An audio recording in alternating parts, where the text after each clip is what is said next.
The story begins on a less than positive note. A large, overweight man is shouting angrily at a young, fair-haired girl, accusing her of dishonoring their family name. The girl's name was Maldana, and her most remarkable feature, apart from her long golden hair, was her large green eyes, like cut emeralds. But the main character was not Maldana Babaloa herself, but the woman who had entered her body. And she even agreed with something, because the real aristocrat really turned out to be a disgusting businesswoman, losing huge amounts of money. Of course, the insidious stepmother, the red-haired Duchess Hildigard, played a certain role in this, but the main reason was the blonde's catastrophic lack of talent in business. As for the Duke himself, he simply hated his daughter to such an extent that he would not, in principle, believe even the most logical and credible excuse. In the end, his lordship's patience snapped. He threw a wad of money at the protagonist, contemptuously ordering her to get out, and the young aristocrat accepted the handout with the greatest dignity, carefully stroking the precious papers, as if they were a pedigree cat. The main character said with emphasis on slowness, "Yeah, I also hope to never see you again." This enraged the man even more than before. Choking from the rage that was overwhelming him, he croaked out who this brat even thought she was. But Maldenica only gave her father a cold, contemptuous look. The young woman who ended up in the younger Babaloa understood that she was walking on thin ice. The real noblewoman always threw tantrums whenever her father even hinted at separation. And now he sees how the hated child calmly accepts expulsion from its cozy nest, without showing even a hint of resistance. Here anyone would suspect a serious catch. But the girl was not going to change her mind in any case, and so she decided to use a surefire trump card. Just play the fool who was leaving because she was told to. The venerable Duke Babaloa remained sitting in his chair with his mouth open, while Maldenica was internally triumphant. She herself was just waiting for the opportunity to be expelled from the clan. Trying to have the last word, the man angrily shouted that his daughter should not even try to beg him for forgiveness and to take her under her wing in the future. "This will not happen!" For a moment, the protagonist froze and very slowly looked over her shoulder. For a moment, she went cold with contempt and anger, but then she put on a beaming smile and said to her dearest daddy, "Okay, bye-bye." A very short period of time passes, and here, the blonde is standing in the middle of her room in a simple travel dress, surrounded by plump suitcases, wondering if she took everything. Maldenica was a little nervous and tried to get it done as quickly as possible, because she was seriously afraid that Hildigard, having pestered her husband for the money she had given her daughter, would show up at any moment to take it away. At this point, the maid entered the young duchess's chambers. Trying not to scream in horror, she asked how her mistress could go somewhere looking like that, and in such a terrible snowstorm. It was Rosaline, the only maid who liked the younger Babaloa, but that didn't stop the main character from pointing out that it was, in fact, a warm, sunny March outside, and flowers were growing on the trees. As for the goal, Maldenica answered simply, "I'm going after a dream." And this made the maid turn pale with horror, and then in a trembling voice ask whether the girl was going to see Duke Hessman, whoever this man was. The thought that the blonde wanted to propose to him genuinely frightened Rosalind. Even the best actor could not fake such a sweaty, frightened face. At first, the noblewoman did not understand what was being talked about, but then she remembered that, yes, the real owner of the body in which she found herself really did dream of marrying this man. But this heroine didn't need such happiness for free. She wasn't going to be like the protagonists of other short stories and dance around all sorts of northern dukes who have fewer emotions than a piece of ice. But of course, she couldn't tell the truth to Maldanica's maid, so she simply pretended that she had fallen out of love with Gessman. Well, you know, those fleeting youthful feelings that were there yesterday and have evaporated today. The maid may have been consoled by this, but then another question arose in her mind. If the younger Babaloa was not going to run away down the aisle, then what exactly was she dreaming about so much that she was ready to leave home? From the brief exposition, it became clear that the action takes place in a rather formulaic fantasy novel about forbidden love between the aforementioned Gessman and the main character Sharia, a bright girl with pink hair. The protagonist, although she had read the novel, did not have any particularly fond feelings for it. She even noted in her thoughts that its title actually had no relation to the main plot line. It's a completely different matter, with the real Maldanika, Sharia's half-sister, to whom the author assigned the role of the original daughter-in-law of the cold, withdrawn, and simply stereotypical Duke. And she, naturally, became the stereotypical jealous villain who plotted against her hated rival, and in the end managed to die in the most absurd way possible, by cutting off her own head. As for the newcomer, she naturally came into incredible horror and shock as soon as she realized that she had ended up in a strange world and in a strange body. But no matter how much she fought, she could not find a way home.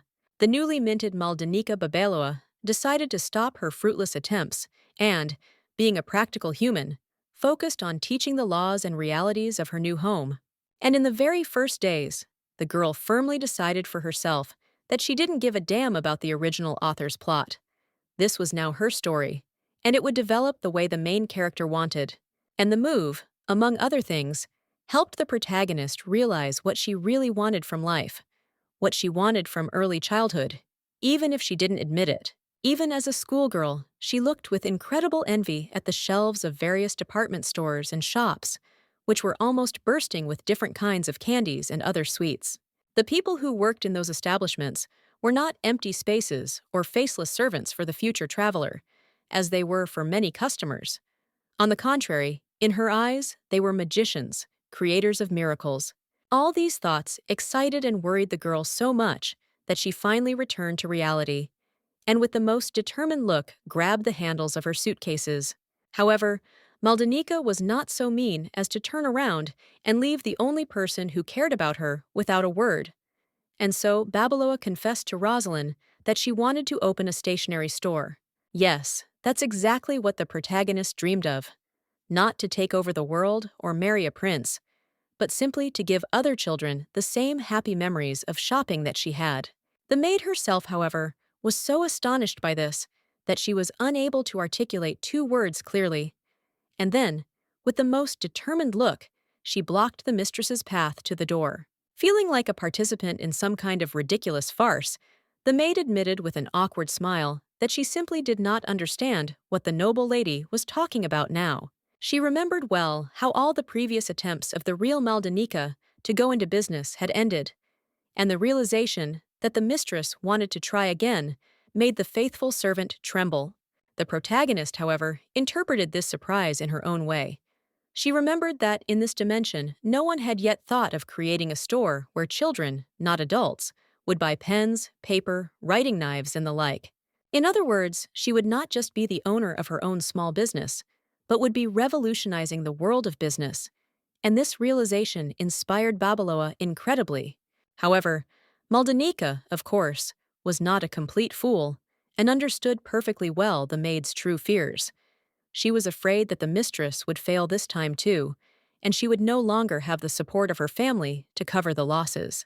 The maid tried to explain this, warning that if she failed, the Duchess would no longer have the means to wear luxurious dresses, but this did not frighten the newcomer at all. Rosalind, sweating a little from fear and tension, tried to make a more compelling argument. Another ruin could lead to Babeloa having to eat bread and buckwheat for the rest of her life, like a commoner. However, the protagonist found a counter-argument to this.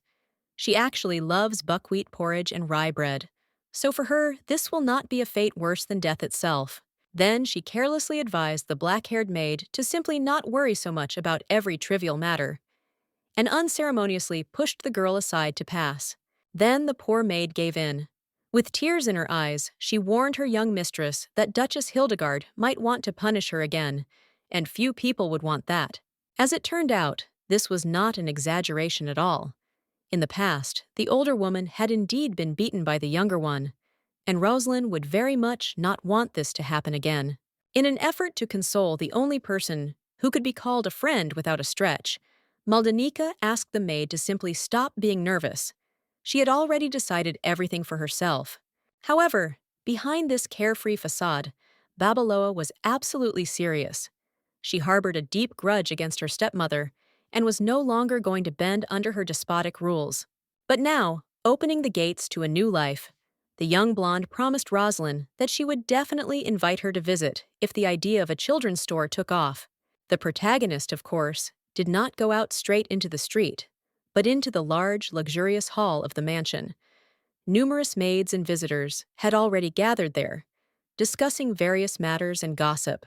Looking again at the suspicious servant, the newcomer admitted that the brunette was simply afraid that the young woman, raised in an aristocratic environment, would certainly get into trouble if she found herself in the outside world without the protection of the elite. But in reality, Maldanika was much more afraid of staying at home, considering it a much closer and more inevitable path to death. Because that's how the world works. If something interferes with the love of the main characters, this something inevitably dies. However, the now former Duchess was not going to meekly wait for her predetermined fate, like a lamb to the slaughter, and she decided to rebel against the author's world. And the visitors were already spreading poisonous gossip about the departure of the protagonist and the family curse, which had its roots in an ancient legend about how Maldanika's ancestor, on her mother's side, was brought to a hard fate by a vengeful dragon. It is not known how much of this was true and how much was false, but all of that man's relatives subsequently died at a young age, including the first wife of the Duke of Babaloa and the mother of the heroine. Someone else might have been upset or angry to hear these disgusting snake whispers, but the time traveler didn't really care about these high-born hyenas. Moreover, she had absolutely no reason to love the parents of the real Maldanica. Both her father and stepmother treated her like dirt and pushed her to a tragic death. Therefore, the Earthling was sure that if a real young duchess at some point had a choice, whether to curse her hated relatives in order to save her own skin, she would have agreed without hesitation. With such heavy thoughts, the blonde finally stepped out of the estate, where a coachman was patiently waiting for her, sitting on the box of a luxurious carriage decorated with floral patterns. The court sycophants, meanwhile, were not about to calm down. Now they were mocking the woman for leaving without an escort. And thanks to this, Babaloa stepped into the carriage with even greater willingness. She gave the coachman instructions to head to the outskirts, but before the structure moved forward, a blonde with a suspiciously familiar face opened the window. All the gossips and onlookers gathered in the courtyard, attracted by the unusual spectacle. And Maldanika, of course, could not resist giving these scoundrels the middle finger and telling them to go to hell. The protagonist finally felt truly free, not constrained by the idiotic, hypocritical rules of the aristocracy, and she spent the rest of the evening in such an elevated mood. The carriage still continued to move. The horses led it forward without noticeable signs of fatigue, and the young coachman, himself as hardy as a horse, gently urged them forward. Looking out the window at the darkening landscape, young Babaloa finally thought about what to do next. Because the first stage of the plan, to escape from the hated house, was completed. Many people will be happy about this, but especially Hildigard. Now she will be able to easily organize a wedding between her blood daughter, Sharia, and this ice block Hessman. But the red-haired slut will still try to destroy her stepdaughter, as she has done many times in the past. Maldanika's very existence is like an eyesore to her, and so the traveler understood very well that she needed to find a loyal bodyguard as soon as possible, if she didn't want to wake up one day as a ghost and find her own body on the bed with a slit throat. For an ordinary person, even one with power, this would have been a serious problem. But the protagonist had the advantage of knowing the plot, and she already knew where to find the best knight in the entire empire. To do this, she asked the coachman to stop so she could get off the train. In the middle of an ancient, partially destroyed cemetery, which seemed to have been created for the filming of a horror movie, Maldanika got out of the carriage with pleasure, looking at all this gloomy situation. But the poor servant looked as if he was afraid to see a vampire behind any bush. Babaloa explained to the coachman with a smile that this was the destination she needed, and even allowed herself a dark joke on the topic of, "I won't find any ghosts here, will I?" The man clearly thought his employer was crazy, but he didn't dare argue. Wishing her luck, he jumped back onto the box and led the horses further down the road. After watching him for a few seconds, the protagonist thought that she had nothing to fear from ghosts. She had already died once, which made her partly a ghost herself, and then the heroine moved on. Thousands of years ago, an army of bloodthirsty demons descended from the divine dimension and attempted to take over the human world. And they were very close to victory, with mortals drowning in blood. And of course, following the laws of the genre, a certain hero appeared out of nowhere, who had the miraculous ability to kill evil spirits as if they were ordinary people and animals. In the end, this man single-handedly ended the fight by simply locking the devilish hordes in a magic blade. But to do this, the noble knight had to sacrifice his own life. Of course, the memory of this man was not forgotten. The descendants of those people compose legends, fairy tales, and fables about him. But the hero himself is in some sense alive, as a guard and living seal of his own blade. Remembering this, Maldana looked around very carefully. Suddenly, at some point, her gaze would notice a clue indicating that the right place was right here. Babaloa did indeed quickly discover the legendary blade, stuck into one of the old graves, like a tombstone. Just come up and pull it out, whoever wants to. According to the plot, he was supposed to be discovered much later by Duke Hessman, becoming even more popular among people. But, naturally, it couldn't be otherwise, since he was the author's favorite. Then there will be another conspiracy against the current sovereign, and the rebels will want to make a northerner their new ruler, as if there were no other candidates in the empire except this living template. Unfortunately for him, the newcomer needed the blade much more, so she, using all the strength available in her fragile body, pulled the weapon out of its stone captivity. It was like a flashbang effect. Everything around was filled with an unearthly light, and when the blonde dared to open her eyes, a strange man was in front of her. This was the chosen hero. And since the author was not chasing originality, the ancient warrior turned out to be very young, almost a boy, with black hair and bright blue eyes. As it turned out, the part about almost was unnecessary. This man, Dominic, was a boy. He was only 17 years old when he saved the world and single-handedly defeated an army of bloodthirsty demons. At first, the man said nothing. He looked at his old weapon for a long time, until it scattered into sparks in his fingers, and then laconically asked who Maldana was. Then a slightly awkward acquaintance began. Babaloa spontaneously introduced herself, and then asked if the brunette really was the legendary demon fighter. The young man cautiously confirmed that this was so, and asked for what purpose his centuries-old fast had been broken, and the former duchess, with shining eyes, replied that she wished to conclude a contract. In response, Dominic only sighed heavily and looked down, as if he were an incredibly tired, burnt-out person who was being asked to work another overtime shift. And so it was. He complained out loud that people in principle do not change, and Maldana simply wants to use him as a weapon. But the aristocrat did not even bother to deny it. And such a sincere answer, of course, plunged the young but ancient warrior into deep shock. He could only widen his eyes, as if an invisible enemy had hit him on the back of the head with a club. The swordsman, however, appreciated that his employer was not being hypocritical, and quickly began a businesslike conversation. What kind of contract this was, and what exactly Babaloa wanted from him. Now the girl looked at her interlocutor with such surprise, as if he had seriously asked what the earth was or what color the sky was. But she quickly came to her senses and asked him to protect her. This was an elementary condition, because a warrior bound by a contract is obliged to protect his employer even at the cost of his own life. But when it turned out that these were all the requirements, Dominic again fell into a stupor. He simply couldn't believe that he, the greatest warrior and hero in history, was called upon for such a trivial task, to work as a simple bodyguard. Maybe Maldana actually wants to take over the empire, but is embarrassed to say so. But the protagonist was absolutely serious in this regard. No seizure of empires or the entire world.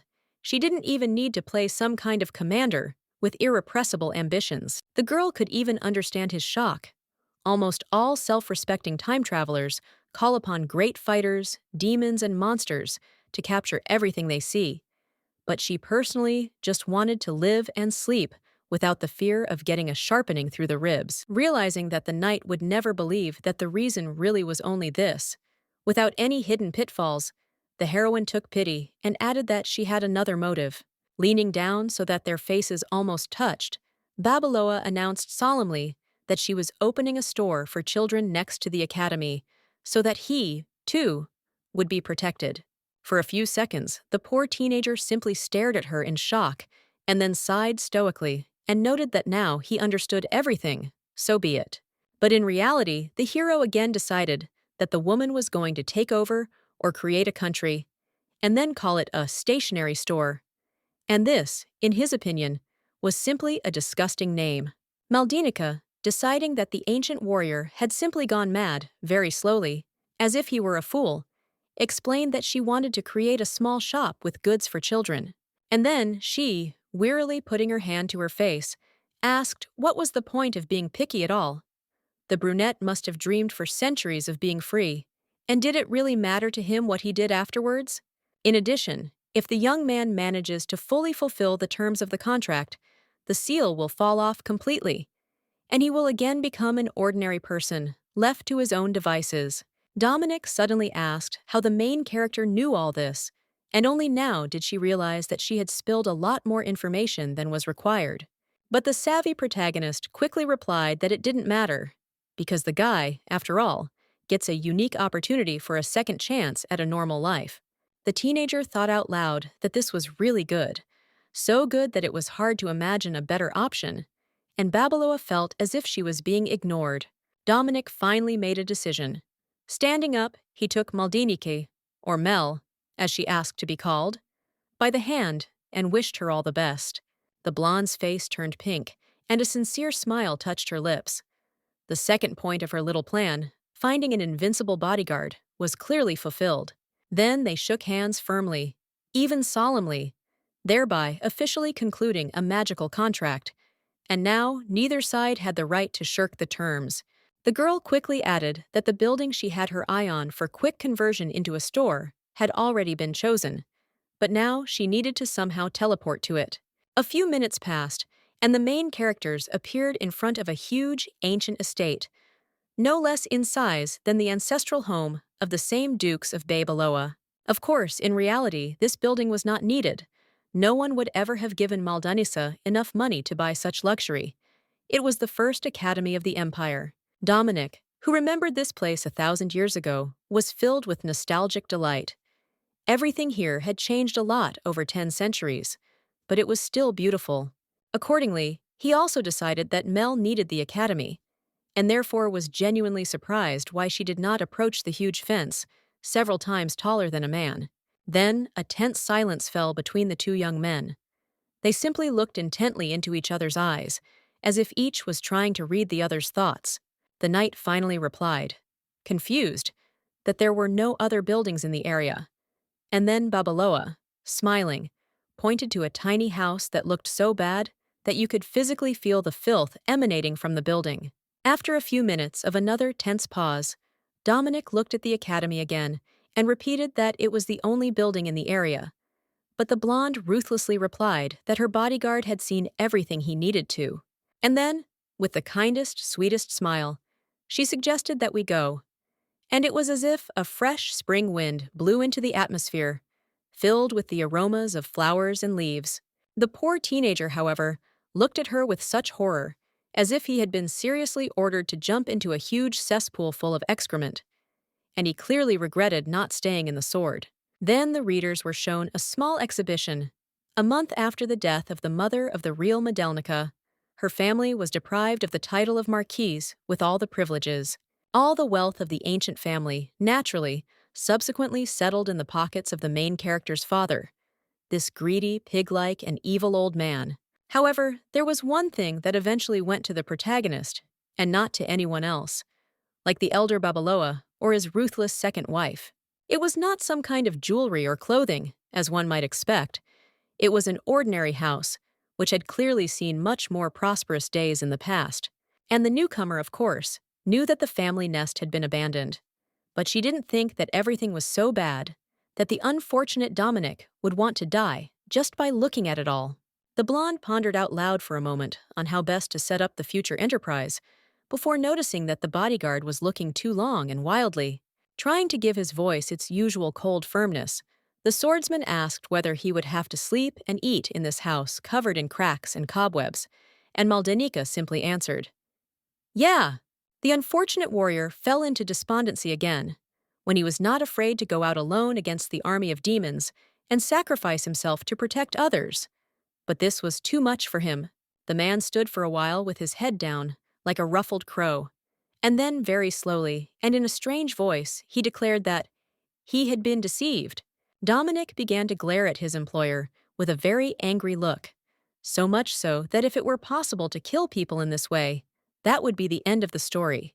Mentally lamenting the fact that the greatest hero in the world was such a grumpy grouch, Mel gently touched his shoulder and asked him not to be so angry. She knew what to do about it. The girl had a very ambitious dream, to become not just the owner of the first stationery store for children, but the owner of the best stationery store in general. Dominic only narrowed his eyes and opened his mouth in response. Such a disgusted grimace spoke better than any words about what the man thought about what was happening around him. He noted that all swindlers behaved like that. But okay, for now, everything could be considered normal. And Babaloa, seething with optimism, dragged the knight to the estate. Turning around, the brunette promised to finish off the blonde if she didn't keep her promise about payment, and the protagonist almost melted with affection, as if she were seeing an angry but cute kitten. At that moment, the hero reminded the traveler of Maldanika's late older brother, but the warrior himself, in an irritated tone, ordered her to stop looking at him like that.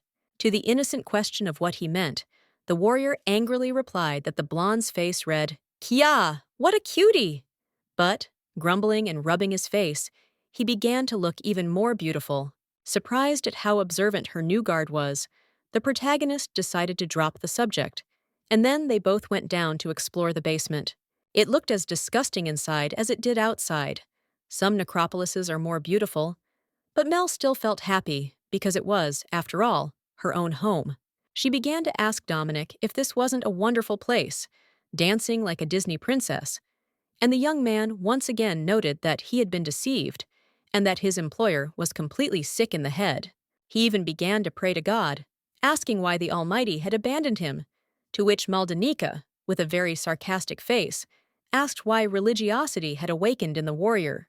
Not paying any more attention to his suffering, the blonde began to fantasize about how she would arrange everything after finishing cleaning, how they would have cabinets with candies over there and shelves with scrolls over there. Babaloa was in that state when a person no longer really pays attention to the world around her, completely immersed in her own fantasies. It was as if stars were floating around her. Such was her delight. She actually saw it, as if it were real. Dozens of happy little rascals running around, cackling happily, while she watched with a smile, and Dominic carried things. And this picture was enough to make the newcomer smile with genuine happiness, as if her most cherished wish had just come true. The great hero looked thoughtfully at her enthusiastic reaction, quietly replied, "Okay," and then cast some kind of spell that summoned a ball of light into his hand. The young man calmly suggested giving the order to do something for this, while there were still no stationery stores, and the woman lit up with happiness no worse than that magic ball. Then the main character began to suggest one idea after another. There was one about a large sign so that the establishment could be identified and noticed from afar, and about working around the clock. And then the readers finally discovered the reason why the former Earthling cares so passionately about children and sees stores as a source of joy. She was simply an orphan, without parents or any other relatives, and only compassionate teachers prevented the little girl from ending up at the bottom of society. And also the various employees of the aforementioned shops, of course. For example, one day a good-natured woman just offered the then little protagonist a lollipop. Of course, a child from a complete and fairly well-off family would not have seen anything special in this and would probably have forgotten about it in a few days. But for a lonely little girl, it was an outlet. Naturally, she had a lifelong association that such stores are beacons of light and a kingdom of goodness, where any child can feel true happiness. Now, while the stars sparkled in the night skies of the alternate reality and comets fell majestically, Maldanika thought about how the children here lived, what they wanted, and what they dreamed about most of all. And she, of course, continued cleaning, commanding Dominic. The girl enthusiastically ordered the warrior to use this or that spell, while the brunette did everything with a detached look. While the years of dust evaporated by the will of magic, and the frightened spiders fled from the burning web, Babeloa continued to think that she would very much like to become the same source of joy for the local children as the adult sellers were in her world. At that moment, the blonde and the brunette did not look like a mistress and a servant who had decided to live and work together for mutual benefit. Rather, they looked like an old married couple who were always ready to lend each other a shoulder, no matter how many quarrels there were between them. Thus passed a beautiful, full moon night, and a bright morning came. The sun rose above the horizon again, painting the sky a delicate blue, and the inhabitants of a certain huge castle were already hurrying about their business. Of course, such a huge and expensive building could not belong to some merchant or even a rich aristocrat. It was the home of the emperor himself, and Maldana, getting out of the carriage, cast a close look at the palace. Babeloa had business here, but in order to leave her new home, she had to persuade her bodyguard to turn into a sword again, and also choose a moment when there would be as few prying eyes and ears in the area as possible. Although the city center is usually the source of the most excitement, here and now it was extremely quiet. A man was walking nearby, not paying attention to the protagonist, and a contented cat was walking with a fish in its mouth. And these were simply wonderful conditions for officially opening her store. The main character simply could not be less happy when fate itself smiled so warmly at her. But then she stopped and very slowly, even with some apprehension, turned around, because a man in a black suit suddenly approached her and quietly said, "Well, hello, long time no see." It turned out to be the main character of the original plot, the ever-memorable Duke of the North, Hessman. Outwardly, he resembled Dominic, but biologically, he was much older, larger, and with dark eyes that looked like pieces of dark quartz. This man's name was Lennox, and from the outside, he even looked friendly. However, Maldana, having barely met the gaze of her unloved fiance, mentally groaned, "Lord, but why now? For what?" Babeloa was usually invisible to those around her, and the traveler took advantage of this with pleasure. But she had the misfortune to stumble upon such a person, and at a time when secrecy was simply necessary. But for the purpose of disguise, the protagonist pushed all her displeasure as deep as possible and made an elegant greeting bow, not taking her wary gaze off the brunette. Coming very close, Gisman quietly added how rumors had reached him about the main character leaving her family and being stripped of her noble title. And this irritated him greatly, because the man did not remember when he had given his bride permission to do such things. The atmosphere changed as if lightning had struck between the two people. The blonde froze like a pillar of salt with fear, and Lennox, wearily rubbing his forehead, ordered her to return home within a month because he did not want to marry some tramp. He coldly asked if Maldana had forgotten that they would soon be getting married, and these words no longer frightened the newcomer, but on the contrary, she became clearly angry. After this, the action pauses briefly again, so that the protagonist, who is also the narrator of the story, can explain some subtleties to the audience. In this case, she reveals that the northern aristocrat initially behaved very kindly to the real Babeloa. One day, they met in a sunny greenhouse full of flowering plants, and the blonde, looking down in embarrassment, asked if the Duke hated her. In response, Lennox only dropped to one knee, tenderly kissed the girl's hand, and quietly asked how he could, if he had spent his whole life looking for a woman like her, Maldana. And while the young duchess was trying to regain control of her own breathing, the brunette good-naturedly allowed her to call him not by his title and surname, but simply by his first name, as if they were old friends. This brought the young aristocrat to tears. She had spent her entire life under the thumb of a greedy, vile, and heartless father, had endured insults and attacks from her stepmother for years, and then finally a man appeared who showed warmth to her.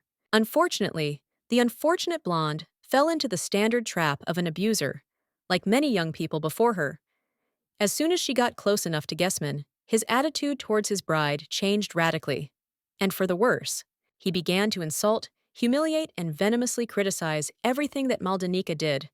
He called her costumes tasteless, belittled any achievements and talents, scolded her for wrong actions. And perhaps his most unpleasant act was that Lennox constantly compared his fiancée to her own half-sister, Sharia, using literally any excuse to humiliate the former in favor of the latter, despite knowing how much the poor girl suffered from low self-esteem. However, now her body is controlled by a completely different, much more resilient personality. But even the time traveler was not pleased to think that the poor girl had to go through much worse things. As if to further trample the remnants of his bride's pride and dignity, Gessman began dating that same Sharia, without even trying to hide it. To be fair, the woman really loved the brunette, and did not wish harm to her half-sister, and the Duke himself had warm feelings for her. But this did not stop him from using his mistress as another way of bullying.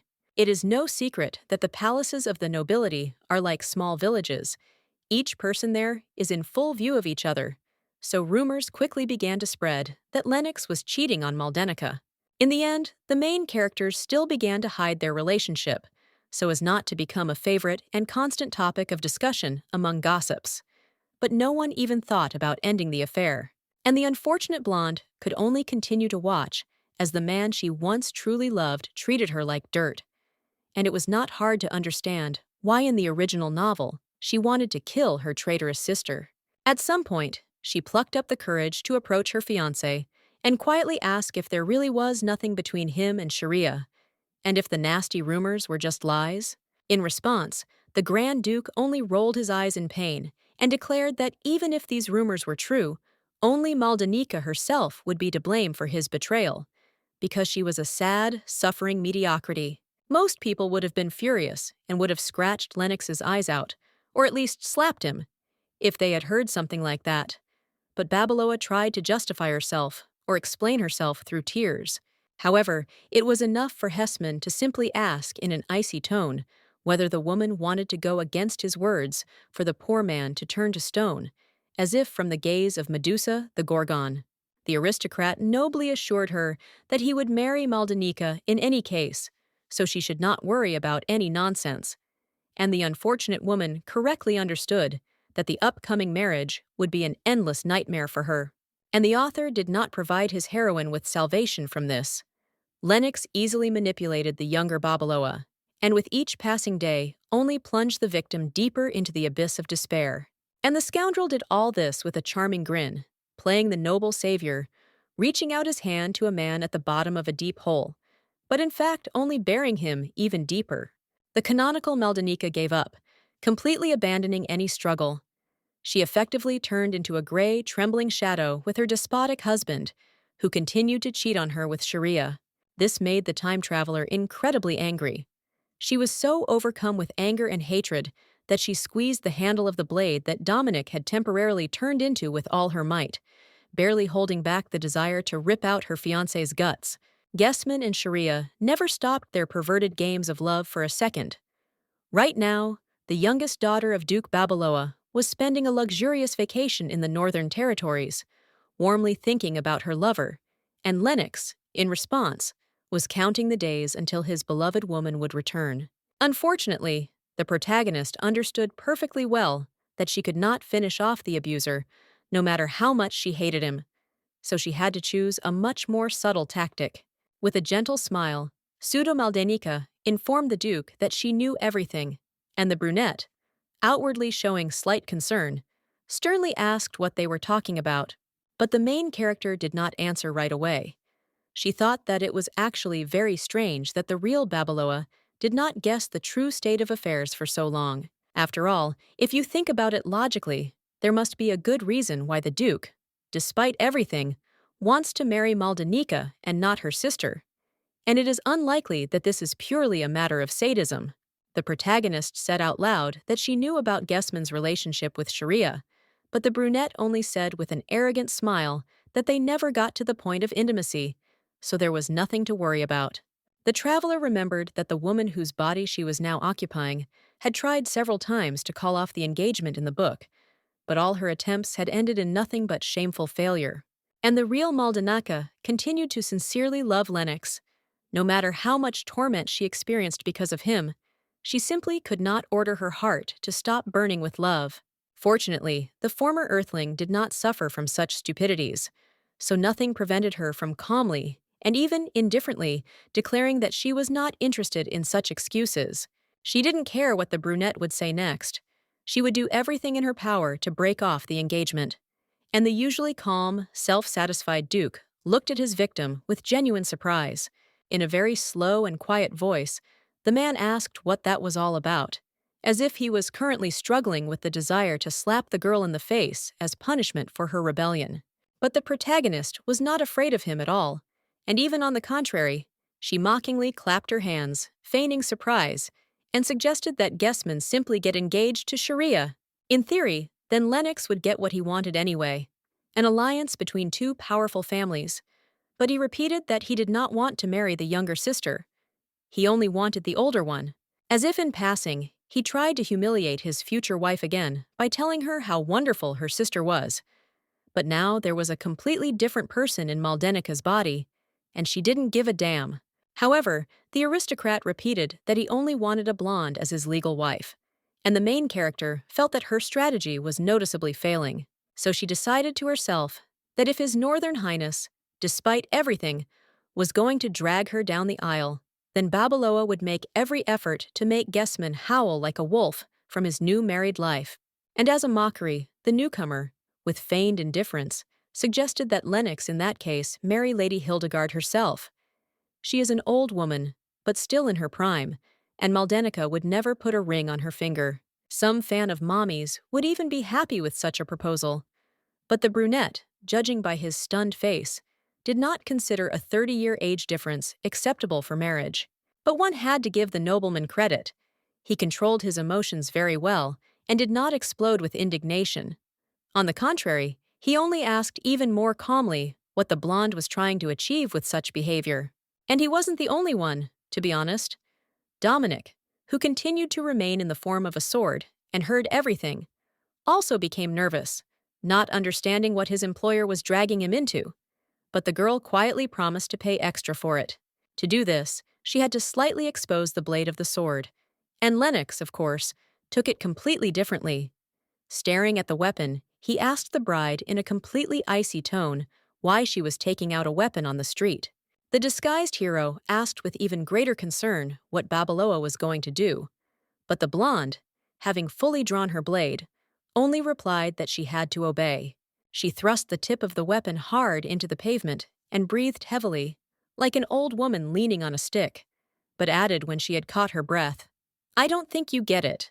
Looking Hessman straight in his cold, dark eyes, the woman repeated with the most decisive expression that she was breaking off her engagement with him, and doing so in an official manner. In the world of the work, such a gesture of driving a weapon into the ground clearly meant a challenge to a duel. In this way, the girl demonstrated her determination. Having pulled the unfortunate Dominic in the form of a sword out of the pavement, the protagonist turned around and began to leave, but promised to send her failed fiance a farewell letter later, and she calmly left after that. Lennox did not try to stop the main character in any way, did not try to grab her by the shoulders or angrily shout after her, as if surprise left him completely paralyzed.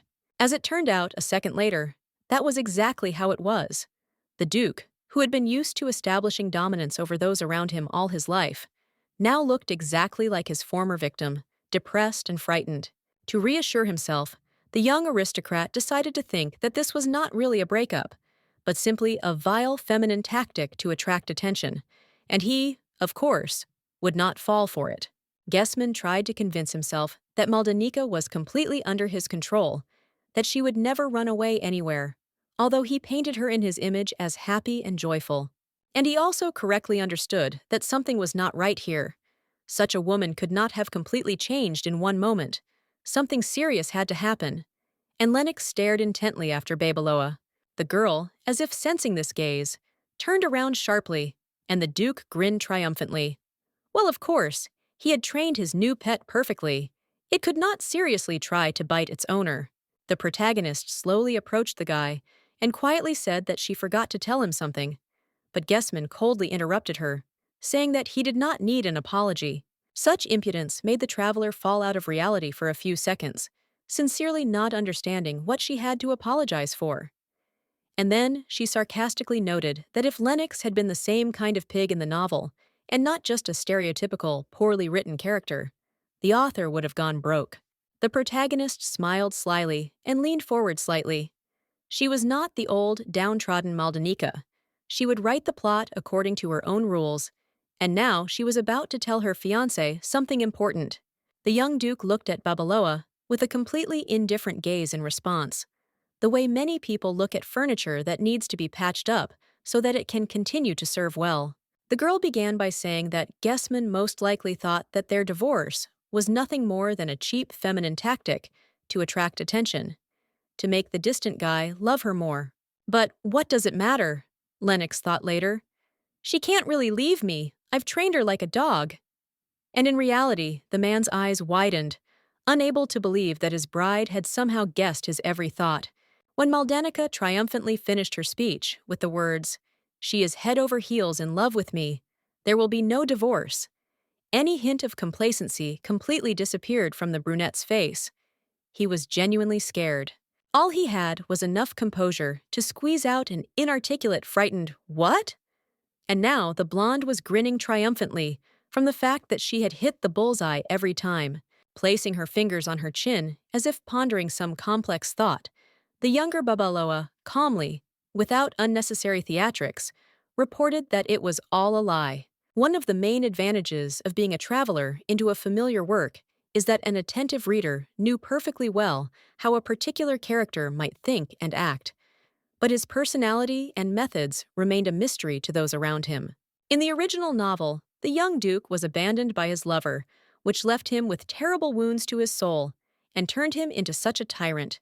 And if the heroine were in Sharia's body, she would never repeat this. But she is a secondary character, so her hands are untied.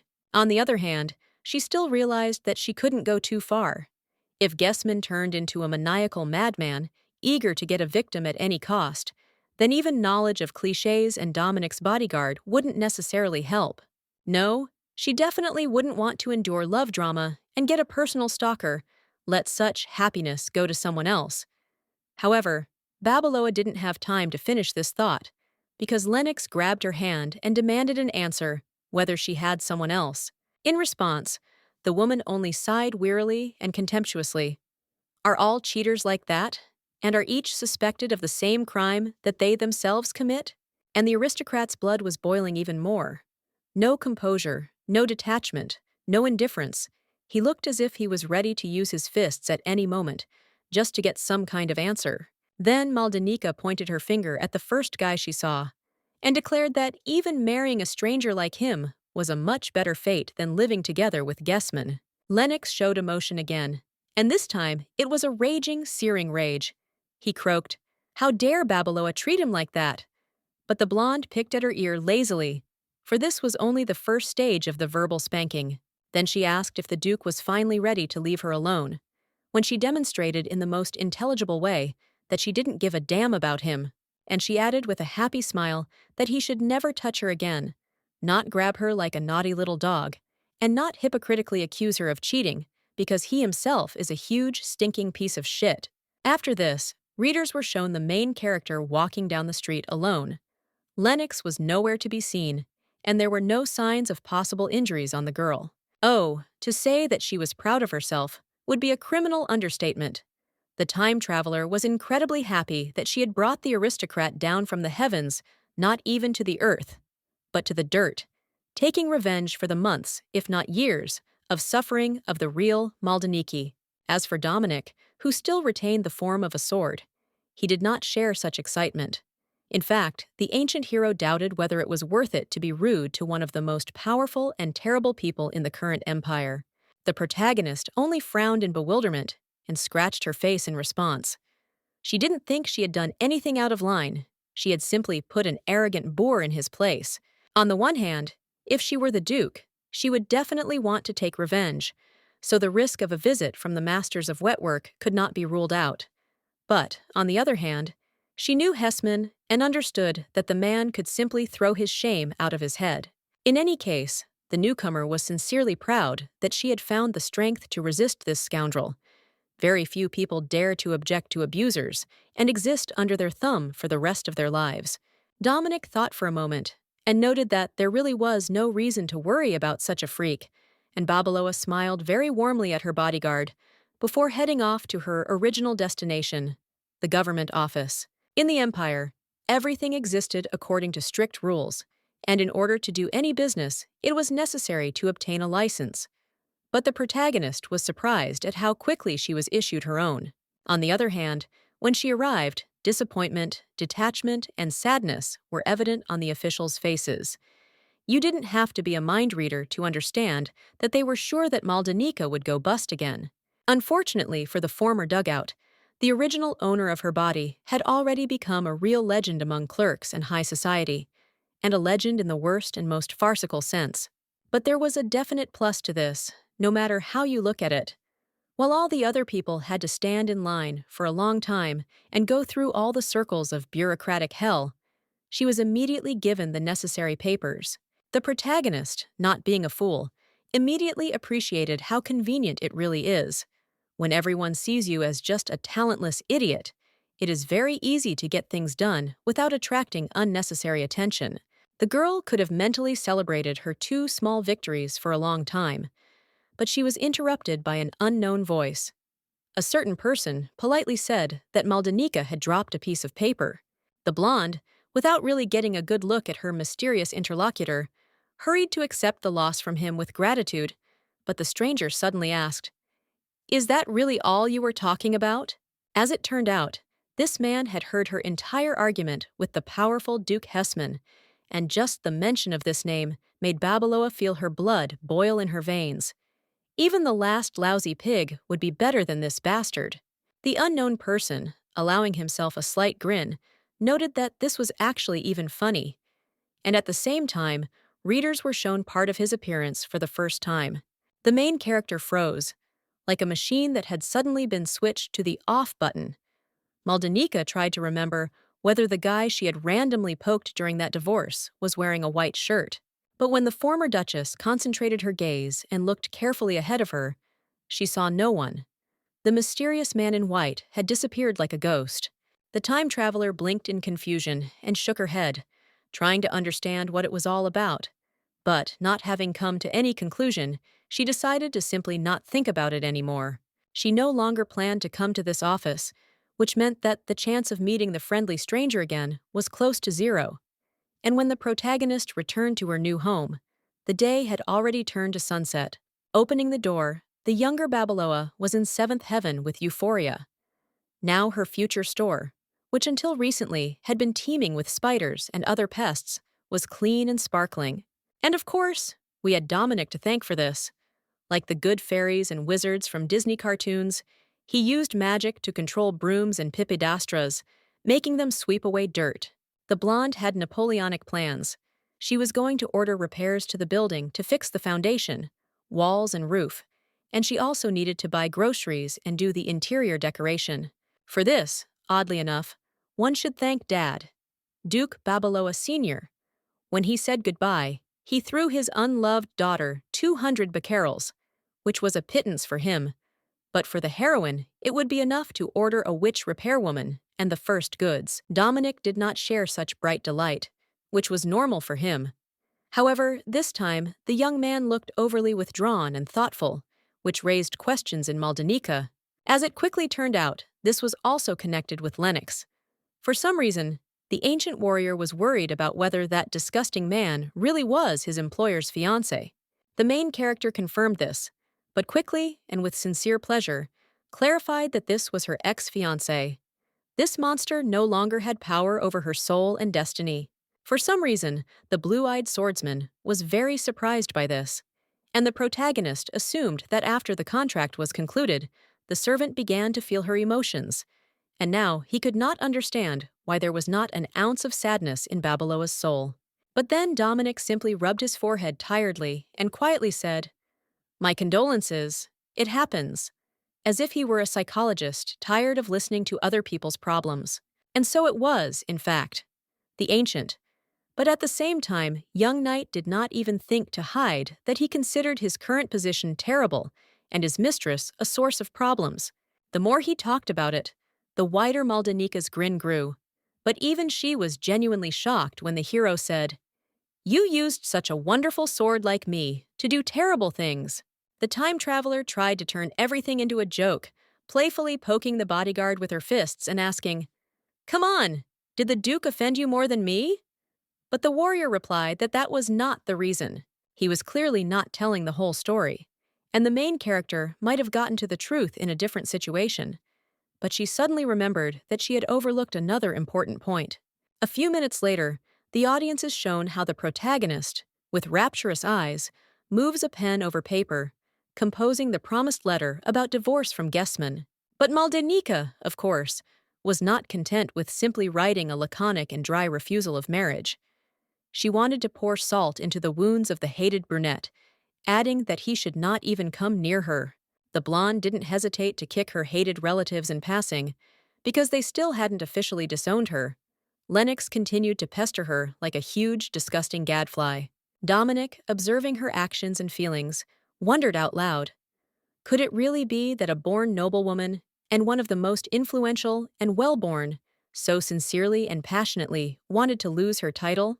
The protagonist had to admit that her bodyguard was simply not yet capable of understanding his mistress. Yes, he spent most of his life in a long-gone era, but people were always ready to bow down to their superiors. But Maldana still didn't regret anything. Her father hated her. Her stepmother tried to kill her. Her younger sister had an affair with her elder sister's fiance, and by her very existence fueled the heroine's inferiority complex. So existence away from these monsters would only be a blessing. In addition, upon transition to the commoner class, her hated marriage to Hessman would be automatically annulled, for where has it ever been seen that a duke would suddenly marry a commoner? But out loud, Babeloa only told Dominic that yes, she was indeed ready to easily give up her elite surname. And besides, she was full of confidence even without her relatives. When the knight asked what confidence he was talking about, the traveler, with a gentle and sincere smile, answered that she had no doubt in her ability to earn her own name, in a positive way. And how could it be otherwise when she had such a wonderful partner? From these simple but very warm words, the young brunette opened his eyes wide, and his pale cheeks turned a little pink. It was as if flowers with delicate aromas were blooming in the air. But this beautiful moment was ruined by Mel herself. She thought that, in any case, it was not so important, because she could still return to the aristocracy, and the young man almost fell, feeling this thought. Trying to somehow smooth it over, the young warrior added that in any case, he would remain the main character's loyal blade. And she replied with a grin that this was not even up for discussion. After that, the woman returned to writing the letter, although she still took the time to mentally note how cute this great hero and demon slayer was. Having finished the text and placed it in a beautiful white envelope, Maldana, now without feigned optimism, thought that all these people really did hate her. Not immediately, but the traveler gradually began to find and remember episodes from the life of the real young Duchess, including those that the author did not describe or even mention in the novel. And as the alien soul settled into the new body, increasingly making it its own, these unpleasant fragments surfaced and became part of it too. For example, the protagonist very clearly, as if it had happened only yesterday, recalled how, when Maldana was still very little, other children bullied her because of her cursed blood. The poor little girl desperately tried to convince them that she was okay, but in vain. In the eyes of these little monsters, she had already become a degenerate, a vile parasite, and Hildigard played no small role in this. Another time, this same woman, being in the last months of pregnancy, openly told her stepdaughter that she could easily kill her, but for now she was allowing her to live. In response to this, so to speak, mercy, she demanded that the poor girl exist as if she did not actually exist, not to catch the eye, not to distract, not to steal attention, just to be a living thing. The little girl was obviously very scared and hurt to hear this, but she still decided, even though she was looking at the floor, to mutter that for some reason all the neighboring children hated her. It is unknown how Hildigard reacted to this, because the readers were shown how the main character's own father called her stupid and said that this was why she became a victim of bullying among her neighbors. As the newcomer now admitted, In most cases of bullying, the victim is simply a weak person who is unable to defend himself, but other Babaloa believed that Maldana was to blame for her own problems and was getting what she deserved. As for the Duke, this man, among other things, had an ego that exceeded even his fat body in size. He was angry that his daughter was a target for hooligans, but only because it cast a shadow on himself. The bullies, being no fools, realized that some adult thug could soon break their bones, so they left the girl alone. From that day on, everyone began to treat the blonde like a princess, but this was pure hypocrisy. Those around her continued to despise the protagonist, spread poisonous rumors about her, and consider her a degenerate, which forever traumatized the poor child. In order to somehow protect herself, to fence herself off from the world that gave her nothing good, the younger Babaloa decided to become the same as her offenders, a cold, tough, and unapproachable lady from high society.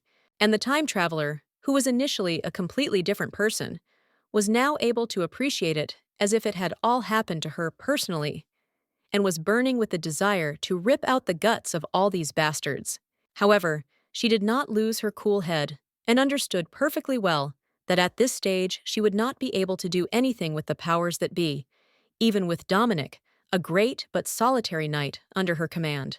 Therefore, no matter how unpleasant it is to admit it, the only more or less safe solution is to simply break all ties with the hated relatives and fiance, postponing revenge until better times.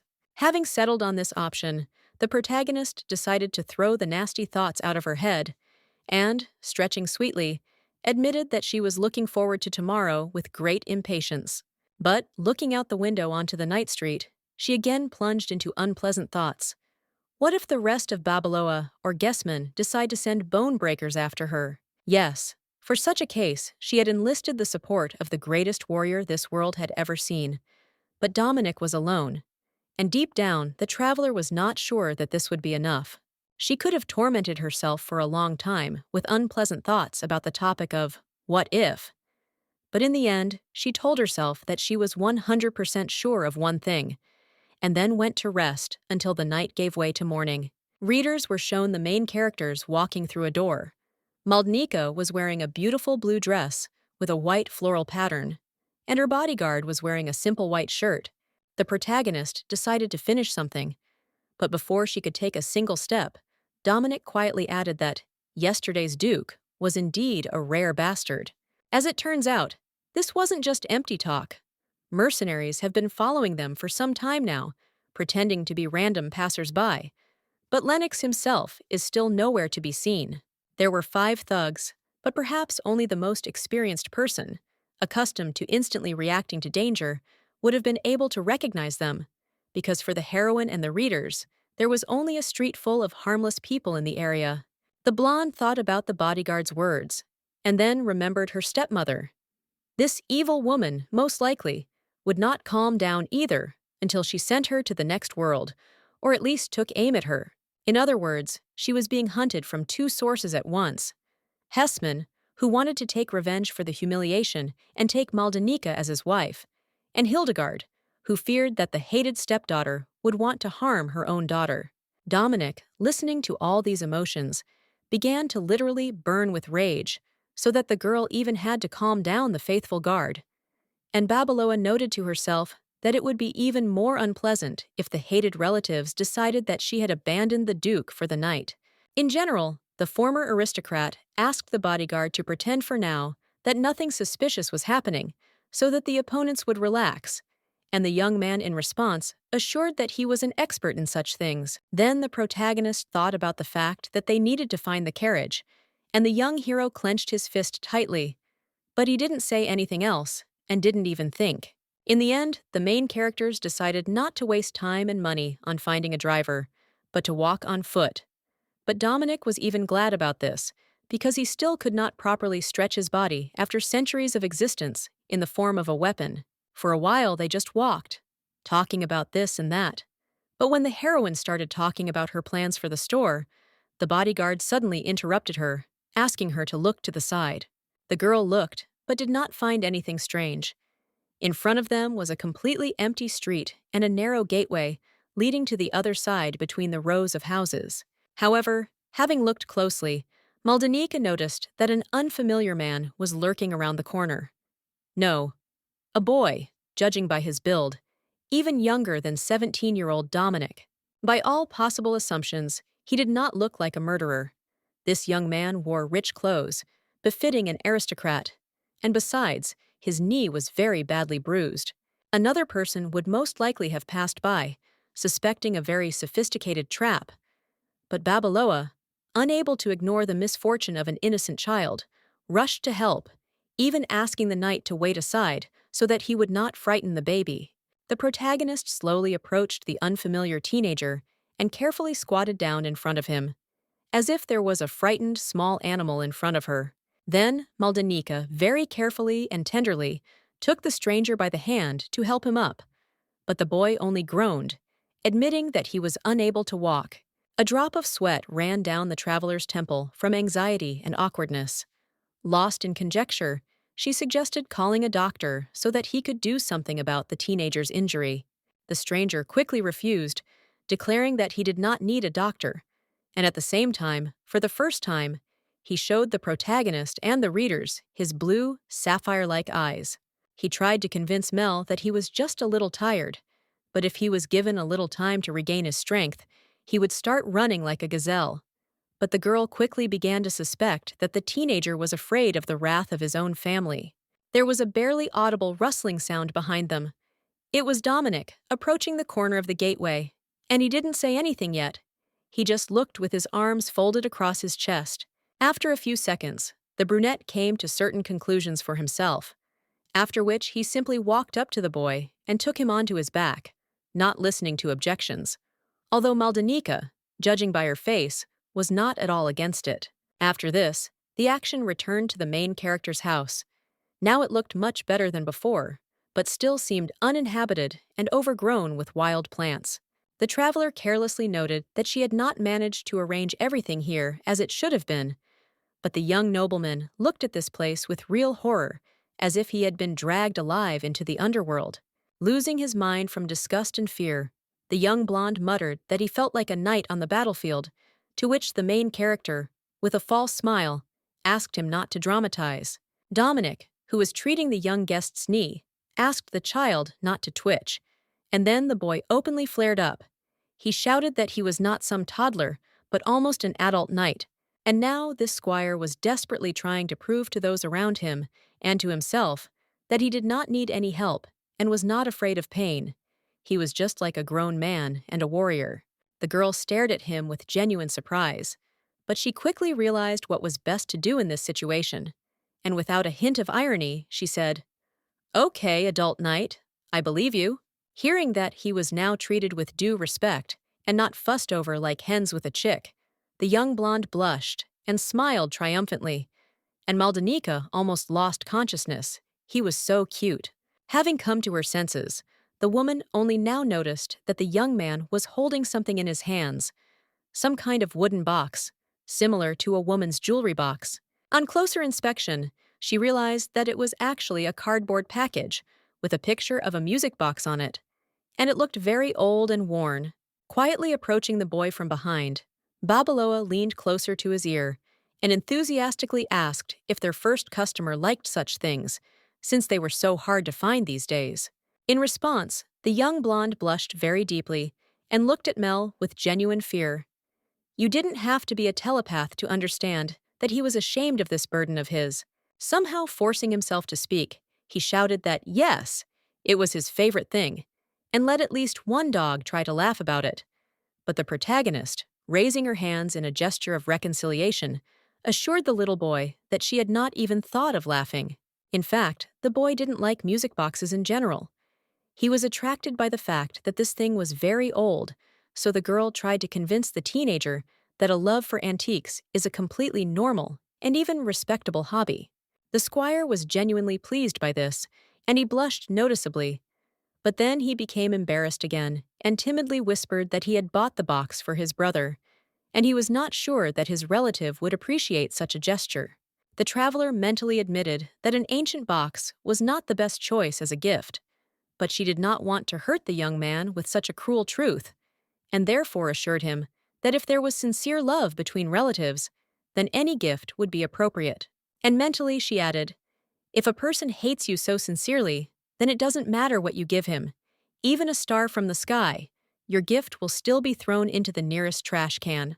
Then the blonde thought that at first she just wanted to know the boy's name and find out how he managed to hurt his leg like that. But somehow it turned out that they immediately became friends, and the stranger snuggled up to her like a cat. After some time, Maldana asked Dominic if he had healed all the injuries, and the knight admitted that it was not perfect, but that the young man's health and life should not be in danger.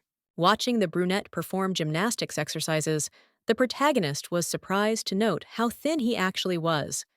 Not at all like the stereotypical hero of legends, who is usually depicted as a mountain of muscles. And then the ancient knight pointed out that their visitor had become tired. And indeed, the former Babaloa was so distracted that she did not notice how the boy fell asleep on the chair. Having woken him up, the time traveler suggested that the boy not waste his energy and time on calling a carriage and traveling home, but simply take a rest at her place for a few hours, and the teenager easily agreed. But before leaving, the young blonde with a sleepy smile asked if the main characters kept ghosts.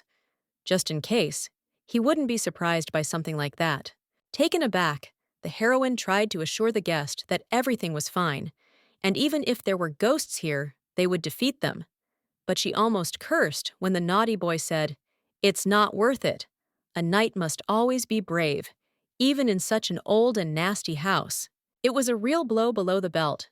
So as soon as Dominic took the child to sleep on the second floor, Maldana categorically declared it was time to finally turn their house into a full-fledged store. From the outside, it even looked comical. The woman indignantly leaned over, placing her hands on her hips, while her bodyguard simply looked with a thoughtless, empty gaze. When the awkward pause ended, the brunette only asked, "What, so suddenly?" And the former Babaloa nodded imperiously in response, as if to say, "Yes, exactly that suddenly." In fact, Mel had a simple but effective plan. She shows her beautiful establishment to a few kids. They spread rumors about it, and voila, the door bursts with a flood of customers.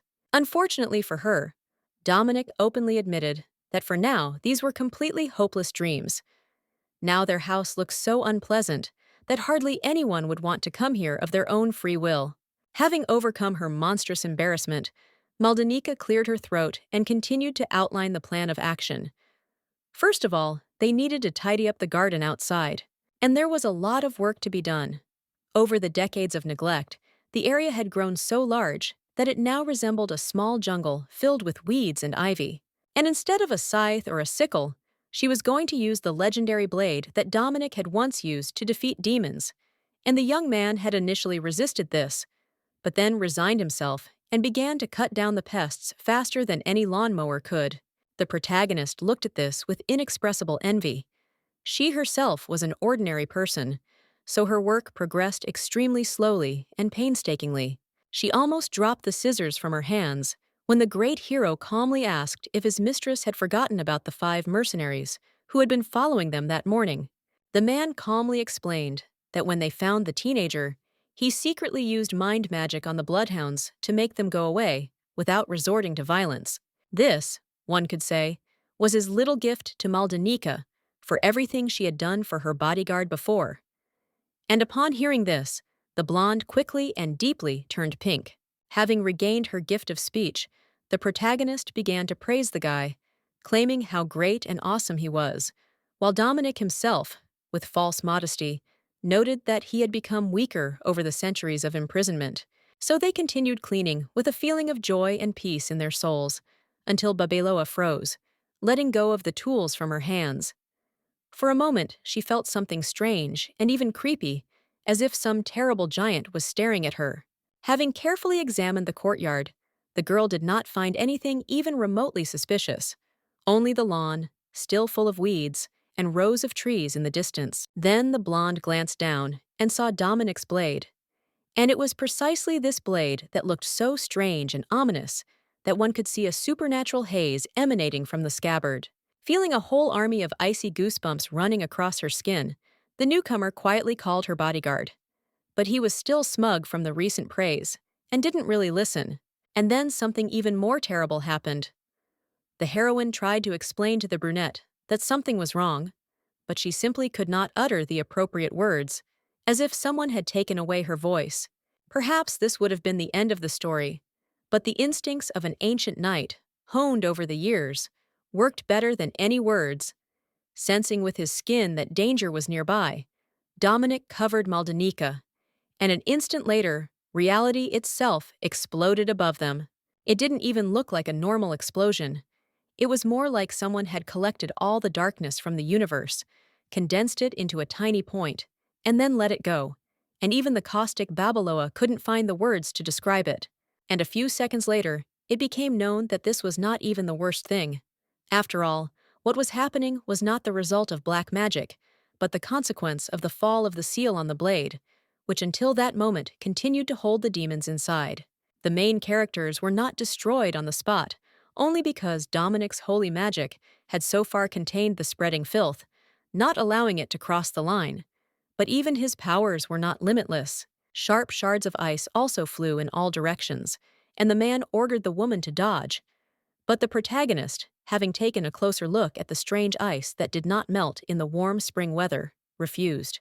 She explained that the safest thing to do was to simply stay close to the wizard knight, rather than hop around like a wounded rabbit.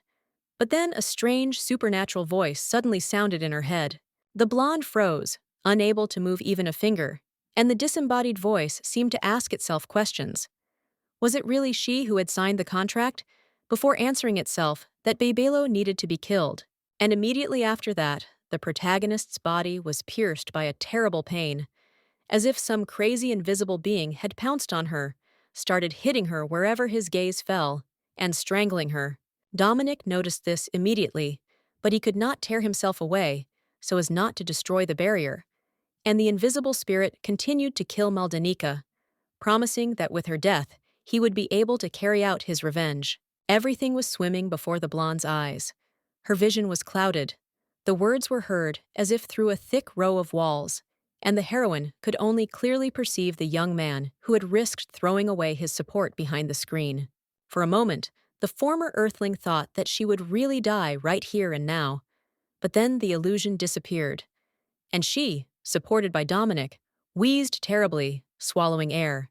The young man said that he would not allow the newcomer to die before his eyes, and then he turned his terrible, piercingly cold gaze to the side, as if trying to find and kill an invisible enemy. And so it was. Thanks to his magical senses, the warrior had no trouble finding the mysterious demon, and then something like a magical battle began, but the enemy still remained invisible and intangible. These supernatural flashes, lights, and glitter of ice continued for some time before the darkness dissipated, replaced by a white haze, and through it a horned silhouette appeared. The demon looked at his human form with disgust, unable to believe that he had been locked in such a wretched vessel. But Dominic was not going to give him time to complain, and immediately grabbed his enemy by the throat. The brunette was so furious that this little horned bastard dared to harm his mistress that he literally burned with an aura of murder, and the imp, instantly losing his belligerence, begged for mercy. Maldanika herself, still trying to catch her breath, thought with sad irony that only 5 minutes had passed since the garden opened. But just look. They were already about to have a demonic invasion, and sharp ice crystals were lying everywhere. 10 minutes passed, and a puffed-up demon, resembling a boy with dark gray skin, yellow cat eyes, and white hair, sat on a chair, tied up like a mere mortal. As Dominic explained, it was one of the monsters he had fought 1,000 years ago, but he could not understand how this winter moon demon had managed to escape from the sword, since the seal had not actually been removed. And the little devil himself, having regained his former self-confidence, shouted out some orders, tried to force Babelo to bring him tea, so that the time traveler even looked at the horned boy as if he were crazy. The brunette, tiredly rubbing his neck, repeated that he did not know how the boy had gotten out of the blade. One could only assume that he had managed to find a loophole due to the fact that the knight often resorted to magic. In any case, the practical warrior was not going to rack his brains over empty assumptions for long. He made a magical gesture, preparing to repeat the old spell of the seal and again sending the uninvited guest to prison. However, before finishing, the man sternly ordered the little imp to apologize to Babaloa for putting on such an ugly circus, and the little demon grimaced, as if to say, what kind of humiliation was he being subjected to? And the little demon, interestingly enough, actually apologized, or, more precisely, said, "Stupid woman, accept my apologies." So much so that the protagonist even wanted to soap his neck. However, she was not about to use her fists just yet, and she did not want Dominic to immediately imprison the demon back. She was very interested in that magic ice. No one had ever been able to create such cold matter that would resist heat, and Mel's eyes burned with greed.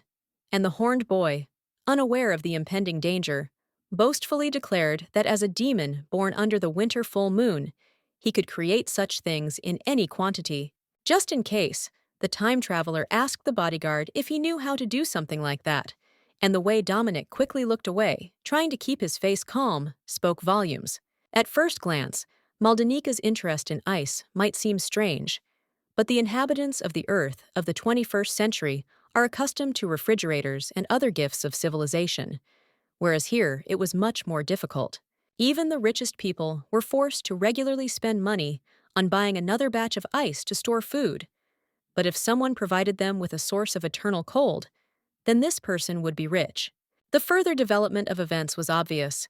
Smiling very slyly, the newcomer affectionately stroked the little evil spirit on the head and said that she could offer him a job. First of all, she wanted the imp to make crushed ice, used to make sweets, but the demon was horrified. Did this mortal really know about the nightmarish technique of the crushed devil? He couldn't believe that a creature that looked like an angel could know and use such horror.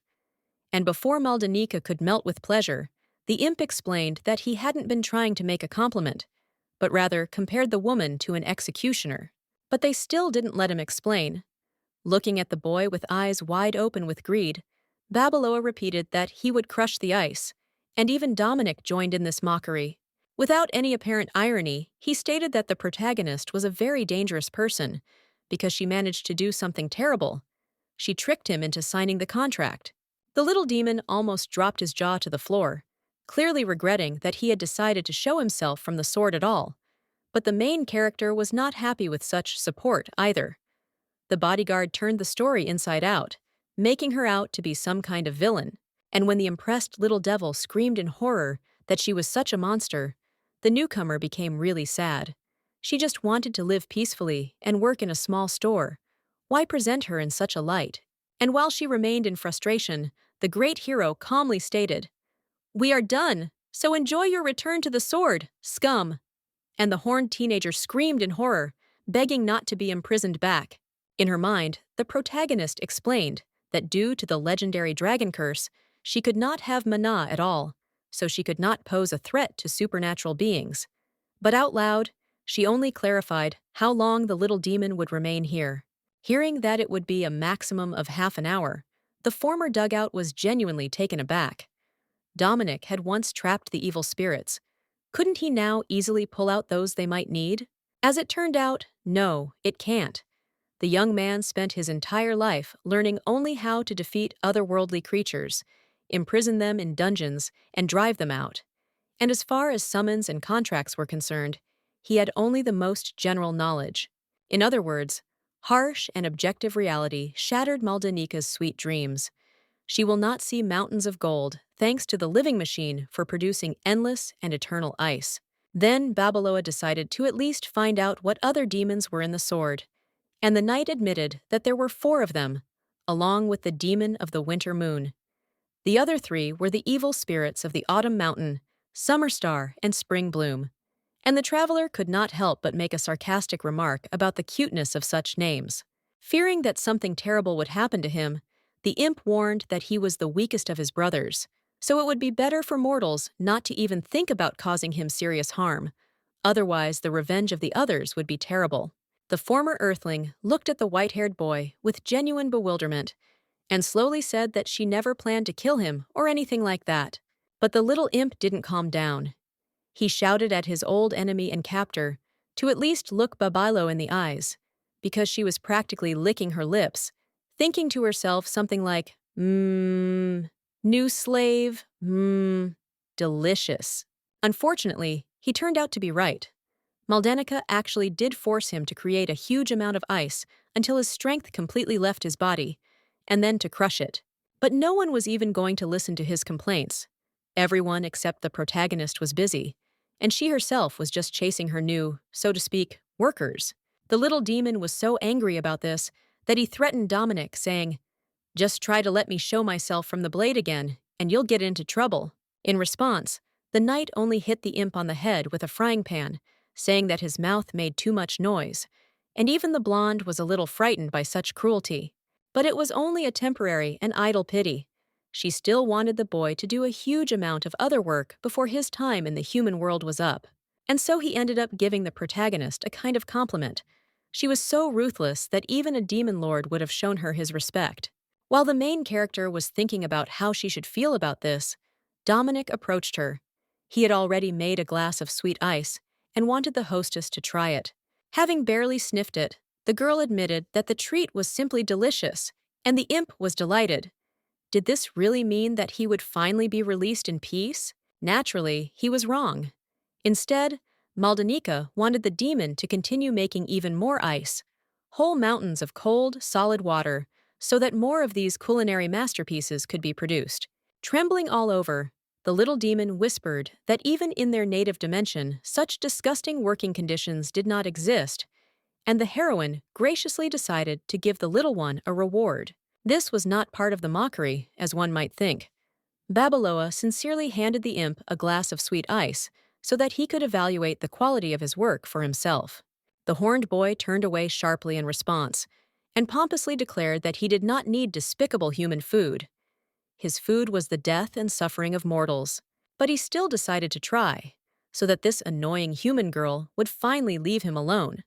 But, having barely tasted the sweetness, he began to shake again and quietly asked, "Have you brainwashed me?" It's not that the dish turned out disgusting, as the traveler first thought. On the contrary, the delighted little devil declared that this was a real revolution in the very concept of delicious. While Dominic remained indifferent, the protagonist immediately plunged into sweet fantasies. She even imagined how these cups, with funny arms and legs, would make a real revolution. The horned teenager asked for more, but the main character barely had time to hand over the glass before the white-haired imp simply disintegrated into a cloud of blue sparks. As the knight sympathetically explained, half an hour had already passed, and the demon of the winter moon, as promised, was again imprisoned in the sword.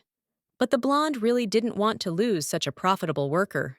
She mentally made a vow to bring this character back at all costs and make sure he could no longer escape from work so easily. Several hours passed.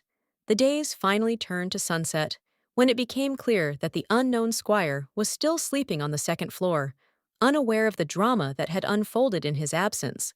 The protagonist had a soft spot for children, but it was time to know better. So she woke the boy up, but offered him a glass of ice for the road. He clearly had little understanding of what was happening around him, but he did not refuse and quickly drained the offered vessel.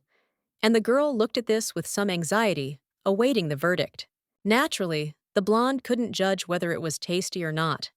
He drank too quickly and deeply, causing his throat to spasm from the extreme cold. But when the boy's body got used to the extreme coolness, he opened his eyes wide and stared at the still-filled glass with a completely different look, one of extreme surprise. Like the imp before him, the future knight found the resulting dish incredibly tasty, and the newcomer blossomed with joy when she heard something like this for the second time. Looking at his benefactress, the teenager suddenly declared that his heart was beating very fast. But not from the cold. It was something completely different and incomprehensible. Hastily touching Maldanica's hand, the young squire admitted, somewhat hesitantly, that he seemed to have fallen in love with her. This was the first explanation that came to his mind. Naturally, Babaloa's first reaction to such words and actions was wide-open eyes, a slightly open mouth, and pointing a finger at herself in the style of, "Are you talking about me now, huh?" A few seconds passed, and the protagonist began to laugh so much that she even bent over. But it was clearly a good-natured laugh, and not malicious and sarcastic mirth. A little later, the audience was shown a carriage driving down a street at night. By this point, the skies had already turned an inky shade, and lanterns with candles were burning everywhere. The protagonist led the guest to the carriage by the hand, as if he were her own son or brother.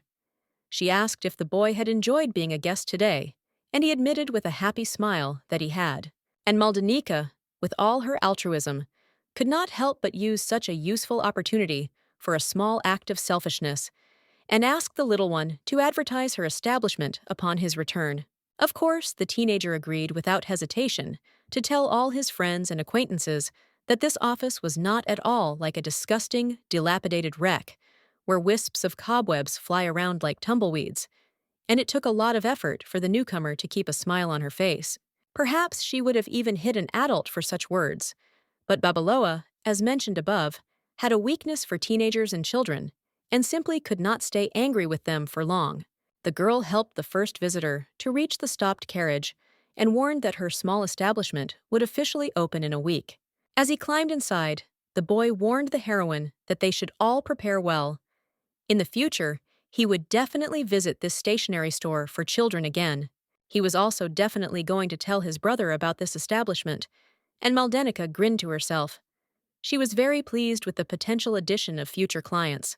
But to make sure that the mysterious teenager would not ignore the advertising from his sibling, the blonde gave the young man a bottle of sweet ice so that his brother could also try and appreciate the selection. When he had already left, waving to his benefactors, the main characters waved back, but thought with some weariness that too many things had happened today, and their shop hadn't even opened yet.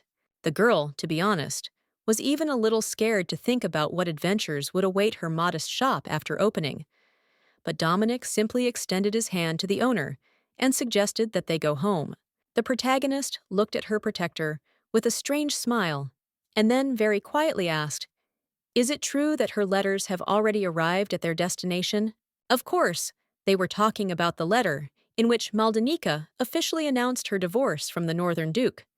And now she was sincerely interested in how her hated parents reacted to this. Would they finally leave her alone? With a dreamy smile, she took the ancient warrior by the hands, and it was as if invisible flowers bloomed in the air, emitting wonderful aromas, and invisible bells began to ring. Looking straight into the eyes of her loyal comrade, the traveler admitted that she greatly regretted the impossibility of seeing the faces of her relatives. But readers, fortunately, could, because the focus shifted to the Hessman estate. A mustachioed old man in the robes of a secretary or butler knelt before the young lord. He looked worried, and Lennox quickly asked what was wrong. Trying to choose his words very carefully, the servant informed the master that he had just received a letter from his fiance, in which she demanded a divorce. And the brunette, hearing this, stared at the butler as if he had been hit on the head. Memories flashed before the man's eyes, when he, much younger, sat at the bedside and listened to the will of the dying lord, who wanted the heir to marry Maldanika Babeloa. And young Lennox frankly did not like this father's order. He at least partly believed in the dragon's curse, and did not want to tie his fate to its heiress. Coughing desperately, the old man still found the strength to declare that this story was a load of crap. The Kanoa family had never been cursed by a vengeful lizard. Quite the contrary, a powerful immortal being graciously shared its power with the founder of this clan. But since no one knew how to control it, from the outside it looked more like an evil spell. That's why the family members were wasting away like candles for generations. But the main character was a real tough nut to crack. Whoever took her as a wife would become the father of real dragon people. Words cannot describe the enormous prospects this opened up for the lucky supposed father. Because when you can command the most powerful creatures in your home continent, you can easily capture at least it, and at most, the entire world. The elder Hessman dreamed of this more than anything else in the world. But alas, illness took him to the grave before the old man could realize his ambitions, so he passed them on to his son. Thus, Lennox's task was to gain the trust of the future mother of dragons, marry her, and do everything possible so that no one could interfere with this union. But it was even more important to break the will of Maldanika herself, to turn her into a submissive slave for her husband, because the power belonged to her, not to the groom, and she could easily get rid of anyone if she wanted to. The elderly duke wanted to add that if everything worked out, Their family would become the most powerful in the entire world, higher than any emperors and kings. But he couldn't. He had already given up the ghost. However, Lennox remembered this order for the rest of his life. So, after a short thought, he respectfully replied, "Okay, father," and covered his parents' eyes with his hand. Naturally, after this, the man would never have let Babaloa live his own life. So he ordered the butler to destroy the letter and continue living as if it had never existed. The old man might have been glad to do something like that, but he couldn't. As it turned out, the prudent Maldana had added a warning in case the hated groom did that. It was as follows: "Just try to refuse to give me a divorce, and then the entire empire, from the last beggar to the emperor himself, will find out how you had an affair with my half-sister." This was a very serious threat, even for him, but that was not all. The servant was going to dictate the second half, but the brunette irritably snatched the letter from him. In part 2, Babaloa warned that she had enough compelling evidence to permanently tarnish Gesman's reputation, so he'd better be smart and abandon all his plans.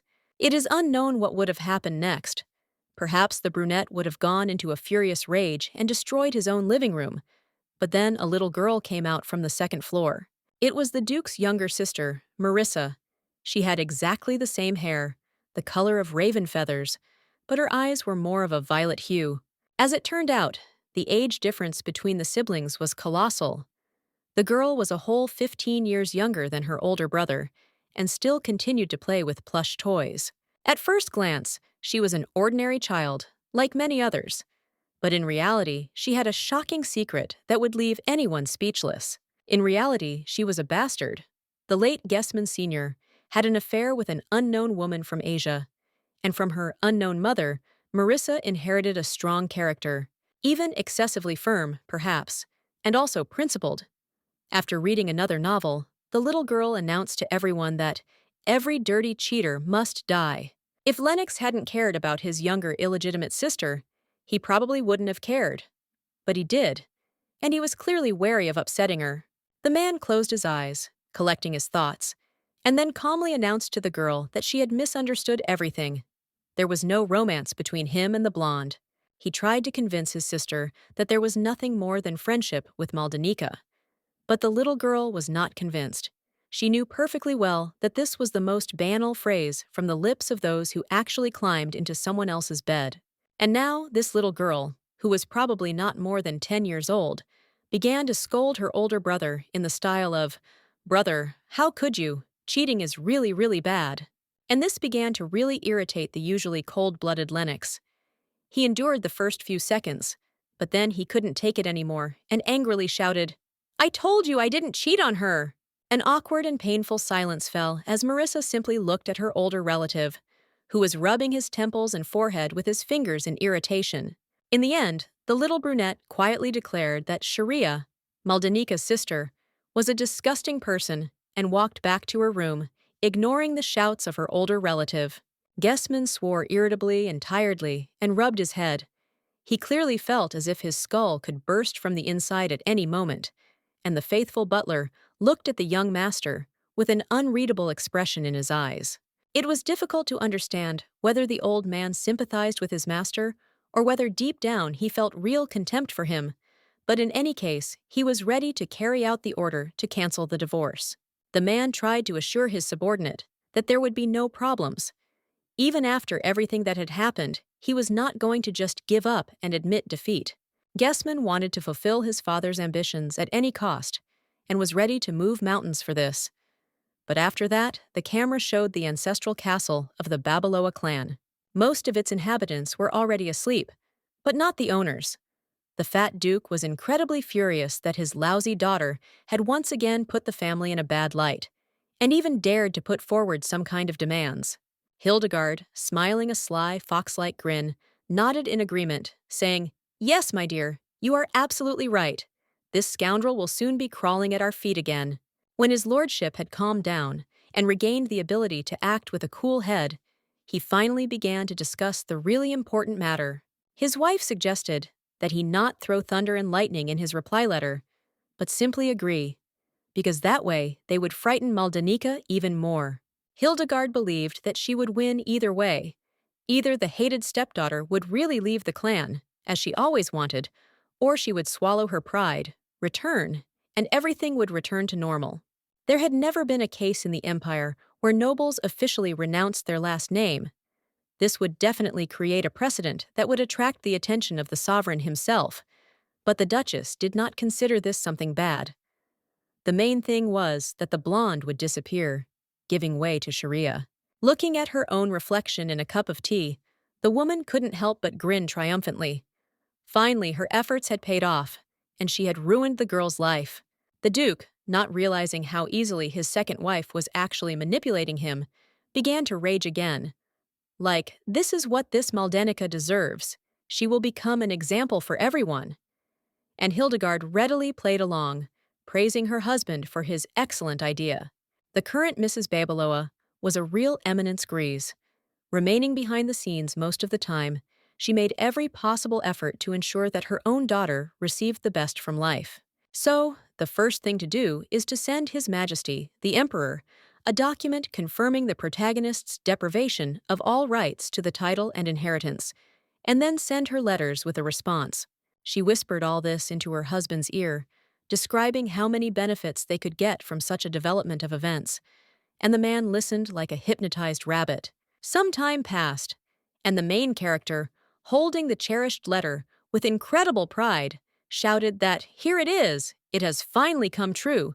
She no longer has any relation to Babeloa." Maldanica was so delighted that she began to dance and spin, completely forgetting about what was happening around her and where she was at all. So much so that even Dominic had to call out to her owner. But even more than propriety, the knight was worried about the absence of a second letter in which Hessman would agree to refuse the wedding. But the blonde assured him that this was not important now. The girl explained that she had pressed Lennox so hard because she didn't know if her family would let her go. But now, having lost her last name, she was a commoner, and that effectively invalidated the marriage in itself. For this, one had to thank the imperial laws that prohibited members of different classes from marrying. And with just one quick, elegant decision, Mel got rid of all her problems. Here, a man in a wizard's robe, who had been in the background doing something all this time, addressed the main characters. He explained that the building was now ready. The result was such that even the usually impenetrable Dominic looked genuinely surprised, not to mention the former Babeloa, whose mouth was wide open and her eyes wide. And their reaction was understandable, because until recently, the dull, time-darkened building had turned into a real gem, with beautiful, bright walls, a whole roof, and a large window behind which the counter began. When the main characters sat down on the bench, the protagonist began to speak again. Now all they had to do was buy the goods, put them in their places, and then they could open the establishment. If you manage to save up enough money, you can also hire a professional chef who can prepare delicious treats, and this was not the limit of Maldanica's fantasies.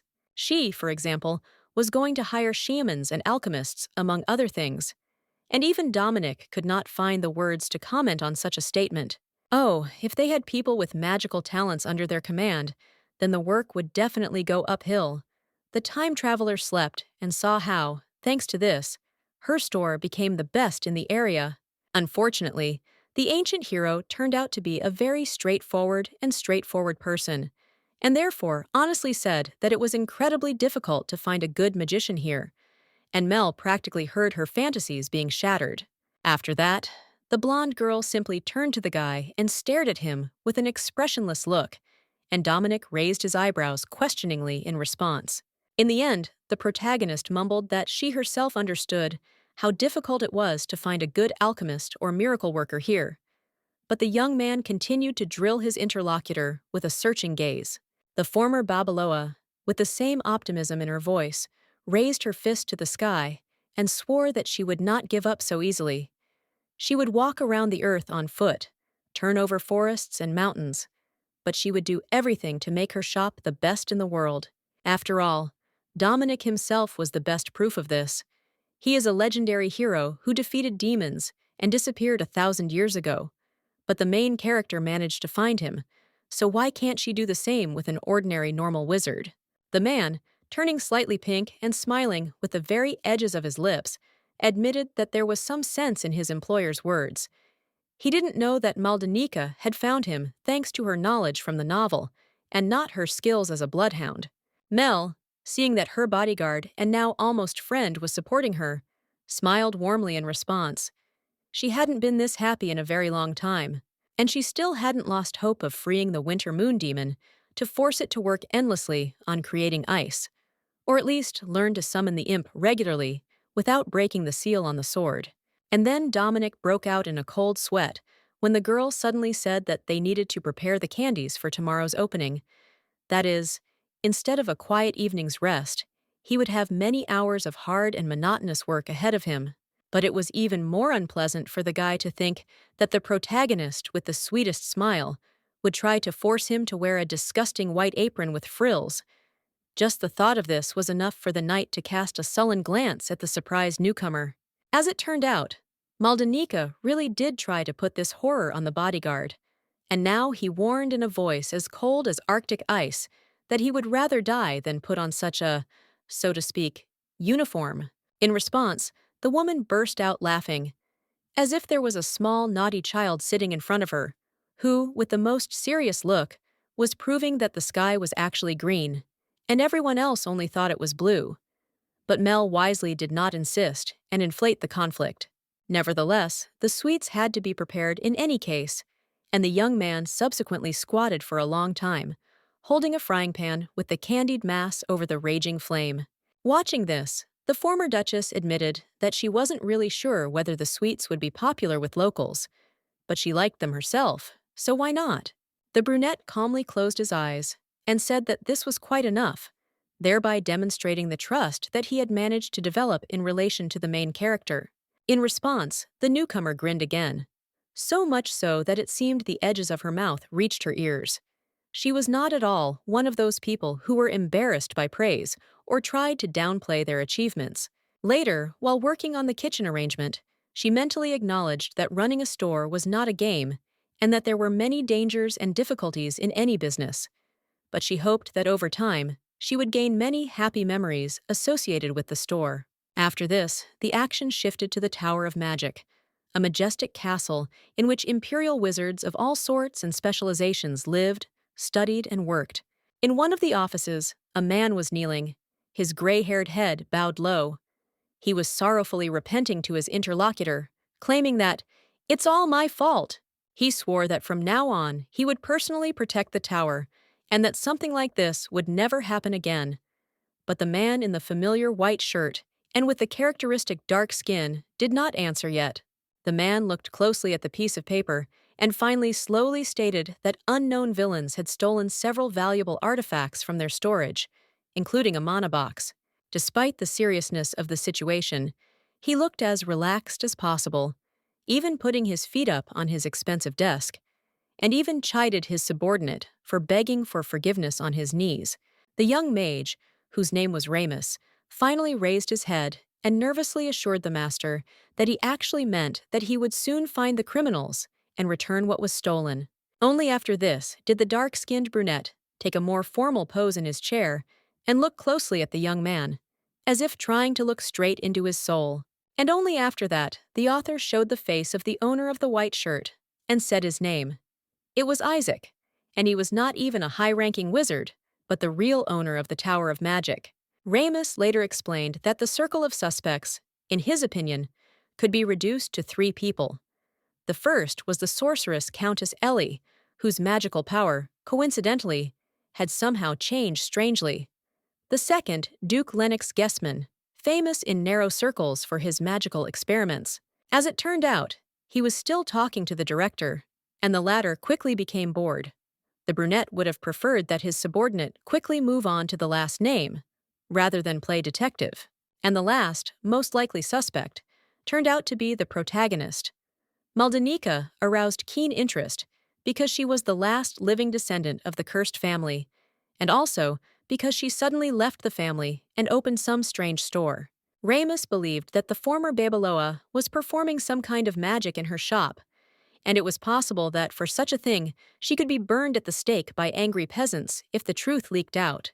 The young wizard's instinct told him that the blonde was most likely the organizer of the crime, so he should focus on her first. But Isaac listened to him with half an ear, thinking about his own. The dark-skinned wizard remembered very well how the main character demonstrated the blade during an argument with her fiance. And even then, it seemed to him that some strange energy was emanating from the weapon, and if you consider that Mel by nature serves as a conductor for special, pure mana, then the conclusions were promising. Besides, he could not forget the careless rudeness with which the blonde had sent one of the most powerful nobles to distant lands. And all this had aroused in him enough interest to want to take up the matter personally. The amazed Ramus wanted to ask the master certain questions, but very quickly gave up and lowered his head.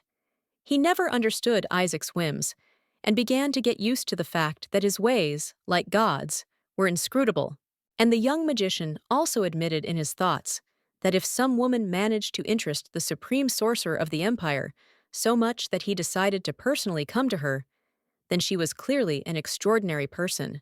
The young man did not think that this was good, but he did not even suspect what a political storm was about to begin in the near future, because the teenager whom Maldana had taken in turned out to be the emperor's youngest son. The young prince, almost knocking over servants and expensive furniture on his way, burst into his elder brother's office, and the first prince, a blue-eyed man with silver hair, froze over his desk. The man was clearly very busy, and the younger man's visit caught him at the most inconvenient moment. This was indicated by his sweaty face, his confused look, and the quietly spoken, "Axion?" That was the name of the golden-haired teenager, and he didn't beat around the bush, but went and stunned his relative with the announcement that he had already found his future wife. The emperor's first son didn't answer. He just smiled reflexively, but it would be hard to blame him for that, because it would be rare for a person not to be taken aback by such a statement.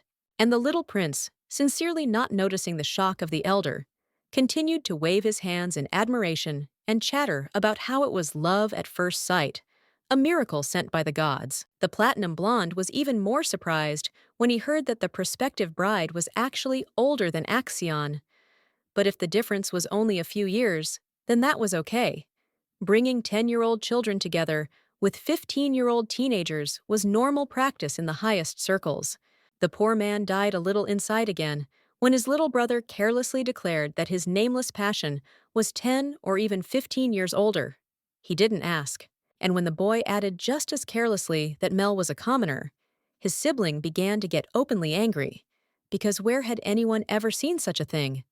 A misalliance between an imperial offspring and the rabble. The kid, still not noticing that his brother's smile had become completely unnatural, added with shining eyes that the protagonist had opened a store where she would sell various cool things. The blonde youth realized that he had completely lost touch with the outside world, because when did businessmen even start inviting unfamiliar children to the openings of their enterprises?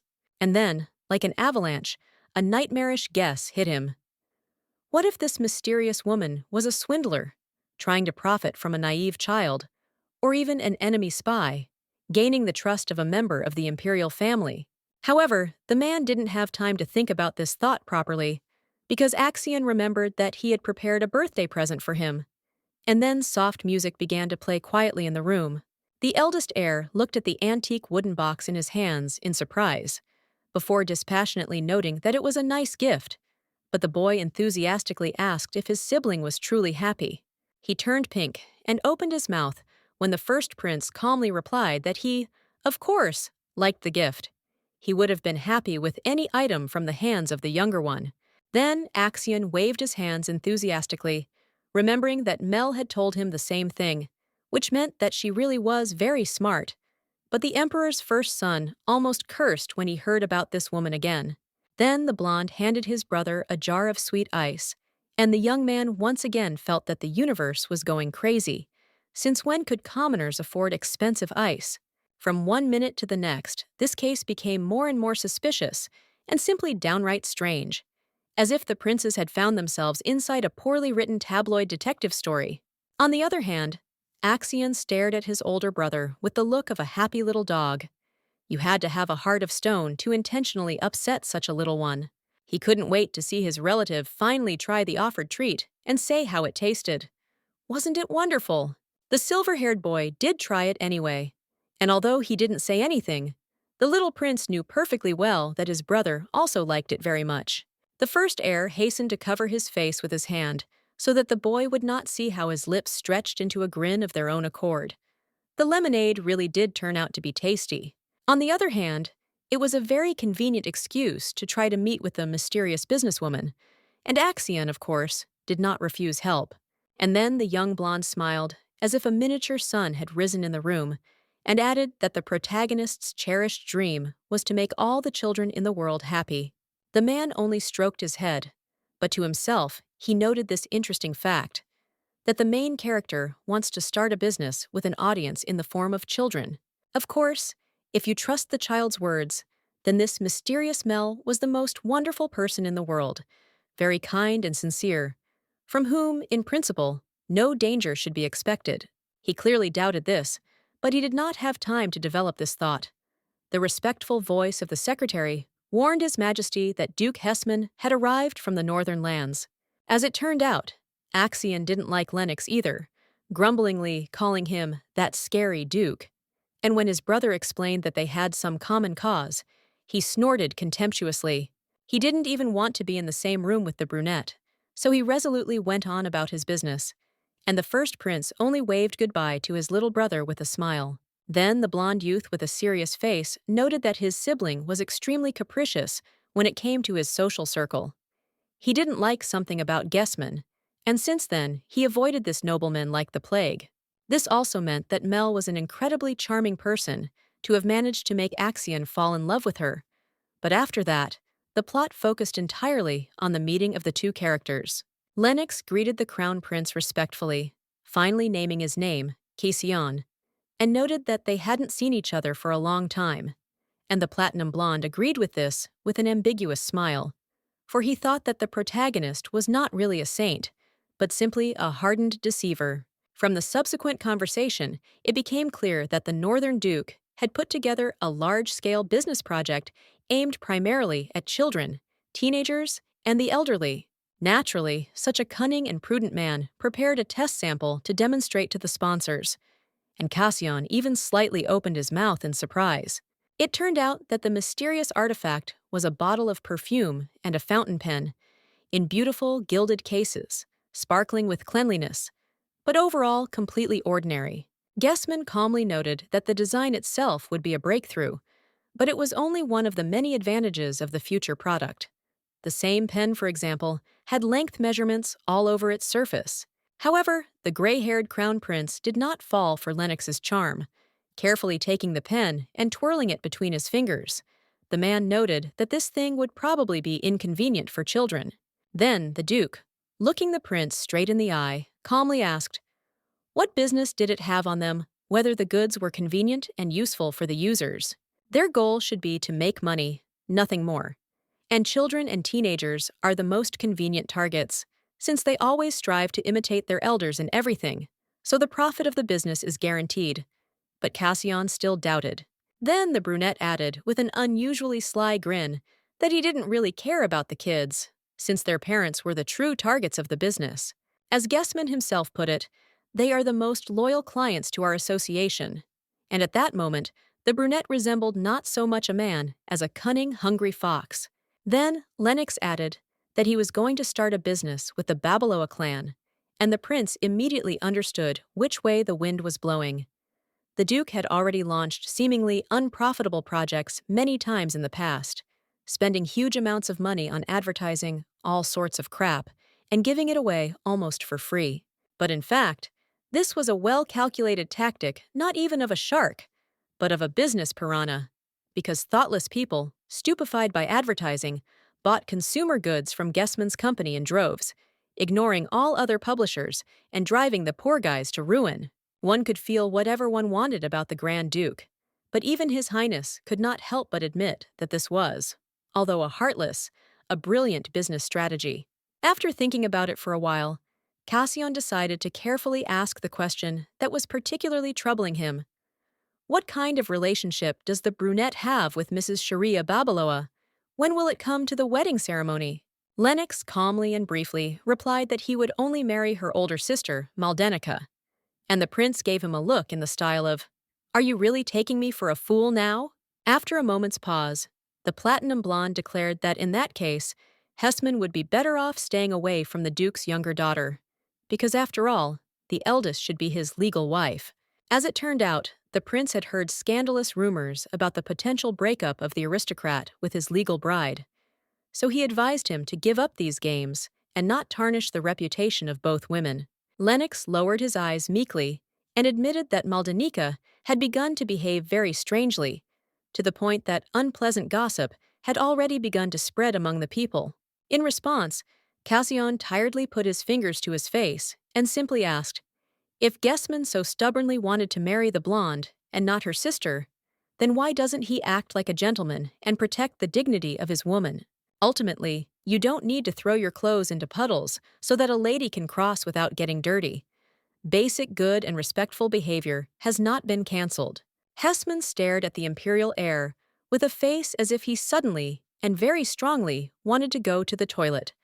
But his upbringing and the importance of the situation did not allow him to ask for permission.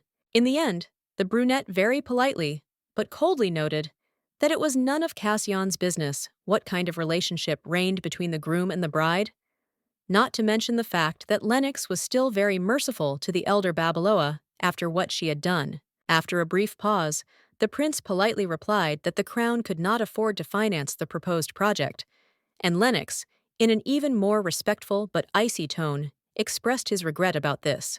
The fair-haired youth noted that Hessman's stores practically ruled the streets of the capital. Almost all businesses go to the Duke in one way or another, and this stifled all other small businesses.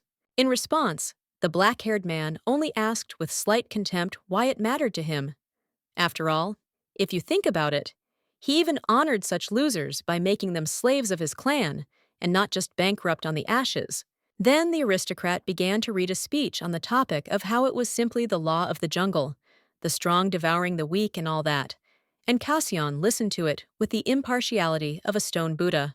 Before his eyes appeared the image of his younger brother, who just recently, with a happy gleam in his eyes, claimed that the mysterious Mel sincerely wanted to make the children happy and not just profit off of them. The older brother just pressed his palm to his face and quietly said, "Ha!"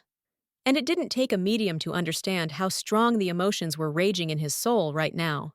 When Gessman had already left the office, Cassion quietly admitted that it was better to be such an idealist. Even he felt sick of the brunette's cynical and heartless approach to business and those around him. After that, the action shifted back to the main character, and she was not doing very well. To be honest, no one even noticed the opening of the store due to the lack of advertising. She was clearly upset, although she tried her best to hide it. But Dominic at least tried to console his employer, reminding her that classes at the academy were not over yet. The man looked noticeably worse than usual, with huge dark bags under his eyes, even paler skin and a tired, detached expression on his face, all because of a night full of work. The knight advised Maldana to focus on coming up with new interesting products, and this immediately changed the girl's mood. She already had a bunch of ideas, each one cooler than the other, and the first thing the blonde was going to try was beer candies. And Dominic's jaw almost dropped in surprise, because he couldn't even understand what it was. With a conspiratorial air, the former Babaloa explained that in reality, almost all children strive to be like adults. And since adults drink very often, the younger generation also secretly takes a swig from the bottle. This was, of course, very bad, but the girl knew how to make money from it. She planned to make 2 types of candy, one of which would be made from real alcohol, and the other would only resemble it in taste, and so the first would be sold to adults, and the second to children. True, in order for the food to be of high quality, you will have to hire wizards, and you will have to try to find and persuade them, and the budget is not unlimited. In general, it is a continuous expense, and the business has just started. Dominic remained silent for a while, clearly digesting such volumes of information that were unfamiliar to him, but in the end, he calmly replied that he could handle such things himself. Maldana's eyes sparkled with delight, but the brunette immediately brought her back down to earth. In any case, they needed a lot of expensive ingredients, primarily beer. And then the young man also admitted that he actually does not possess the spells that allow him to change alcohol. He will learn them very quickly, but he still needs a teacher who would explain and show everything in detail. As Dominic had mentioned in the past, he was only a master of demon-fighting spells, and in everything else he was still a clueless student. So, it would be even better for them to work with a specific recipe. This did not destroy the protagonist's enthusiasm, but on the contrary, fueled it even more. Now she was properly motivated to sell the things they already had and get an increase in the budget. However, it is always much easier to say than to put into practice. Until now, only the wind had been blowing in their store, driving a few fallen leaves in front of it. After a long and awkward pause, the protagonist said that since there were no underage buyers on the horizon yet, why not take advantage of this to get to know the neighboring merchants? And then the audience was shown a still unknown girl who was working on an empty barrel.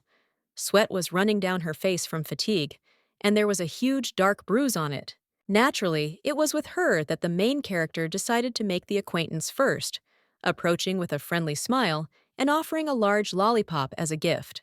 The woman with the black eye was very surprised when she found out that Mel owned a shop next to the academy. After all, there had always been useless ruins in that place. But of course, she didn't refuse the gift. The girl carefully brought the treat to her mouth, took a timid, quick sample, and couldn't hold back a sigh of admiration. The taste was good enough that the stranger instantly warmed up and declared that the blonde's shop must be incredibly cool to make things like that. Then the time traveler again began to explain the basics of her business. And again things went with difficulty, because the local resident could not understand what was being discussed. At some point, the woman asked a strange question about whether everything was okay with the protagonist. And Maldana was even taken aback. Such an ordinary phrase sounded so suddenly and unusually out of context.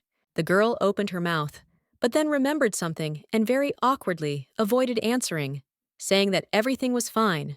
There was nothing strange. And this only made the former Babaloa even more wary. It is unknown what this awkward conversation would have ultimately led to, but then the strange woman finally decided to introduce herself. As it turned out, her name was Lily. She worked in an establishment with a simple name, Lessa's Tavern. But for some reason, it made the main character freeze, no worse than a clap of thunder overhead. The worker explained that this place was located next to the same academy, but they had gone too far from it, and it was as if a switch had been flicked in the blonde's head. It was a real gift of fate. She had just thought about where she could find a supplier of alcohol for making sweets, and then suddenly such luck. So Mel immediately asked Lily to introduce her to the employer. The protagonist's face turned completely pink, and her already bright green eyes became even brighter and shinier, like a pair of emeralds. And that's not to mention her happy smile. The brunette with the bruise was very confused.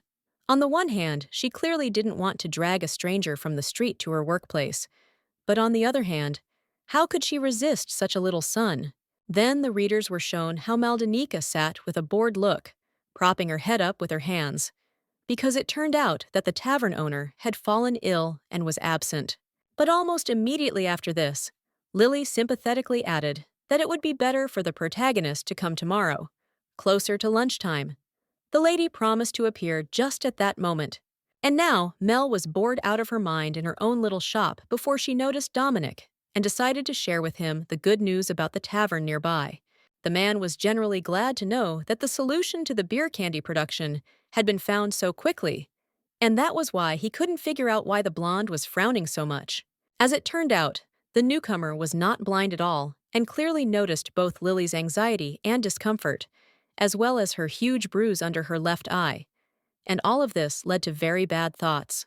Whatever Lessa's tavern was hiding, it was clear that something very bad was going on there. And now Maldana clearly wanted to figure out what exactly, and not just make a deal. After this, the action immediately moves to the next day, when the protagonist has already talked to Lessa herself, who turned out to be a pale and dejected middle-aged woman. She generally appreciated the idea, but was not going to help, because she planned to close the tavern.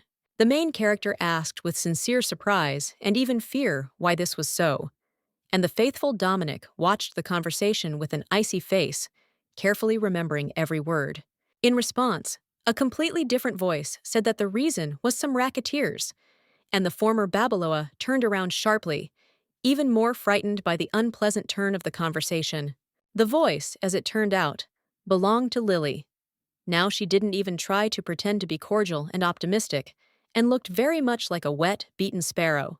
The reason turned out to be a gang that was in charge in the area, nicknamed the Red Pirates.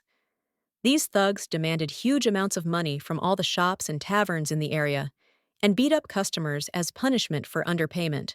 The corrupt guards did nothing to stop these scoundrels, who were rumored to be sponsored by some aristocrat. And since the bandits also possessed magic, the common burghers had no chance of dealing with them. For protection, they demanded no less than 5 million from their own tavern, an absolutely enormous sum even for Maldana, who was accustomed to luxury, so Lessa gave in. And the criminals were supposed to show up for the tribute any minute. But Lily didn't even have time to finish saying this when the door shook from the noise and a rough voice demanded to let them in. The worker was frozen with horror, and her mistress rushed to the protagonist, begging her to hide quickly before all these villains burst in and did something terrible to the noble lady. Lessa took Maldana and her companion to another room and assured them that everything would be fine. The tavern was closed. There shouldn't be any confusion. The main thing was that the guests themselves remained as quiet as a mouse.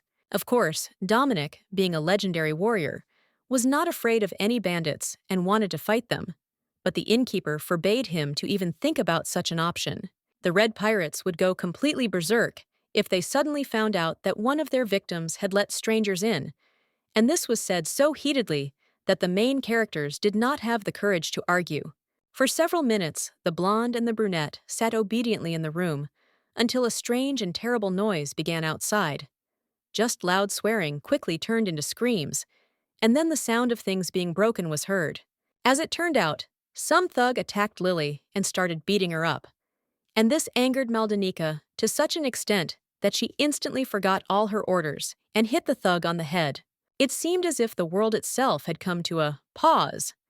Everyone present froze.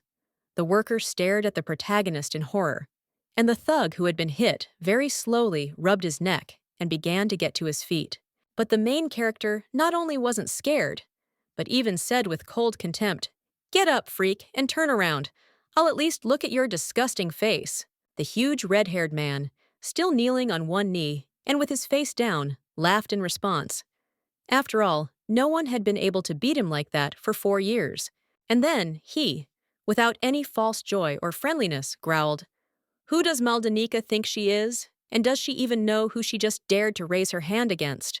From the outside, the newcomer still seemed like an ice statue, absolutely unshakable and fearless. But in reality, she was scared to the point of shaking in her knees. Mel just hit it well. And Dominic, still sitting in the room, also made telepathic contact with her. He warned that he would lend his mistress some of his power for a while, and then the magic began. Now the protagonist could see and react much faster than mere mortals, and her body became harder and stronger than steel. And this gift could not have come at a better time, because the leader of the bandits had already grabbed the blonde by the neck. With his eye twitching with rage, the bandit threatened that if Maldana dared to go against them again, they would break her neck. But the girl did not feel even the slightest pressure from his grip. Realizing this, the newcomer simply moved her hand a little and brought down the huge, muscular man with such casual ease, as if he were actually lighter than the softest feather. The other red pirates looked at this with horror, and it was even easy to understand them. The girl easily defeated one of them, being 3 times lighter and a head shorter. And now, when the balance of power had changed dramatically, the former Earthling was not going to give these scoundrels mercy. She, of course, would not have done it before. But now, when she was a little drunk from Dominic's superhuman power, she was even less going to. She was all alone against at least 5 men. But now these seasoned thugs resembled a pack of frightened rabbits suddenly confronted by a hungry wolf. All these bandits were very scared, until one of them decided to take a step forward. He was even bigger and stronger than the red-haired bone-breaker that Maldana had knocked over, and he did not consider her a threat. The huge pirate boastfully called the protagonist an idiot, one of those stupid women on whom his comrades feast, and make money, and the other bonebreakers nodded awkwardly in agreement. If the main character had been in her normal state, she would most likely have been very scared. But now she felt like an invulnerable goddess. And so, with a mocking grin, she beckoned the thug with her finger and offered to come out. The further development of events was predictable to the point of toothache. The blonde threw the men around with casual jabs and kicks until one of them tried to pounce from behind. But this attack also had no effect. Maldana easily anticipated it, intercepted the opponent's hands, and then forcefully slammed him back into the ground. In short, when the dust settled, only the main character remained on her feet, completely unharmed, not sweating, and continuing to crack jokes about her defeated enemies. Several of the people who remained conscious wheezed angrily, asking why this had happened. Where did some girl get such strength from? And they realized too late that they had attracted her attention. No, the former Duchess had no intention of continuing to beat up these bastards. She had something worse planned, namely, to take all the money and jewelry that they had lying around. This horrified the bandits, but whole bones and organs that had not been crushed into mush were more valuable to them than coins. So after a few minutes, the protagonist was happily clutching whole bags of gold and silver to her chest. She was so happy that she screamed out loud about how much she could now do with her store, and the beaten racketeers, not knowing the context, were finally convinced that they had gotten involved with a madwoman. Unfortunately for them, Maldana heard this insult and was clearly prepared to take the matter to its logical conclusion, after which there would not be a wet spot left of the bandits. Realizing this, the Red Pirates instantly forgot about their pride and began to beg for forgiveness. But Mel very quickly had no time for them. As it turned out, Lily ran out of the tavern during the commotion and gathered a crowd of defenders. The situation that arose was more than awkward. People obviously wanted to help, since they even managed to overcome their fear of the gang. But in the end, they came to the very end, when everything had been resolved safely anyway. Now, this whole crowd looked at the blonde with an adoring gaze, and the newcomer felt cold sweat running down her back. She was ready to show off as much as she wanted in front of her defeated opponents, but not in front of the audience. The townspeople showered the ex-duchess with enthusiastic comments, and she herself increasingly felt the need to run away somewhere to the ends of the earth, dig a very deep hole there, and never climb out of it. The innkeeper, Lessa, also managed to twist the knife in the wound, joining the crowd and telling that Mel behaved like a hero from a fairy tale, suddenly appeared at the most difficult moment and fixed everything. Eventually, people started shouting, "Hip hip, hooray!" in honor of the unknown strongwoman who single-handedly defeated all those terrible red pirates, freeing the innocent shopkeepers from their yoke. No one noticed at what moment Dominic left the tavern. He simply very quietly approached Maldana from behind, threw his black cloak over her shoulders, and congratulated her on a job well done. But the woman, to put it mildly, didn't care about this.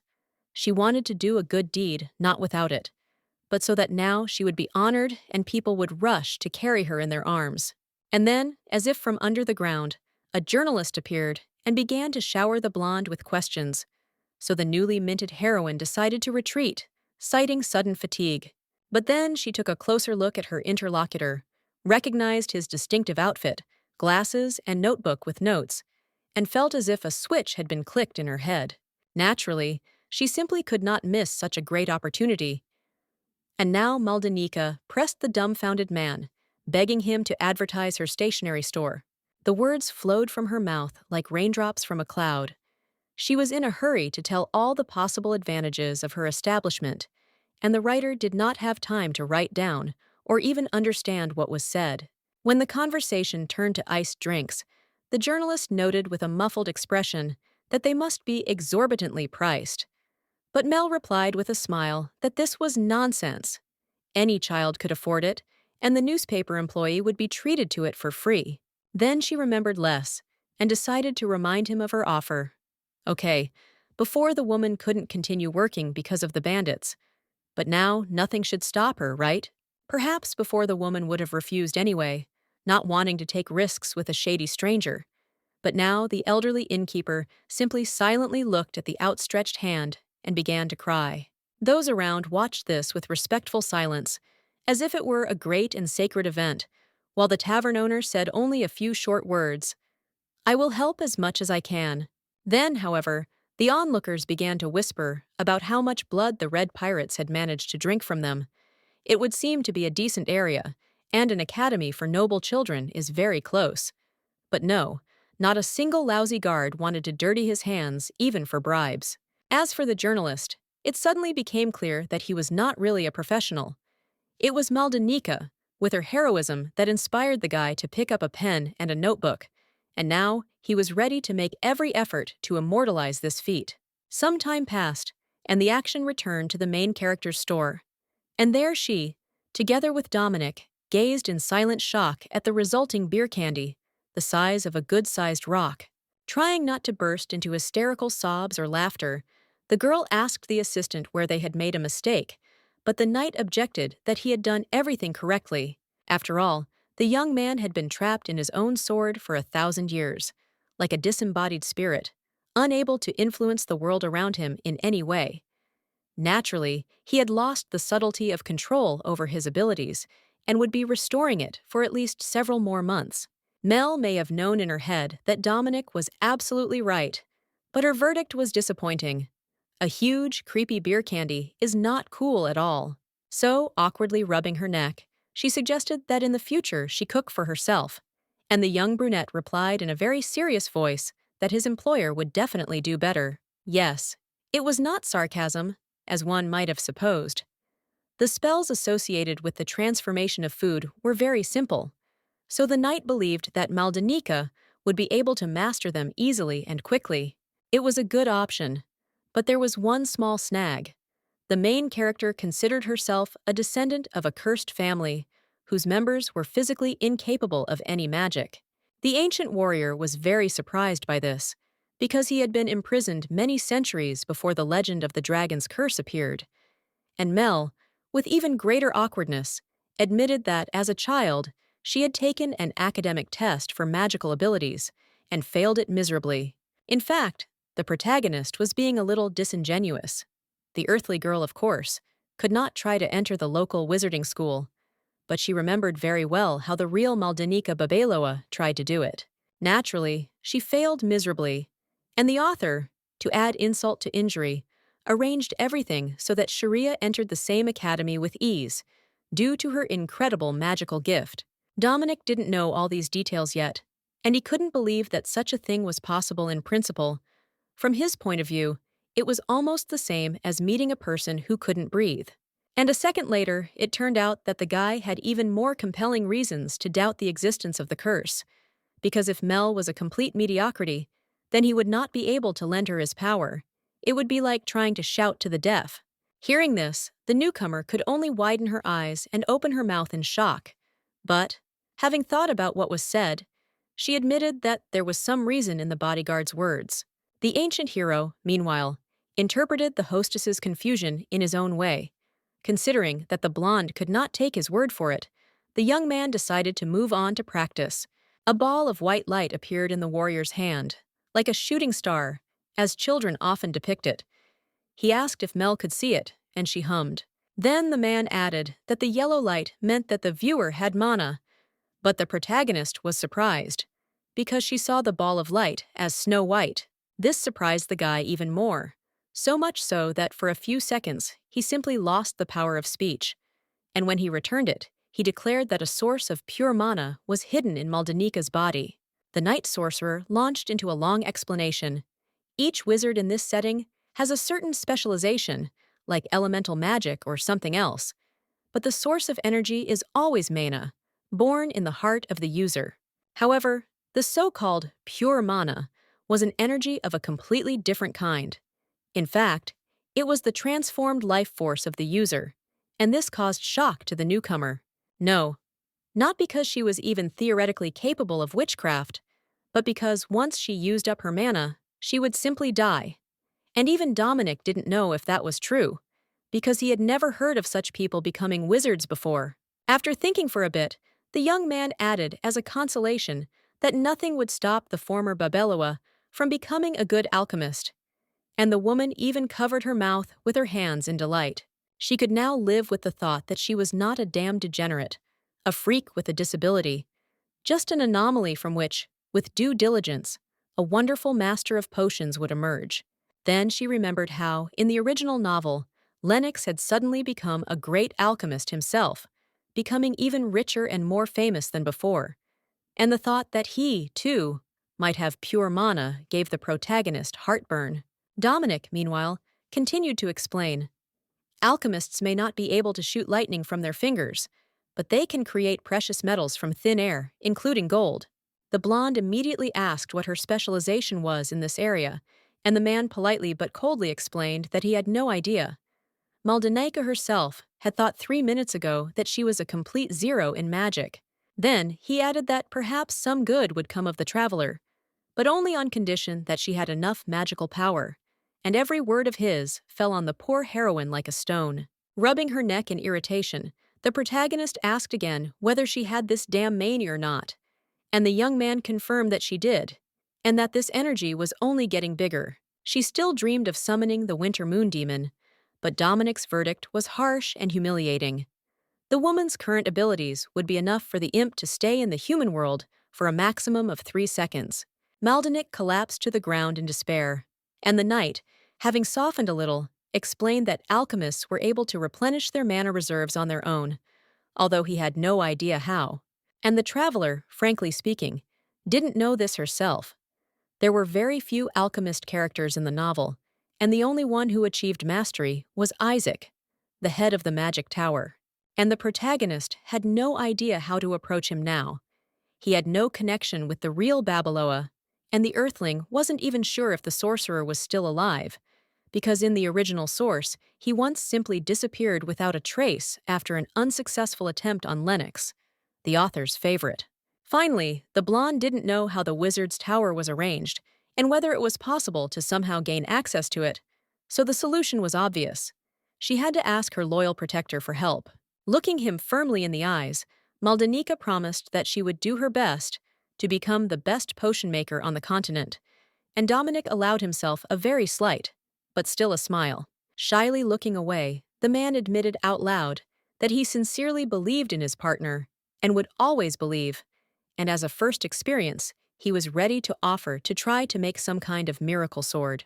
When the blonde, without really hearing the last sentence, decided to make as many beer candies as possible, the warrior felt himself falling into a stupor, and his jaw was reaching for the floor. With a face as dull as a dead fish, he asked if Maldana wanted to create even more nightmares, like the one that was now propping up their ceiling, and the heroine, not catching the sarcasm, agreed. The protagonist had already entered her fantasy mode, from which even a very strong kick could not bring her out. Before her eyes appeared endless rows of various sweets, of all sizes and shapes. When she tearfully asked her bodyguard to imagine a lollipop in the shape of a cutlet, the knight couldn't resist asking if Mel cared about anything in this life other than damn food. After thinking for a bit, the woman added that she also wanted to summon a small demon to endlessly make ice for her. And the ancient hero had no comments other than an indistinct, "I understand." A little more time passed, and readers were shown the first sample, a whole tray of magnificent treats that shimmered in the light, reminiscent of beer mugs. Unfortunately, Maldana was so tired that she didn't even have the strength to enjoy her result, and Dominic, not at all out of breath, noted that the hostess had reached her limit. In about a day, her supply will be restored naturally. There is no need to worry about this. So the guy took one of the candies and put it in his mouth. A few seconds later, the brunette noted that the sweet had a very unusual taste, and the girl jumped up as if stung, asking, why did the assistant say this in such an unusual voice? As it turned out, while the girl was suffering, trying to achieve excellent results, and recovering from wild fatigue, the guy decided to play a little prank, influencing the cookie he had eaten with magic. After a pause, both protagonists started laughing. After all, Dominic was over 1,000 years old, and yet he still acted like a teenager and fell for his own joke with a change in voice. Then something truly strange happened. It was as if an invisible stopwatch began to tick away the moments with a loud tick, causing the main characters to freeze. When the 3rd second was up, they both realized what a treasure they had accidentally created. Children would sell their souls just to get access to these luxurious candies that make the eaters speak in someone else's voice. The protagonist ran to Lessa to share the wonderful new thing with her, and the audience was then shown Isaac, who finally decided to go on reconnaissance, but was followed by an overly enthusiastic wizard in the form of a child. Rasmus had to be thanked for this. He had gotten it into his head that if he let his beloved boss go on such a dangerous mission alone, then some kind of nightmare would certainly happen to the brunette. But, on the other hand, looking at the young wizard in glasses, whose name was Henry, the Archmage admitted that a walk in his company was far from the worst way to spend an evening. The man leaned over to the little boy like a kind uncle and kindly asked if it was cool to walk outside the tower, and the boy enthusiastically agreed. As it turned out, Henry was actually a child, not an adult in disguise, and Isaac had taken him along with him in the hopes that Maldana would be more accommodating due to her love for children. In addition, he believed that a person's true nature was best illustrated by their behavior around a lonely toddler when they thought no one was watching them. So the Supreme Warlock asked Henry to approach the blonde for a conversation. This child with glasses, by the way, was also special. He was only 5 years old and learned to speak late, but was a real genius in the magical arts. And this, unfortunately, had a downside.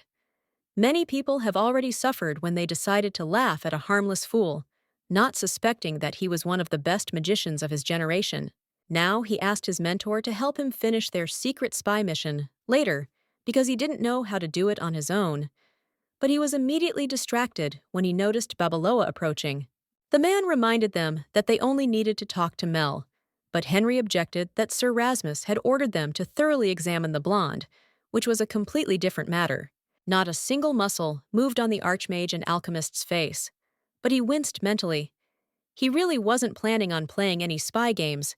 He just wanted to look at Maldana up close to dispel the boredom that was tormenting him.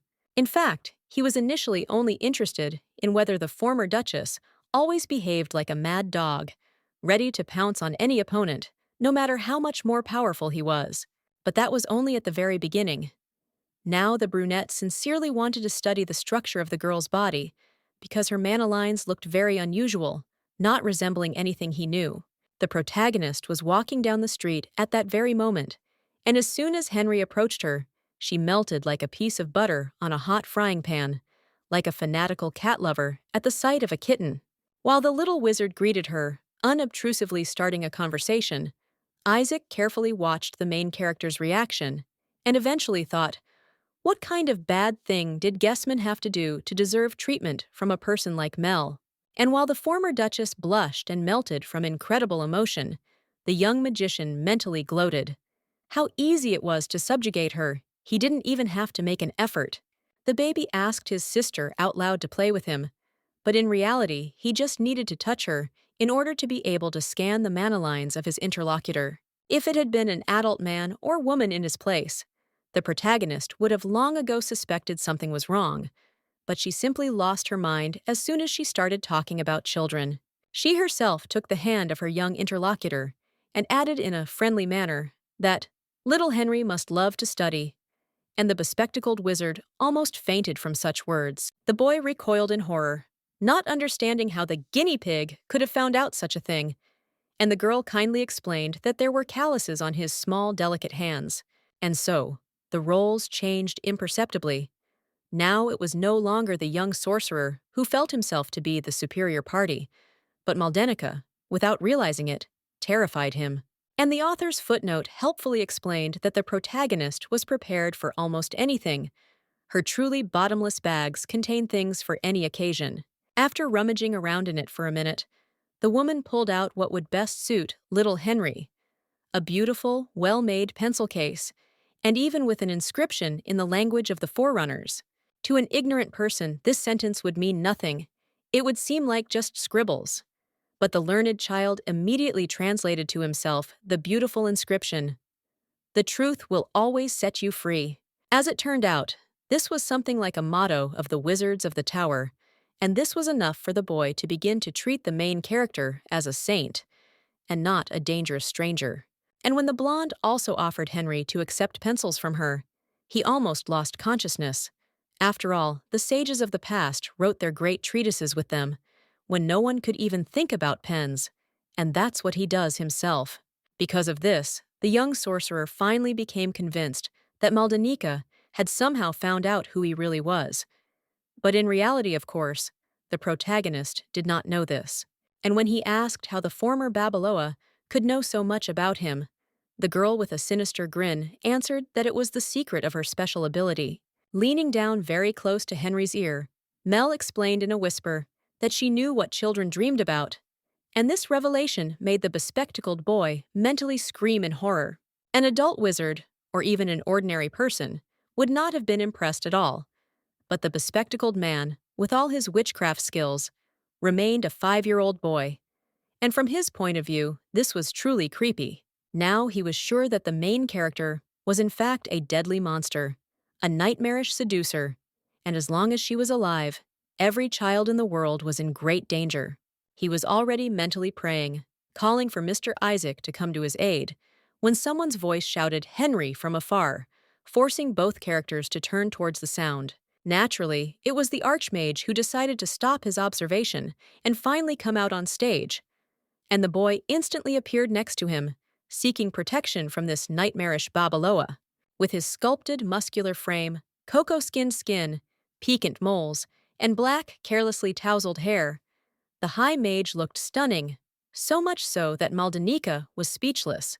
And when she finally spoke, it was time for Isaac to freeze with his mouth open. Because of all the possible things, the woman could not think of anything better than to declare, "Henry, is this really your father?" The man and the boy were indeed completely different from each other, so it was impossible to mistake them for close relatives, and the master alchemist declared that he was only a guardian. Mel, however, still did not attach much importance to this, and added that she wanted to give Henry this small, cute kicker, and the Archmage responded to this with polite gratitude. Isaac most likely decided that they could part ways at this point, but he knew the newcomer too little. She simply couldn't resist the opportunity to offer someone to try her first food. For a few seconds, the Supreme Mage looked at his interlocutor very intently and appraisingly, and then carefully touched her hand, in which the child's pencil case was still clutched. The blonde was taken aback, and when she came to her senses, she pulled her hand back in horror and stepped back, clearly intending to ask what the hell the stranger was doing. But Isaac continued to smile with all possible politeness, as if nothing strange had actually happened, and he noted to himself how unusual Maldanika's gift was. For him, the protagonist's mana lines were like a dying fire. Some embers still sparkled in it. There were tiny sparks, but it was enough to blow hard enough to extinguish them completely, and this was very strange, because Babaloa did not look like she was dying. And while the woman was examining herself, as if trying to find some kind of mark, the brunette made the correct assumption that this anomaly was connected with the heritage of Kanoa. However, even this sorcerer was surprised when the main character suddenly began to advertise her shop and lure people into it, promising a bunch of other sweets, as if nothing strange had happened between them. And while the sorcerer blinked his coal-black eyes in confusion, the blonde hurried on about her business, not forgetting to say goodbye to Henry and his pseudo-father, of course. The wizards were too surprised to respond to this in any way. They stood for a long time afterwards and watched the quickly retreating figure with golden curls. The first to come to his senses, oddly enough, was the boy. Carefully tugging at the hem of his mentor's clothes, he asked why Mel so stubbornly called them father and son. For the first few moments, the man simply looked at the baby. Then he grinned slyly, clasped his hands on his chest, and declared that the girl was not mistaken, which caused Henry to quietly, shockedly say, "What? No, of course he didn't mean that the boy was his biological son or anything like that." But, on the other hand, it was Isaac who picked him up and is now raising and teaching him. Therefore, from the Archmage's point of view, he could well be called a parent for the bespectacled man. And he said this without a hint of irony, even taking the child in his arms as if he were his own.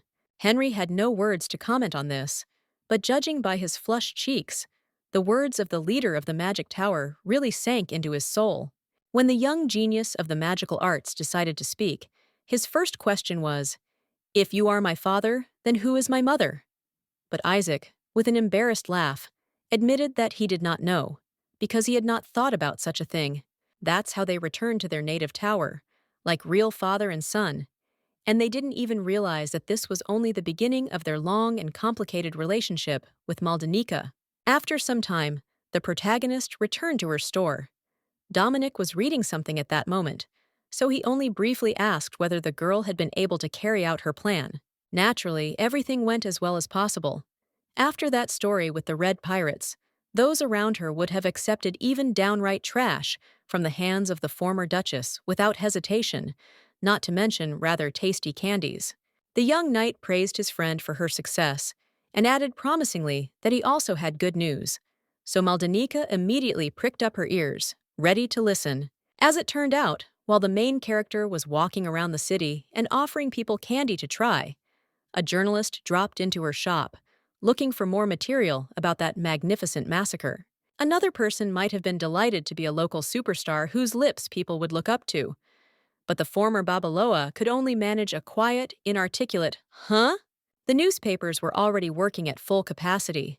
People did not have time to turn the page without one loud headline being replaced by another, even if it was telling the same story. And the witnesses interviewed, of course, did not mince words during the interviews. They were very vocal in their praise of Maldanika, describing in vivid detail how she had beaten up a gang of racketeers, just like children retelling the events of their favorite superhero comics. No, it wasn't Dominic who told the protagonist, generously giving her a speech. It was the woman herself who opened a fresh newspaper and read out loud everything that the locals had managed to make up about her. As it turned out, it was the product of a company that is famous for its exploitation of bikes, exaggeration, and outright lies. But at least they mentioned the store. Moreover, it managed to get information about funny beer candies, which, if eaten, will change a person's voice, even if only for a short period of time. And they didn't forget about drinks with ice. For local residents, this was an unaffordable luxury, but the newspaper promised that in Mel's store, any of them would be able to buy a glass of cold, sweet treat. This delighted the main character so much that she immediately began to praise the article, forgetting how just a minute ago she had accused its creators of loving ducks. And Dominic, judging by his crooked smile, did not miss this irony. The time traveler decided to cut out a fragment of the article and save it as a keepsake, when it suddenly dawned on her. Duke Guessman and Babaloa would probably read this, and what would happen then? The ancient hero gave an uncharacteristic mocking laugh and assured her that there was absolutely no need to worry about that. So Maldanika asked why. Then the man recalled how, long ago, before the incident with the release of the demon, he had bewitched the surveillance group, forcing them to never pay attention to the blonde again, so that the enemies would simply accept the article as fiction. And to be even safer, he made the bloodhounds think that the protagonist is an empty-headed fool who only knows how to do stupid things and squander money. So there will definitely be no danger. But the more he spoke, the clearer it became that the young man was simply lying. He was taking revenge on Maldanika for all her jokes and attempts to make him work hard. Having finished sulking at the harmful Dominic, the girl once again carefully examined the article with the praises and asked out loud, "Will this material now reach the academy?" The main character replied that it would be very strange if none of the neighboring kids heard about it, and the young man explained that this was actually very good. Very soon, they would have no end of kids wanting to see the super strong ant. You didn't have to be a legendary warrior who defeated demons and saved the world at just 17 years old to understand how right Dominic was. The author very clearly showed a ring of children's faces, each of which had glowing eyes. Naturally, they discussed the protagonist and what she had done to the Red Pirates. The kids couldn't wait to come and see this mysterious superwoman, and the teacher's ban only fueled this thirst. They would most likely have already run away straight from class. But one girl reminded them in a timid voice that they were not talking about an aristocrat like her and everyone else present, but about a commoner. A modern earthling would not understand the essence of the problem at all, but they were children of feudalism. They were accustomed from their earliest years to the fact that people are not born equal, and that the nobility is superior to the common people in everything. And therefore the story about the exploits of some shopkeeper clearly smacks of fiction. In addition, the little girl reasonably noted that even a real nobleman would have a hard time dealing with a whole crowd of experienced thugs accustomed to shedding blood, especially in splendid isolation, as the same newspapers write.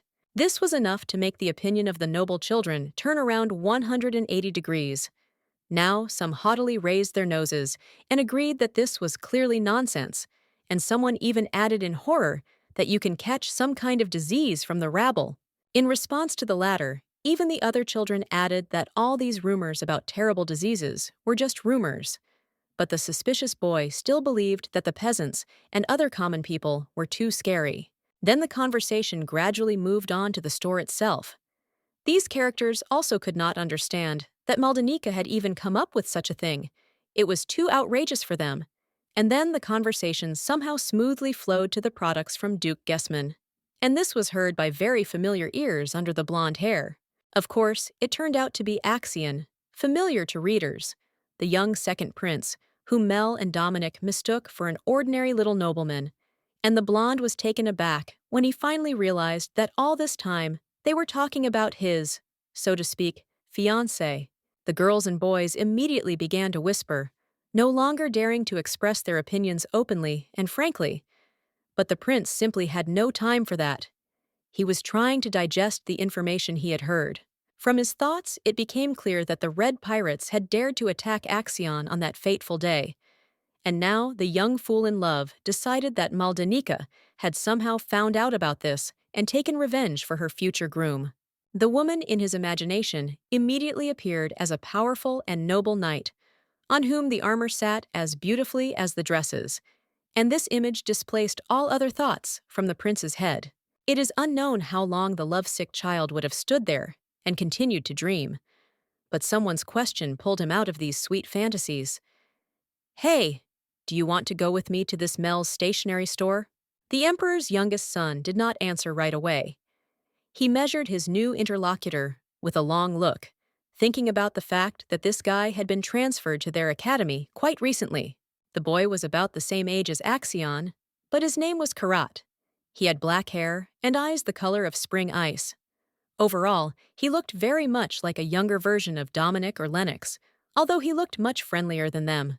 And the prince, unlike most, knew that this boy was not an ordinary child, but a secret agent of the Wizard's Tower, who had infiltrated the academy on a secret mission from the adult aristocracy. Recently, small nobles have started to mysteriously disappear in the capital, and only those who possessed witchcraft. Some villains were behind this, and thanks to Karat, it was already possible to successfully prevent a tragedy twice. He had the ability to easily knock down grown men, but even the young agent admitted that the Red Pirates were a very dangerous group, primarily because many of them were sorcerers themselves. That's why the boy couldn't understand how an ordinary store owner managed to defeat all these thugs, but he was clearly determined to find out in the near future. So far, Karat could only note that the mysterious Mel was a very strong, and as a result, dangerous person. It was even possible that she was the leader of the child kidnappers, and the battle with the pirates was, in fact, a fight between two hungry sharks for territory. Axion, despite his general knowledge of the interlocutor's identity, had no idea what he was thinking about, so he innocently agreed, especially since Maldanika had long asked him to visit her with his friend. After this, the boys agreed to warn the mistress by letter and visit her together at the first opportunity, and then the readers were shown the huge imperial castle and fragments from the message of the younger prince to the elder. The young prince, with the innocence typical of children, asked Xiang to go with him to this store, promising that he would definitely like it. But the gray-haired youth's face was not affected by such news and offers. Having finished sighing, the man mentally reproached himself. He had unforgivably delayed the start of the investigation into this strange shop, and was now reaping the fruits of his careless slowness. The first prince took a pen, wrote a few short words on the paper, "I will follow you," and then sent it to his little brother via carrier pigeon. Now he was going to find out exactly what such a strange and powerful man was doing near the academy. From the young man's reflections, it became clear that the old emperor had a very numerous offspring. At different points in his life, the sovereign had produced 8 children, but almost all of them died at a young age from strange diseases, so that their number was reduced to 2. Sion was the second eldest, while Axion was the youngest, born 8th. But despite such a huge difference in age, the royal brothers were incredibly close to each other. The gray-haired youth stared at the portrait of himself in his imperial robe next to his younger brother for a while, until he mentally swore an oath to make Mel's life hell if she ever offended the young prince. And then he casually ordered his servant to bring him the teleportation scroll. The young sovereign was now not going to waste even a second. He put aside all his business and prepared to immediately move to the vicinity of the Maltend Academy. After this, the action returned to the time traveler and her faithful bodyguard. They were both standing behind the counters, waiting for the first customers, when their attention was drawn to the question, "So this is the place?" Maldanika raised her eyes in surprise when she realized who exactly she was seeing in front of her. It was the memorable blonde kid who preferred to earn bruises rather than give his old box to his mysterious offenders. They looked at each other in shock for perhaps a good half-minute, until they finally came to their senses. The former Babaloa took a step forward, politely greeting her little friend, and he ran up with his arms outstretched in delight. The beauty of the moment was spoiled only by the fact that the woman, for the life of her, could not remember the name of this little golden-haired hidalgo. Mel was not even sure that she had ever heard him say his name. The prince himself came to the rescue. Not noticing the discomfort of his interlocutor, he called himself Zion and boasted that all the wounds had long since healed, to which the protagonist mentally responded with praise, like, "Well done, guy, you saved me from shame." And the blonde, without moving from his place, hastened to add that he had brought a friend, as he had promised, and showed Karat standing at a distance, who now looked much colder and more wary. True, in his excitement, he slightly mangled the young wizard's name, calling him Karotom, which sounds very similar to the English name for carrots, and the brunette corrected the prince with slight indignation. While the boys were arguing and bickering over how Axion always mangled the black-haired boy's name, the protagonist was trying to digest the fact that children, real little children, had actually come to her stationery store. The main character, one might say, drowned in her fantasies from joy. It was as if she had been transported to her native South Korea, where everything was so familiar, habitual, and understandable, unlike this fantasy Middle Ages. At first, she was going to engage the kids in games so that they would have a great time, and then, as if in passing, offer them to try those very beer candies that would make the young consumers a little more like adults. At one point, she quietly called out to Karat and Axion, drawing their attention to her modest person. And then she spread her arms, smiled very warmly, and happily announced, "Welcome to Mel's stationery store." At least it didn't work with the little brunette. He was not a child first and foremost, but a special agent of the Tower of Magicians, and now he was coldly and intently studying the suspicious woman, trying to understand what her secret was. He quickly came to the conclusion that Maldanika was an absolutely ordinary woman and did not represent anything serious in a fight. But her servant, Dominic, looked much more dangerous, and it was even stranger that he somehow ended up under her thumb. Thinking about all this, the young magician came to a terrible guess. What if the blonde is actually so smart and powerful that she is able to perfectly hide her true power from those around her, pretending to be an ordinary girl? While Mel cooed at Zion, asking him what he loved and wanted most, Karat mentally rolled his eyes and sighed deeply. This dim-witted prince had managed to swallow not only the hook, but also the line and sinker, and in such a short time. From the magician's point of view, the emperor's offspring looked like a complete idiot, babbling some nonsense, a lovesick fool with a besotted look. And the brunette was sincerely surprised how one could be so stupid, even if he drank a love potion, for example. At this point, the point of view shifted to Askion and Maldanika. The fair-haired boy noticed some strange things, and the woman kindly explained that they were soap bubbles. She never had time to test this product, but why not arrange a small experiment together? And the prince, of course, agreed, and with such enthusiasm that Karat almost cursed out loud. It was as if a switch had been flipped in his head by a terrible guess. In fact, Mel is a bloodthirsty, mad scientist conducting cruel experiments on children, and now he needs to escape at any cost and report the danger to his superiors. Now he would not even think of treating the blonde with contempt or condescension. On the contrary, fear settled in the heart of the young wizard. And when the heroine looked intently straight at him, the brunette felt his insides turn cold. Naturally, the protagonist was never the monster that the young agent's wild imagination had managed to paint her as. And, noticing that the second boy was looking straight at her, the former Babaloa only smiled kindly. But from this sweet look, a lightning bolt seemed to run down Karat's spine. He decided that the situation had become too dangerous, and now he needed to stop the bloodthirsty child killer with his spells at any cost. Fortunately, it didn't come to blows on the spot. Instead, the audience was shown children and adults standing on the street, facing each other, like cowboys and outlaws from old Wild West movies.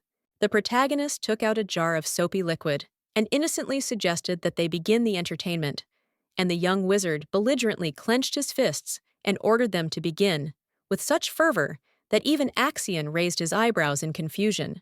The blonde brought a wet stick with a round hole at the end to her lips, carefully breathed on it, and a flock of beautiful soap bubbles, shimmering in the light of the setting sun, flew into the air. It was such an unusual and beautiful sight that even Karat was taken aback, unable to bring himself to carry out an attack. As for the prince, he was simply fascinated and reached out to the bubbles with his hands. As soon as he touched the soap figurine for even a moment, something even more unusual happened. It burst, but did not disappear without a trace, but turned into a beautiful flower of a soft pink color. And soon, the rest of the bubbles began to turn into similar flowers. Like beer candies, this trinket contained simple, but funny and beautiful magic. Carrot, judging by his surprised pink face, even agreed with this.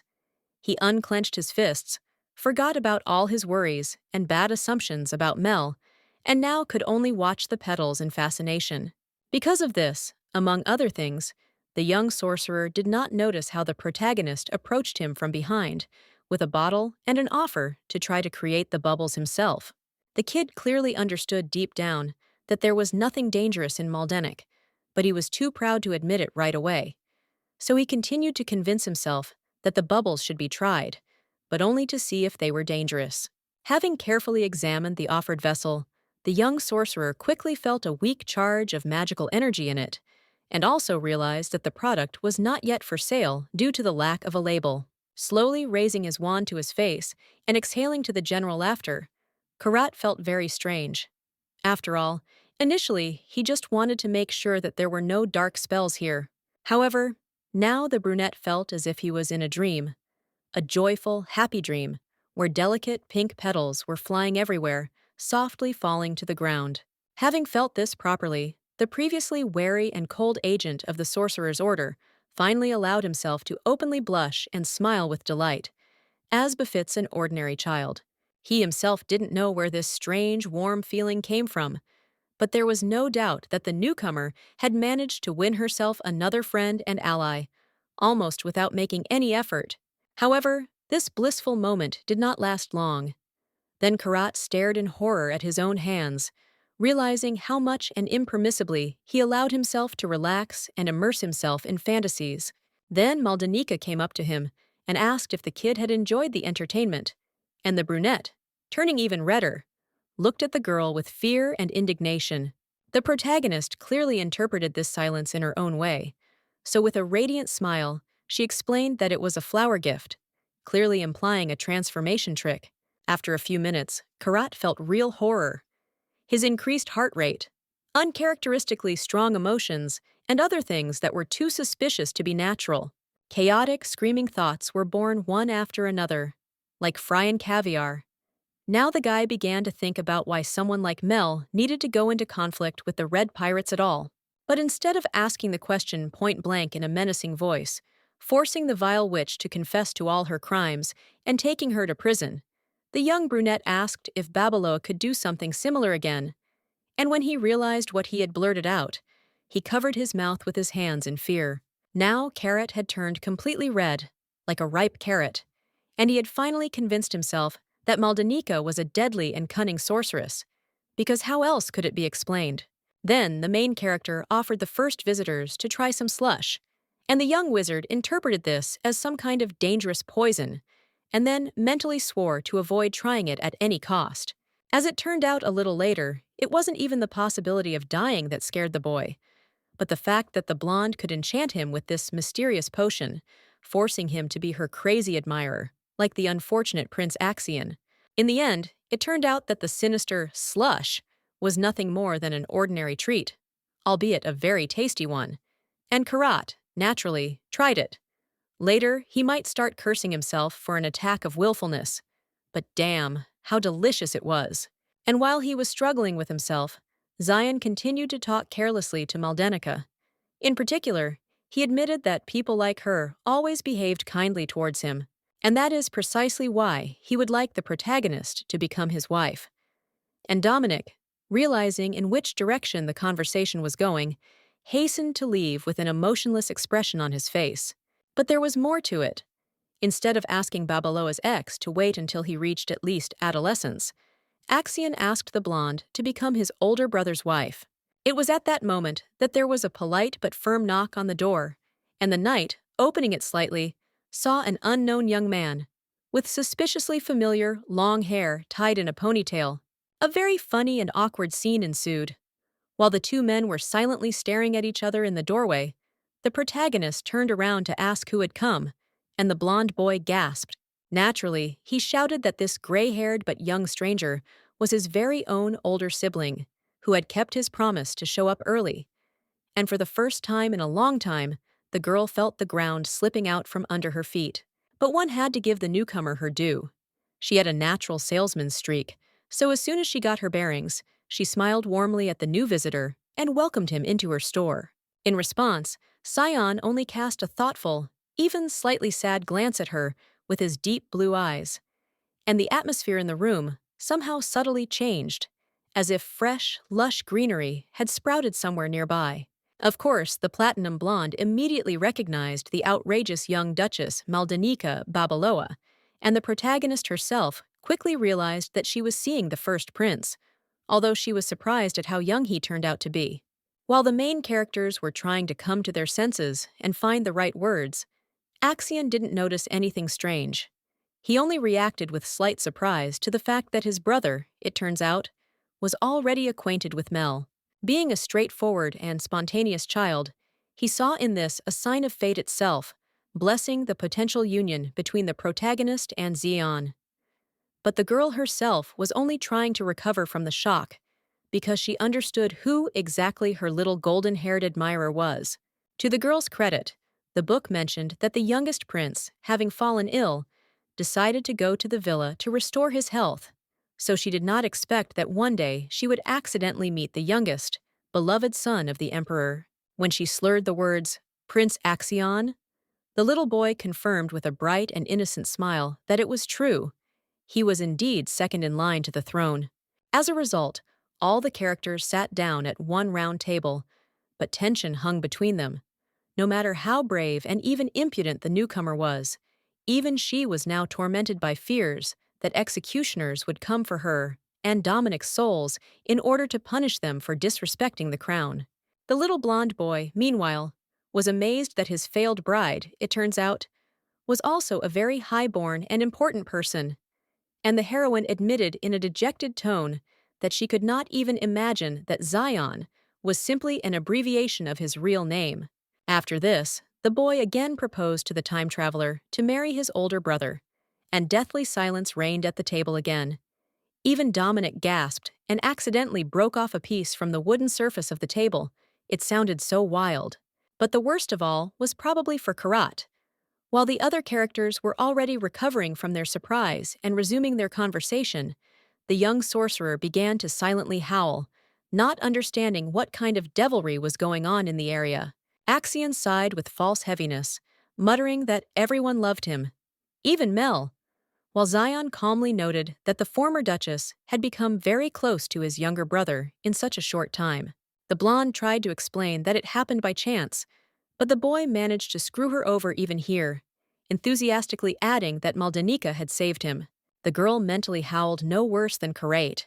She immediately understood that the little blonde without wanting to, was making her look like a selfish profiteer in front of one of the most powerful people in the world. After thinking for a moment, the first prince politely but firmly asked why the protagonist decided to help his brother and why she decided to become the head of the stationery store, and Mel felt like she really wanted to run to the toilet.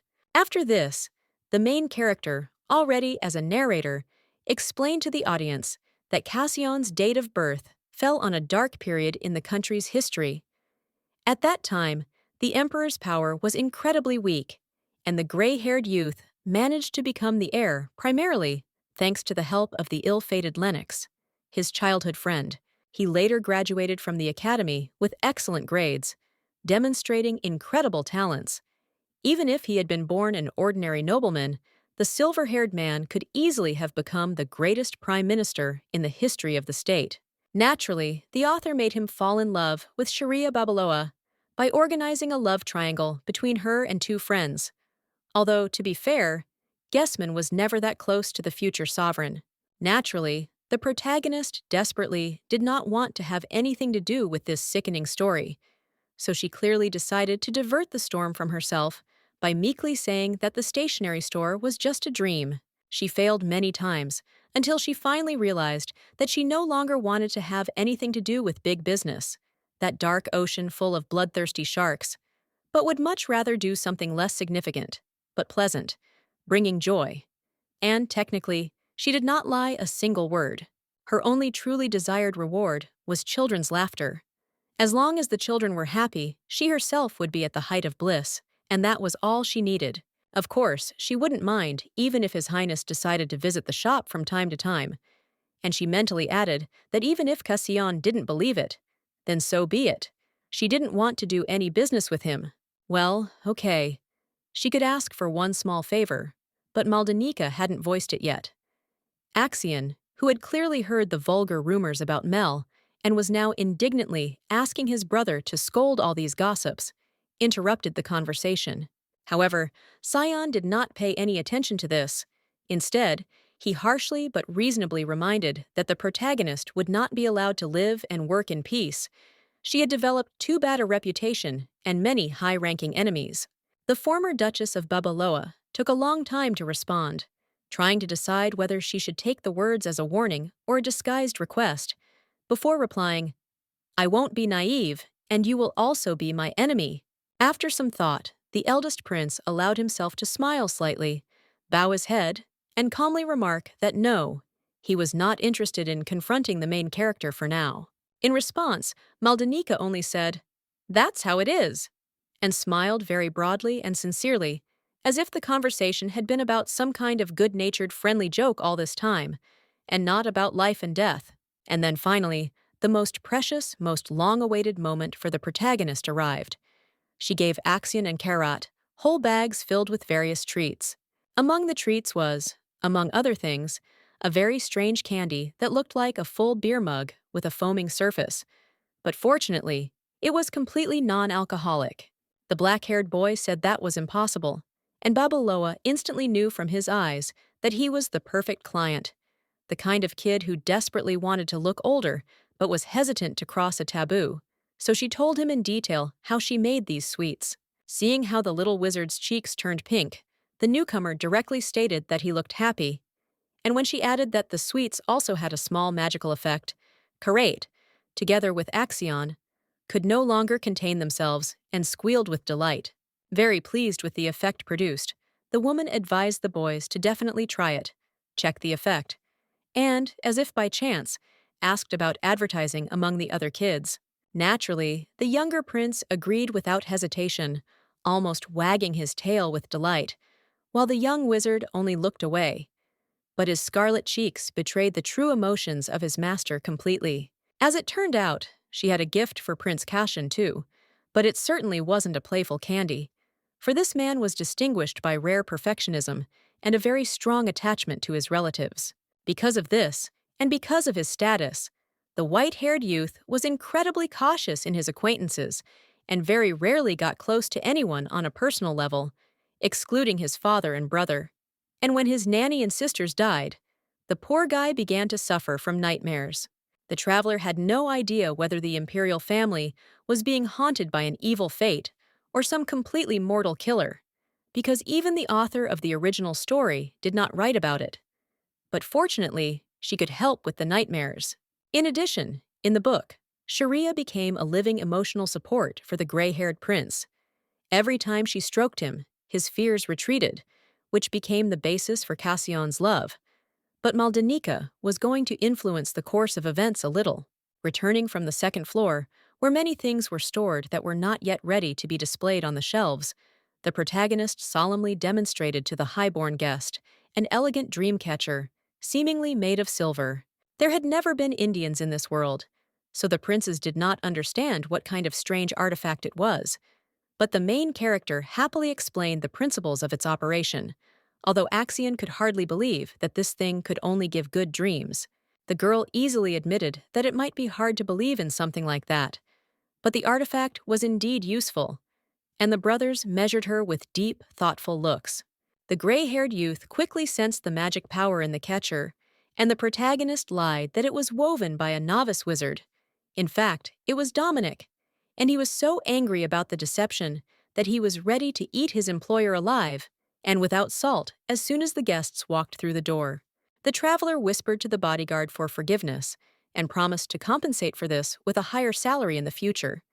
And Cassion, having finished examining the gift, smiled warmly and thanked the owner of the shop.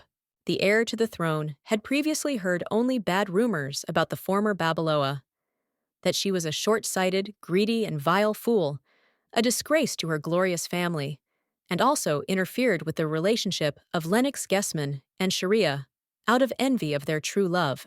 Now that he had spoken to the woman in person, he clearly found it very hard to believe that it was really the ill-fated Maldanika in front of him, and the man was so deep in thought that his younger brother had to call him back to reality. The young man could not understand how a person could change so much, but of course he did not reveal his thoughts to his brother and the others. Instead, the siblings decided to leave the store. The next day, the golden-haired boy came to the academy with his bag of goodies from Mel, and good-naturedly invited those around him to try her sweets.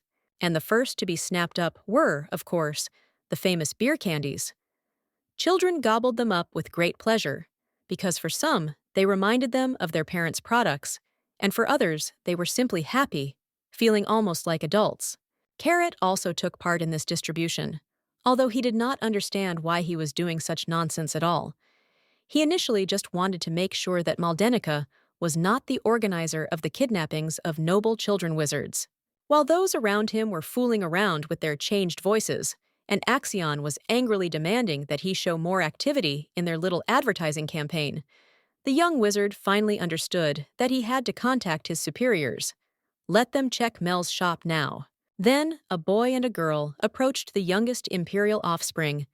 They were interested in whether His Highness had tried such candies and whether his vocals had changed. The young blonde readily confirmed that this was so, and again mentioned Maldanika's shop, and the couple immediately became embarrassed, having learned that they were talking about that very strange establishment with a commoner owner. They didn't like it, and the girl was also frightened by the fact that there used to be a creepy abandoned house on the site of the shop, and while Axion was trying to convince them otherwise, a certain black-haired girl was closely following his every word. It was Marissa Gessman, Lennox's little illegitimate sister, who had realized from the very beginning that it was her brother's former fiance who was being talked about and was very eager to visit her, but was afraid of running into hatred and contempt because of the sins of her wayward relative. And then the little girl almost screamed when she remembered her brother's letter, where he practically threatened to withdraw family support if the girl did not immediately stop doing nonsense. Thinking about it some more, the little brunette became very angry and began to scold the Duke in every way for such a cheap attempt to stop her. If she had ever admired her older sibling, seen him as a model of a man and an example to follow, then that time was gone forever. Now Lennox had become just a stupid cheater. A little later, readers were shown how Maldanika was calmly working in her store, when suddenly a joyful cry was heard from the passageway. "Guys, this is the very same store!" The word-of-mouth method more than paid for itself. 3 little children came to the main character and looked at her with admiration, and one girl even babbled that the protagonist looked like an angel. Having explained that they had come at the invitation of the younger Prince Axion, the children immediately began to demand even more of those cool voice-changing candies, and the time traveler was only happy about this. Hearing that these three little ones also had pockets full of money, Maldana became even more touched, and then, in the most unctuous voice possible, she asked whether they specifically wanted those very sweets. Words cannot describe the titanic efforts she had to make to maintain that smile when one child seriously asked for a treat that would completely take away her voice, and another for an artifact that would give pain. Naturally, she would never in her life give such dangerous things to anyone. She didn't want to end up in prison. But you can't explain that to kids, so the blonde tried a more subtle method of persuasion. Putting on her most mysterious and conspiratorial face, Maldana offered the kids something much better, and then snapped her fingers and demanded that one, special candy from Dominic. Fortunately, the knight understood her from the very first word, so he brought the necessary things flawlessly quickly, sweets that changed the color of the eater's tongue and mouth for a while. Overjoyed, the children began to praise the hostess, claiming that she was not even an angel, but simply a genius. And the blonde again felt a chill run down her spine from the puzzled look of the true creator of delicacies. Lately, she has been praised very often for any achievements, whether it was the Dominikovs or someone else's, and this has even begun to frighten the protagonist, as if higher powers had suddenly decided to make her their favorite. The woman didn't have time to finish this thought, because one of the visitors suddenly noticed that the ant's arm was covered with some strange black pattern, like a tattoo. Sweating even more from the bad feeling, Maldana raised her hand to her eyes, but found nothing but completely clean light skin, and the baby noted with no less surprise that the mark was gone. He clearly decided that he had been deceived and had frightened the kind girl in vain, so he hurried to apologize. But the adults were no longer listening. They looked at each other tensely. After this, the main character decided to quickly send the visitors away. They promised that they would definitely come again, and the time traveler asked her not to forget to bring her friends with her. Despite the warning signs, the protagonist was very happy. The second day of the buyer's visit went without a hitch, which meant that her idea had really started to work. In fact, the blonde was so happy about this that a few seconds later, she just went and, without warning, wrapped Dominic in a bear hug. This made the young man turn purple and sweat, and therefore he politely but firmly pulled the girl away from him and asked her never to do that again, which genuinely surprised Maldana. Babeloa began to forget that biologically her bodyguard was only 17 years old, but it was not only that. As it turned out, the knight also took an oath to the gods that he would certainly remain celibate until he married someone. The newcomer was taken aback by this confession. After all, she had hugged Dominic simply as a friend, without even thinking about any perversions. So what the hell had bitten him? Offended, the blonde said, "I heard you, and if that's what you want, then live your whole life in chastity." But the scandal didn't have time to flare up, because someone else suddenly entered the store. It turned out to be Marissa Guessman. After reading various books, she decided to disguise herself as a stereotypical spy, with a black mask on half her face and a black cloak with a hood. But this only made her look more suspicious. While the main characters were trying to figure out what this meant, the girl took a ripe red apple out of her bag, held it out with trembling hands, and explained in the same weak voice that this gesture meant an apology. To say that from Mel's point of view, this situation seemed incredibly strange would be a huge understatement. But since her interlocutor was a child, Babeloa did not have the audacity to offend her by refusing. The blonde accepted the apple, but in order not to remain in debt, she handed the mysterious visitor a golden, star-shaped lollipop. Marissa almost burst into tears, not understanding why the main character would even show such feelings towards her. And the protagonist, kneeling down, explained that all children deserve affection and love. By the way, she never recognized the sister of the failed groom, so she telepathically asked Dominic who this guest could be. But the brunette indifferently replied that he had no idea. It could be a stalker. There was no need to guess, however. The little brunette herself took off her mask and hood, said her name, and tearfully asked for forgiveness for all the shit that her older brother had managed to do with his mistress. Now that Marissa was convinced that Maldana was an angel in the flesh, she felt even more ashamed for Lennox, and for the main character too. After all, what kind of freak do you have to not be embarrassed by such a kind little angel? The former Earthling thought with longing why all cheaters behave in such a stupid and brazen manner, flaunting their disgusting relationships after a while, or not even trying to hide them in the first place. Out loud, she tried to convince young Guessman that she shouldn't ask for forgiveness for other people's crimes, but the girl didn't seem to hear it. She shared that she had been watching the protagonist for some time. She saw how genuinely kind the former Babaloa had been to those 3 children, and she was convinced that all the bad rumors were completely false. And then she abruptly and forcefully pulled the hood back over her head. Marissa was so embarrassed that she simply couldn't continue talking, so she ran away, apologizing for it and promising to come back some other time.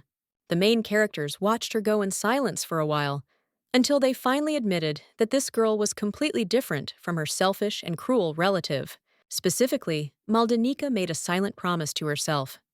When little Guessman appears in her shop again, she will receive so many sweets as a gift that any sad grimace will immediately disappear, giving way to a smile. After this, the action moved to a completely different place. A magnificent feast was being held in the open air, noble ladies and gentlemen were dancing, and at the head of the table sat a suspiciously familiar black-haired man. Naturally, it was Lennox himself, who decided to throw another ball, and numerous guests discussed his riches with delight and envy. For example, a real magic tree growing among ordinary plants in the garden. Then it turned out that the elder Hessman was planning to establish good relations with a certain magical kingdom, which made an even greater impression on the aristocrats. This state enjoyed the glory of being the homeland of legendary heroes.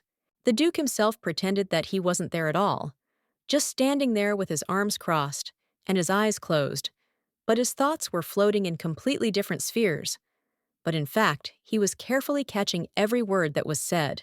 Almost every aspect of his plan went off without a hitch, except for the contacts with the aforementioned magical kingdom, where Lennox was shown the door in no uncertain terms, much to his disappointment.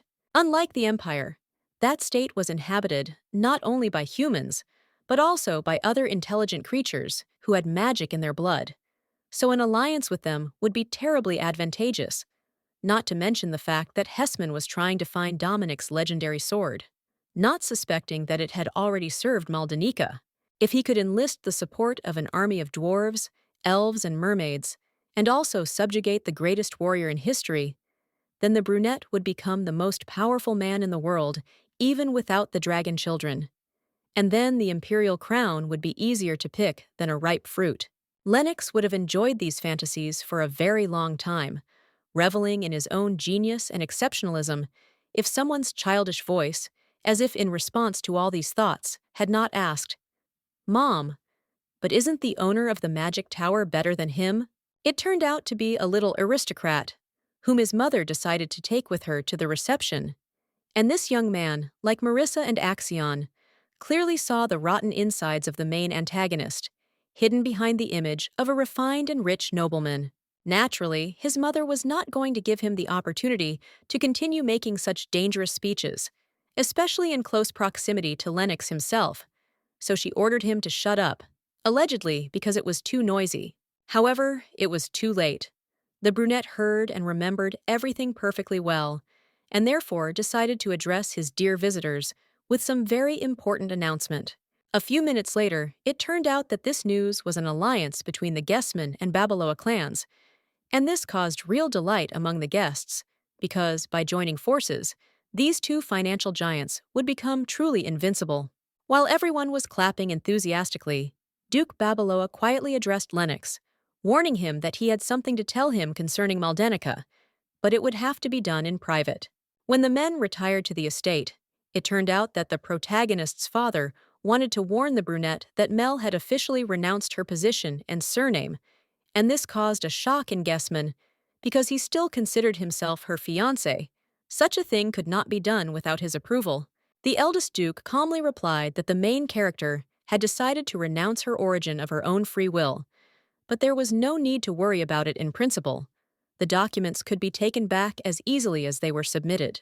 Lennox was not entirely convinced, because such matters were decided only through the emperor, and he was not some petty solicitor who could be manipulated as one pleased. But the head of the Babaloa clan replied with slight contempt that this was Maldana, a hysterical fool. She would never seriously want to be in exile. He remembered how once his daughter, having failed yet again, and having received the threat of excommunication from the family, sat in her father's office for 3 whole days, not eating any food, not sleeping, and all for the sake of her parent relenting and not carrying out the promised punishment. Since then, the man could not take Mel seriously. For him, she was a parasite, a useless ballast, who, however, understands her situation and will do anything to avoid being left overboard. As for the emperor, the blonde man didn't really care about him. His opinion on such matters meant no more than one small tick, and the aristocrats mostly resolved such matters on their own. This seemed to calm Lennox down, so the elder Babaloa hastened to add that even if Maldana really wanted to leave, what was the problem with that?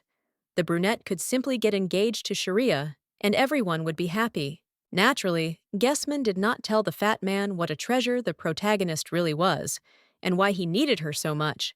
So he only smiled politely and admitted that he would prefer to keep the blonde's noble status. And this alerted the second duke.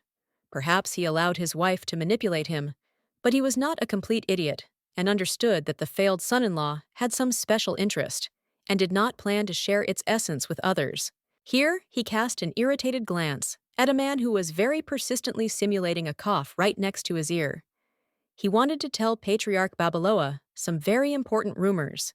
Naturally, they were referring to Maldana, and her father, realizing this, felt for a moment as if he had been struck by an invisible but incredibly powerful lightning bolt. The fat man didn't even listen to what exactly the informer was going to tell him.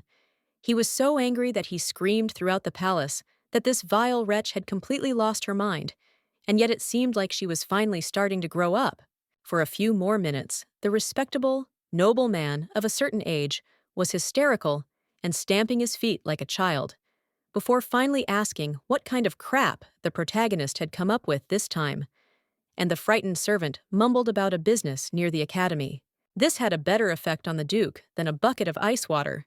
He instantly stopped raging and in a very calm, even businesslike tone, asked how things were going with his daughter, trying to choose his words very carefully so as not to cause another storm.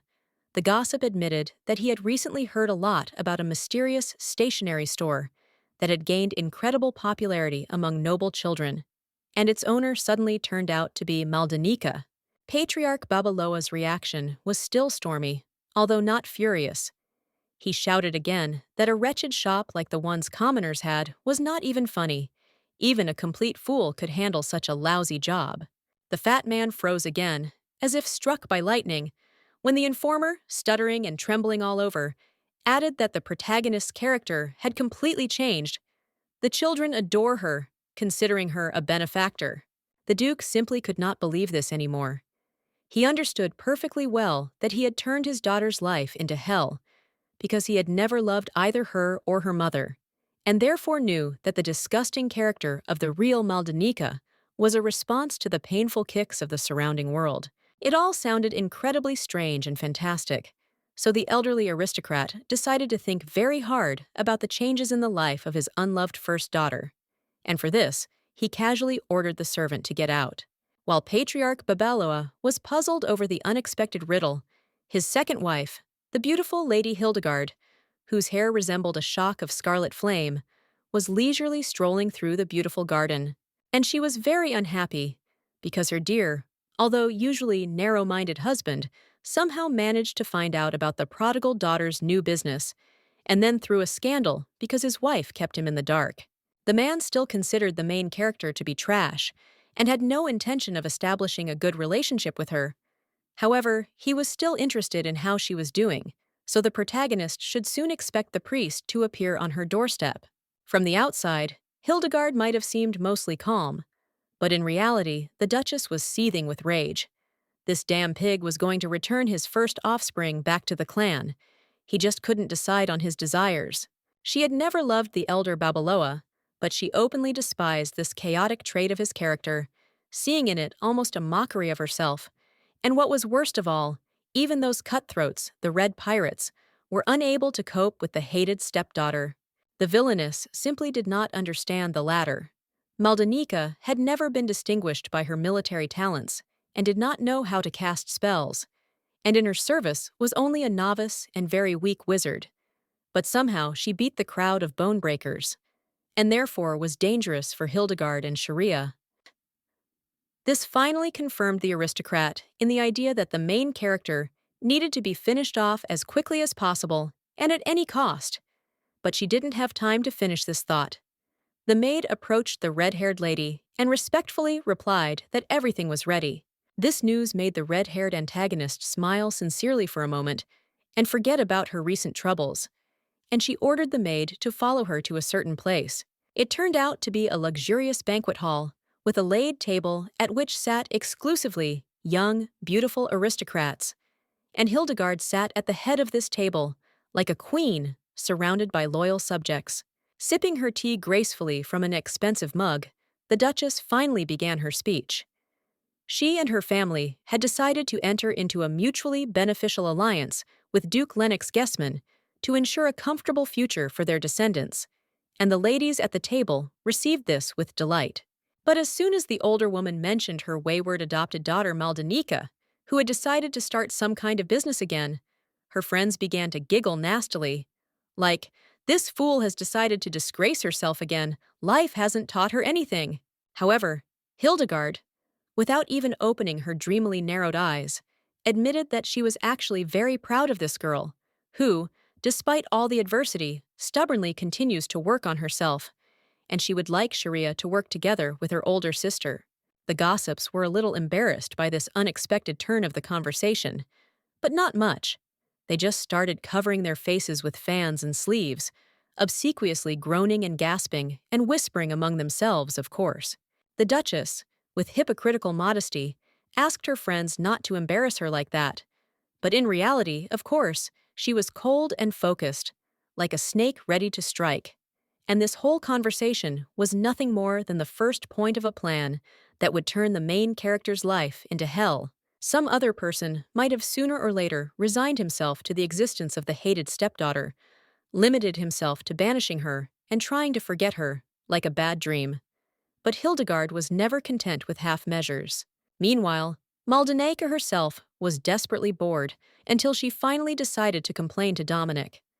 Many hours had passed, but there was not a single visitor in their store. Maybe she made some mistake?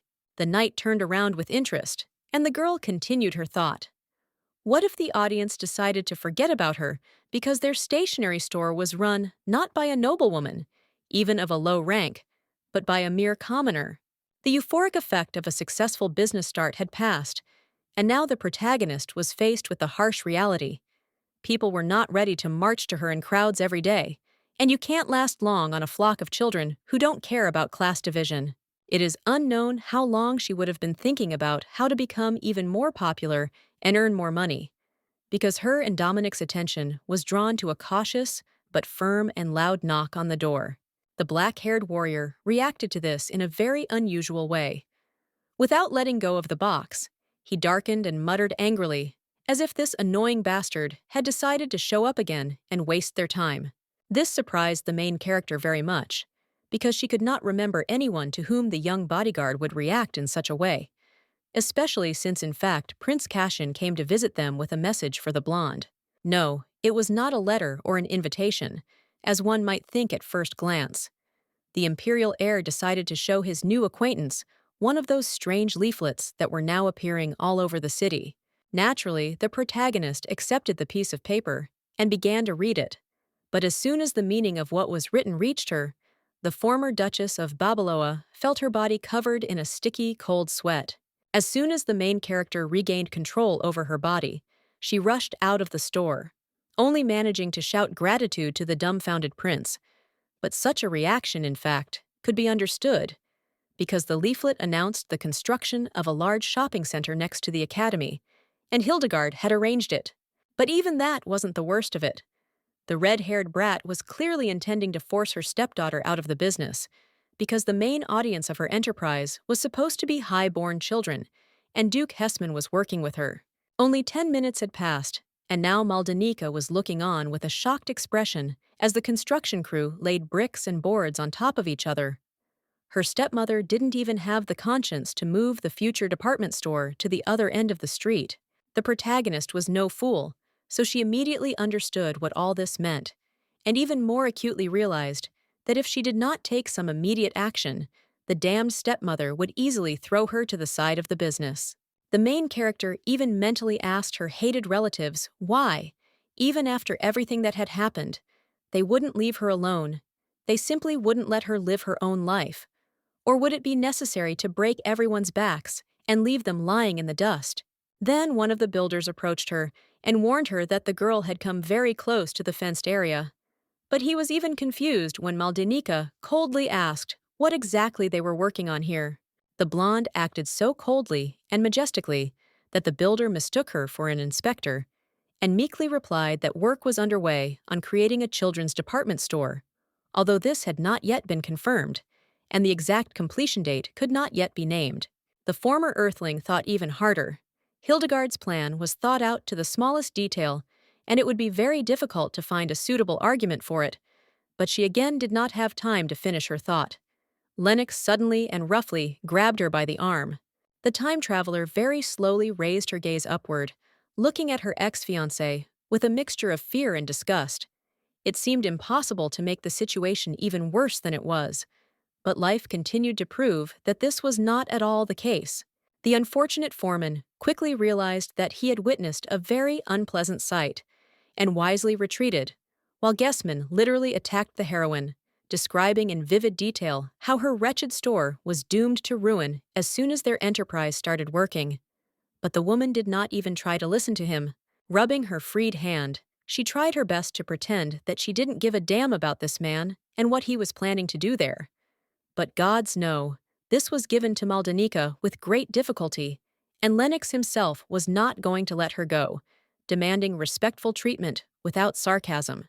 Having gathered her courage, the former Babaloa, with exaggerated indifference, asked the antagonist a question that made him make an angry face.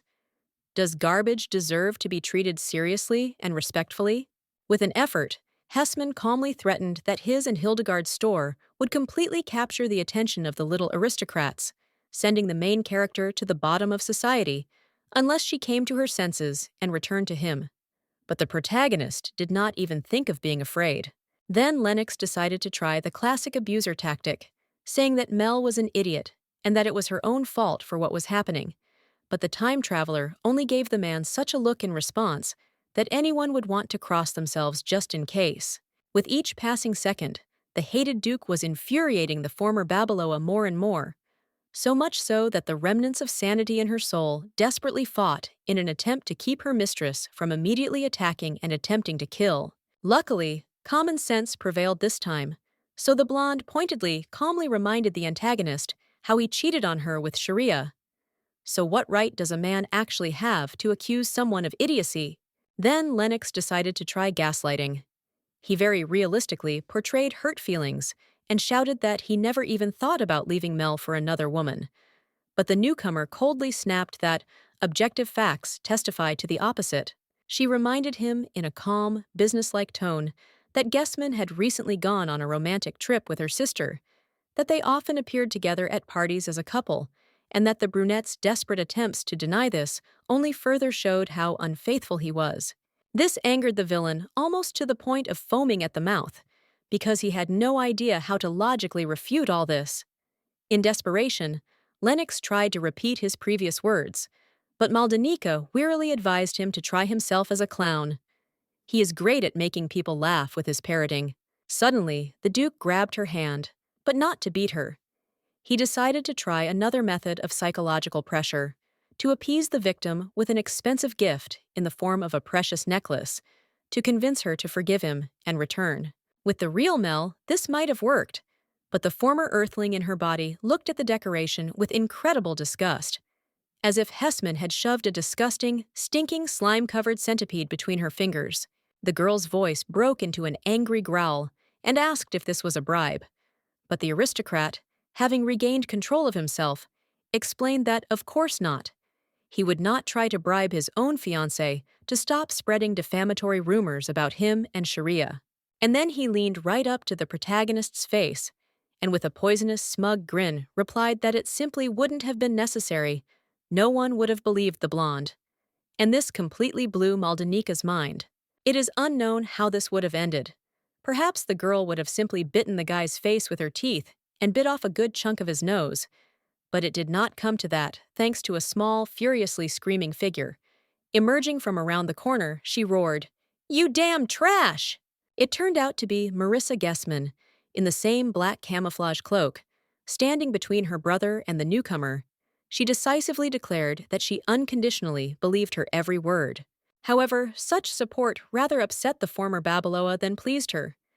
She knew that the girl was a bastard, that she was aware of this and took all sorts of betrayals very close to her heart, and her love for children did not allow her to use this to torment Lennox.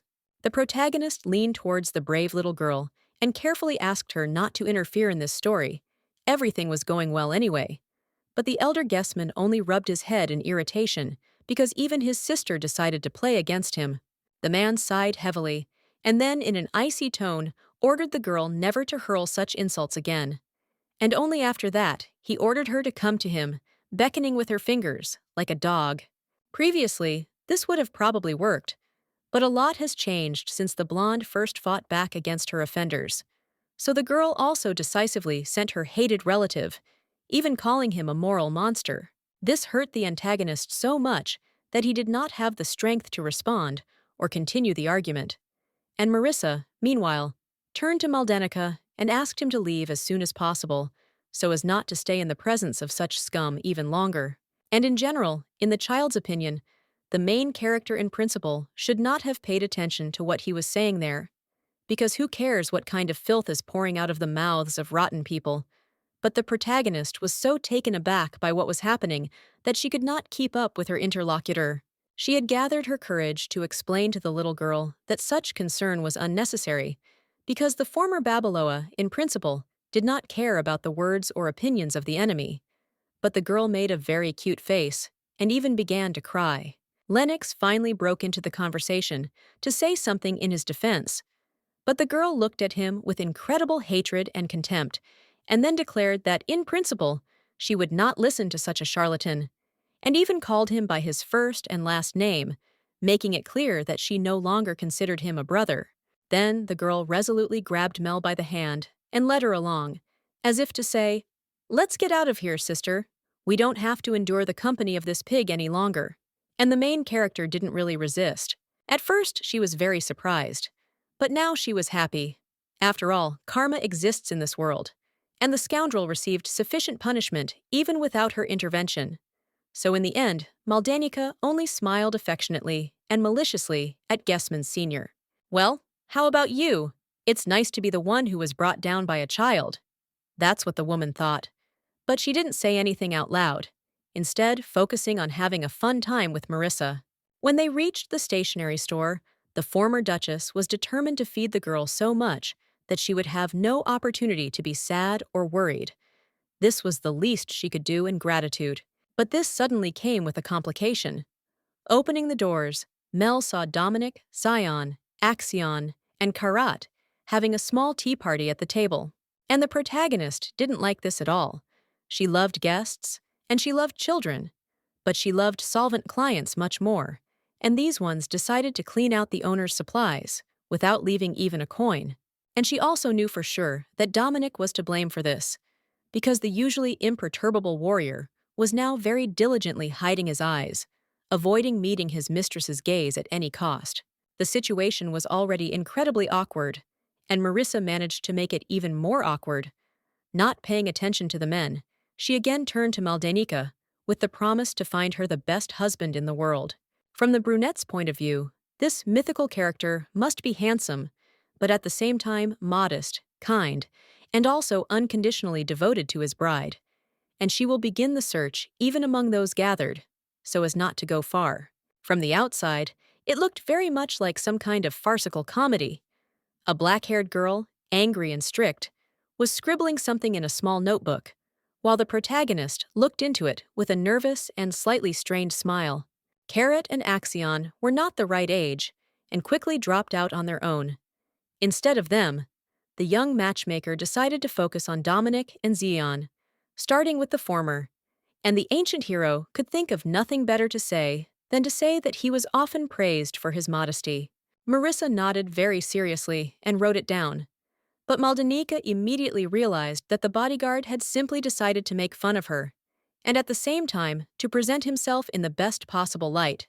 Who, if not her, should know how far the brunette really was from modesty? And while the search and comparison of potential suitors continued, only Karat had enough curiosity and courage to directly ask his classmate why she had suddenly decided to do this. Young Guessman seemed to emanate a black, very creepy and dangerous aura.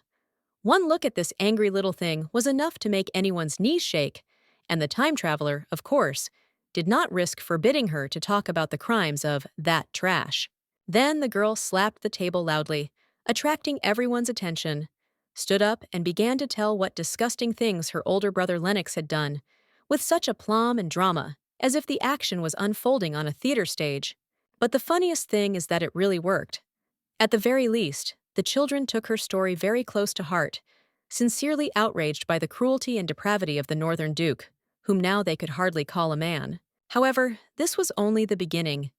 Getting even more excited, Marissa shouted that this degenerate, whom she, by an evil joke of fate, considered a brother, was not satisfied with trampling Mel's dignity into the dirt. Now this stinking worm wants to destroy the work of her whole life. Maldanika herself felt incredibly awkward. But it became even worse when she realized that even Dominic was imbued with this performance. An almost material wave emanated from the ancient paladin, symbolizing the thirst for blood. Then the girl folded her tiny arms across her chest, cried bitterly, and gave the protagonist a solemn oath to help her in any way possible, to inform all her friends and even casual acquaintances so that they would definitely visit the store. This affected the former Earthling so much that for the first time in a long time, she thought that the real Mel Babeloa was not such a wonderful person. Even before her younger sister Sharia started dating Lennox, the blonde cruelly bullied her, even trying to knock her down the stairs. This is what the traveler tried to carefully explain to the little girl, but to no avail. Marissa authoritatively declared that it does not matter what sins the heroine has on her soul, they simply cannot be worse than the Duke's. And then it suddenly dawned on the girl. While everyone in the area was selflessly indulging in hatred towards the elder Hessman because of the little brunette, Prince Cassion maintained an awkward silence, and yet he was on friendly terms with the northern noblemen. The children also noticed that the gray-haired prince was the only person in the room who had not thrown mud at Lennox, and they looked at him questioningly, and God forbid the prince should choose the wrong answer.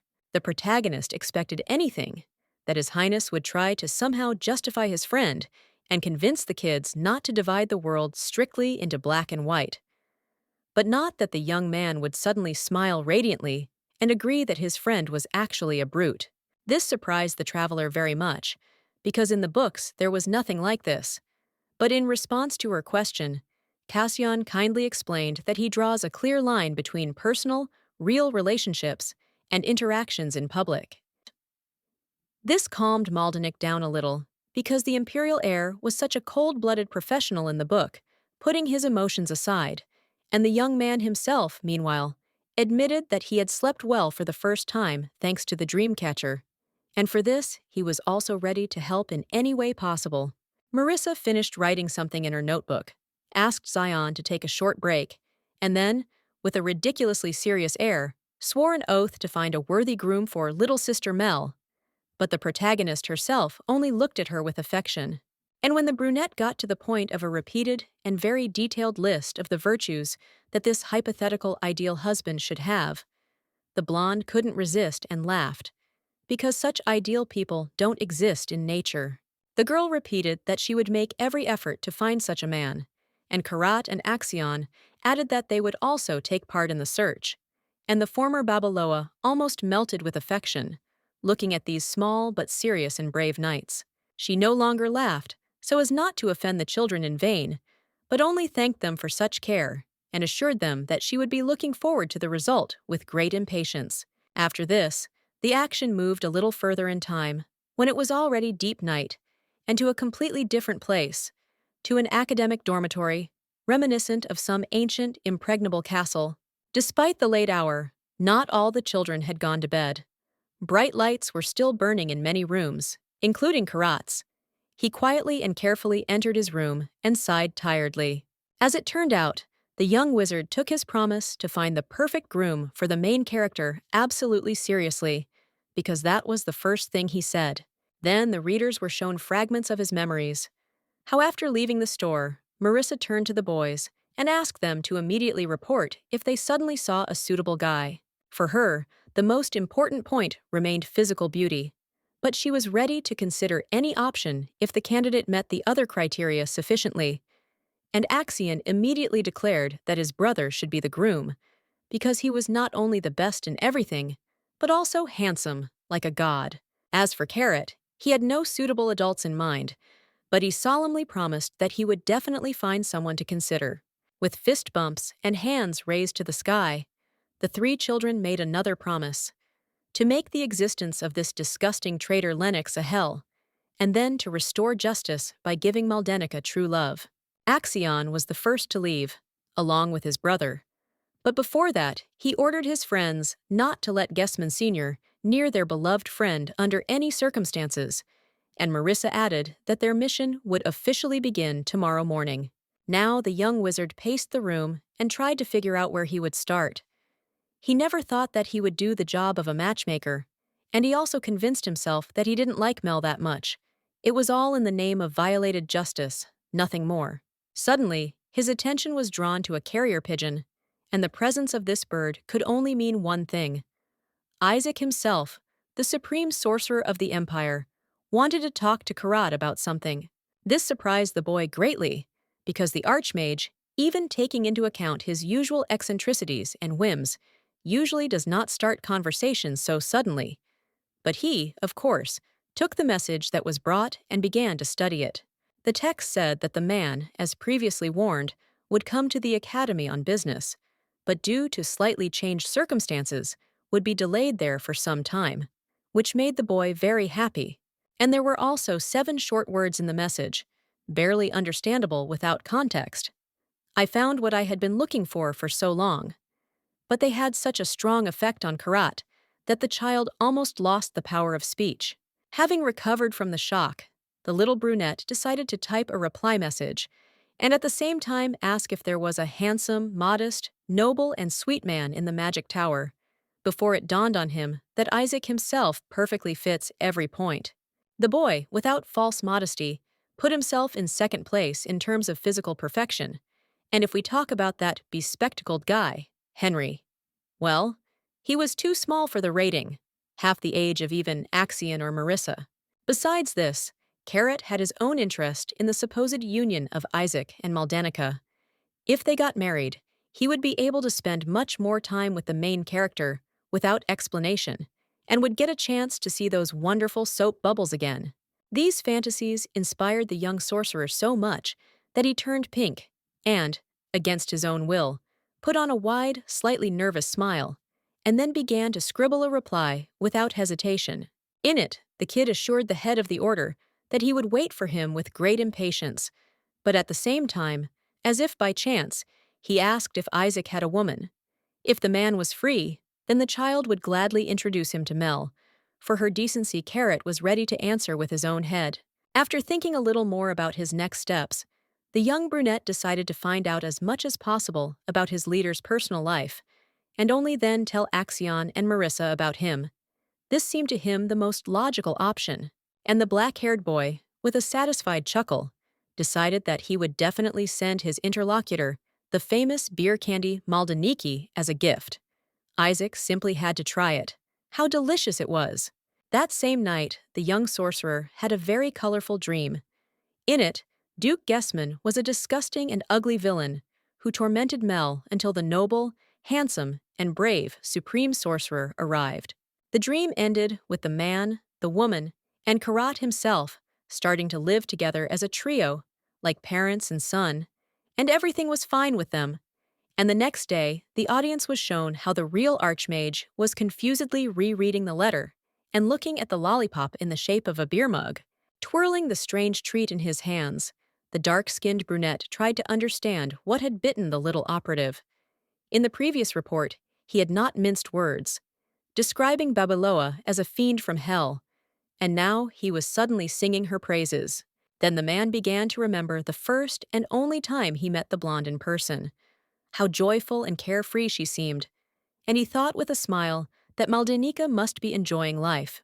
Rasmus obsequiously remarked how rare and wonderful it was to see the master smile, and Isaac asked with irritation whether he had given the wizard too little work, since the latter allowed himself to be bothered by nonsense. In fact, the man was up to his ears in work, and huge dark bags had appeared under his eyes from lack of sleep.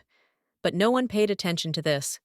Instead, the junior wizard wanted to report on the failure to catch the mysterious thief, and at the same time ask if the boss had killed Mel yet. The brunette, without even blinking an eye, lied that he had originally intended to turn their main suspect into a pile of ash. But Henry had grabbed his hand like a tick and stared at him with such a touching look that the sorcerer could not overcome himself.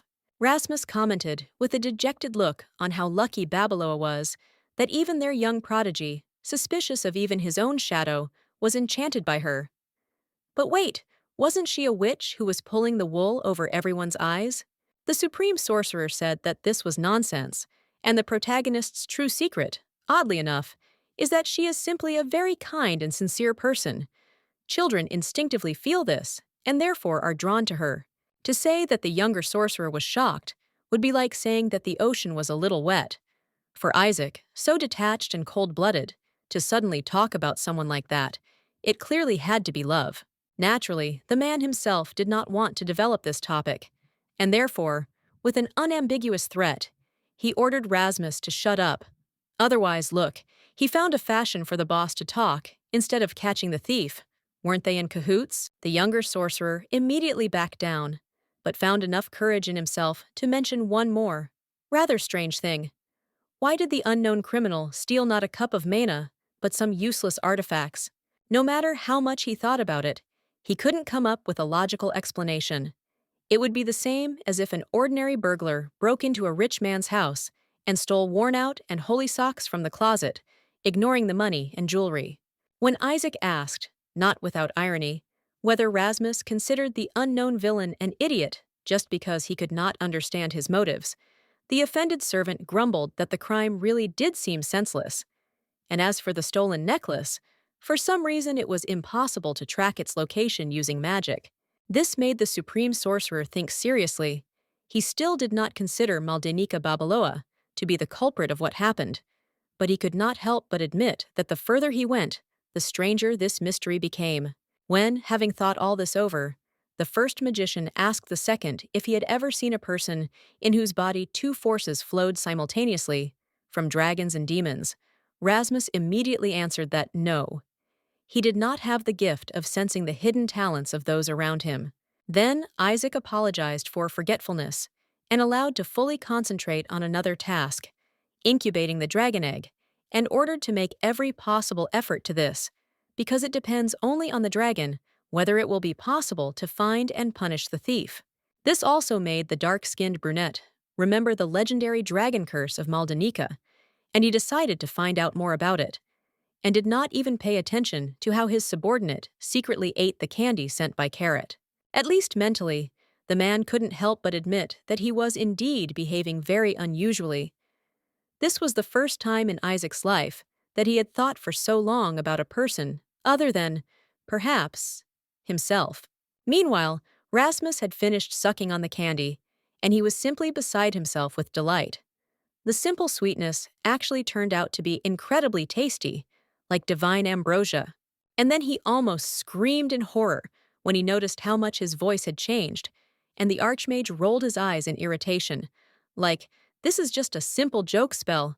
Why didn't his subordinate even figure this out on his own? Naturally, the head of the magical order immediately felt a trace of a little magic, but he paid tribute to how well the candy was enchanted, And then he, firstly, ordered Rasmus to stop hysteria. His voice will return to its original state after some time. And secondly, let the search for the thief stop. The sorcerer below almost fell to the floor in surprise. Not only did Isaac suddenly decide to close his eyes to the strange, but very brazen crime against the tower, but he also began to smile again, for the second time that day. This could have been a very beautiful and symbolic moment, but the servant ruined it mercilessly by asking in a displeased tone what mistake he had made this time, implying that the archmage could not have had any other reason to grin. Then he also looked at the letter sent to Karate, read the question about whether the high sorcerer had a lover, and clarified, was it really true that someone wanted to marry Isaac? But the brunette ordered him to stop talking nonsense. The man then began writing a response to the young agent. In his letter, he admitted that he was completely single, and therefore saw no reason to refuse such a tempting offer. The main thing was just to find out when and where the date would take place. For a few moments, the great wizard looked at what he had written, and then he smiled warmly and sincerely again, for the third time in one day, and perhaps more times than in his entire previous life. The very next day, the letter was delivered to Karate, and it even worried the boy. As it turned out, Isaac emphasized the word beloved very significantly in his sentences, clearly for good reason. At the same time, Maldana herself looked at the crowd that had gathered near her house with a false and awkward smile. Dozens of townspeople, led by Lessa, having heard about the construction of a large children's store opposite, were outraged by this and decided to help their savior in any way possible. The innkeeper, speaking as a herald on behalf of the entire community, added that they had all spent a long time pondering over a decision before arriving at the best option. And then the woman opened her bag and showed the heroine its contents. It turned out to be a petition against the construction of a competing enterprise. And at first, the townspeople wanted to scrape together money so that the protagonist would simply buy it for herself. But they quickly discovered that they would never save up even half of the required amount. Lessa added that sending the petition would help delay the opening of the department store by about 2 weeks, and she had specifically consulted a professional in commercial law. And the man only sheepishly added that he had simply studied a little at a school for commoners. Maldana, however, didn't say anything for now. She continued to clutch the bag in her hands and stared at it, as if she couldn't decide how to feel about such a thing. She never really intended to fight for some kind of general justice. She fought the pirates out of self-interest, and could not even imagine that she would receive glory as a heroine, not to mention that these poor and naive people simply did not know what rumors were circulating about the protagonist among the aristocrats. The petition wasn't anonymous, so Lennox Guessman could easily track down each of its supporters and send thugs after them. But the townspeople decided to take the risk anyway, and the time traveler eventually bowed her head to them, thanking them for this act of kindness. She privately decided not to upset people by telling them how much shit the real Maldana Babaloa had done in her time, and instead promised those around her that once the problem was solved, everyone could come to the party. People immediately began to recall who could play what musical instruments to make the celebration more fun, and one elderly and plump gentleman even admitted that, although he could not play music or dance, he could slap his stomach to create a pretty good drum rhythm. The protagonist politely declined the offer and immediately frowned while those around her were distracted. She had no illusions that the petition would have any effect. Bureaucrats are always on the side of those who have more money and influence, and in this, Guessman surpasses her by orders of magnitude. But this did not mean that the time traveler would just give up. Despite all the nuances, she valued and respected the efforts of other people too much, so she was going to swap the earth and sky, but make sure that their opinion was heard by the authorities. A little later, the author shifted the focus to the small nightly detachment of Maldana. Axion, Marissa, and Carrot did not close their eyes at night, coming up with the best and most sophisticated ways to take revenge on Lennox for all the evil done to him. The girl, for example, took up real espionage. She listened intently and carefully to her older brother's conversations, and thus learned that he was planning to invest money in some project at the upcoming minor debut at the academy. And this was a first-class opportunity to leave the villain with a hole in his donut instead of a surplus. The kids managed to make a special plan based on this data, and if everything goes right, the protagonist will completely eclipse Hessman. In fact, this plan turned out to be very simple. The boys and the girl wanted Maldanika to do some kind of trick, so cool that it would be remembered for a lifetime. And then, on a wave of impressions, they would spread the advertisement of the stationery store to the ends of the earth. In addition, they officially invited the time traveler to their academy because she is, to quote, the most precious thing we have. Naturally, the girl was incredibly surprised, and then explained to readers that a small debut is something like a matinee, where children and early teenagers bring things from home and share them with each other to strengthen friendship. The only condition was that the gift had to be something truly dear to the old owner. And over time, this ceremony became a real celebration. Carrot, however, forgot that only nobles could participate in this, and he was a commoner, but his friends promised to please him in any case. The protagonist happily hugged the trio and decided to somehow congratulate them in return. And to do this, she had to find out the kids' tastes in a roundabout way. Soon, she received the necessary information and was ready to let her little friends go. But the young wizard decided to stay for a conversation. He admitted that he would like to introduce Mel to a certain friend after the audit, and upon learning that she was not against it, quickly ran away so as not to reveal the surprise ahead of time. Later, she and Dominic gathered in the kitchen. This time, the traveler decided to cook a special sweet dish that looked like a fluffy cloud, although the knight doubted that such a thing was possible. It also turned out that all this time, mercenaries were trying to attack the main character, but the warrior defeated her before the girl noticed anything, and since the magic contract made the users similar to each other, the man became more bloodthirsty than before, like Meldonica herself. This naturally frightened the blonde, but then she focused on interrogating the prisoner. He confessed that they were hired on behalf of the crazy aristocrat magician, Tellin, but the real customer was Hildigard. In the novel, Tellin was a real mad scientist who almost killed the real Babaloa. She only miraculously escaped from his lab. These two villains began working together for a simple reason. The Duchess saved the future killer's life when he was still a child.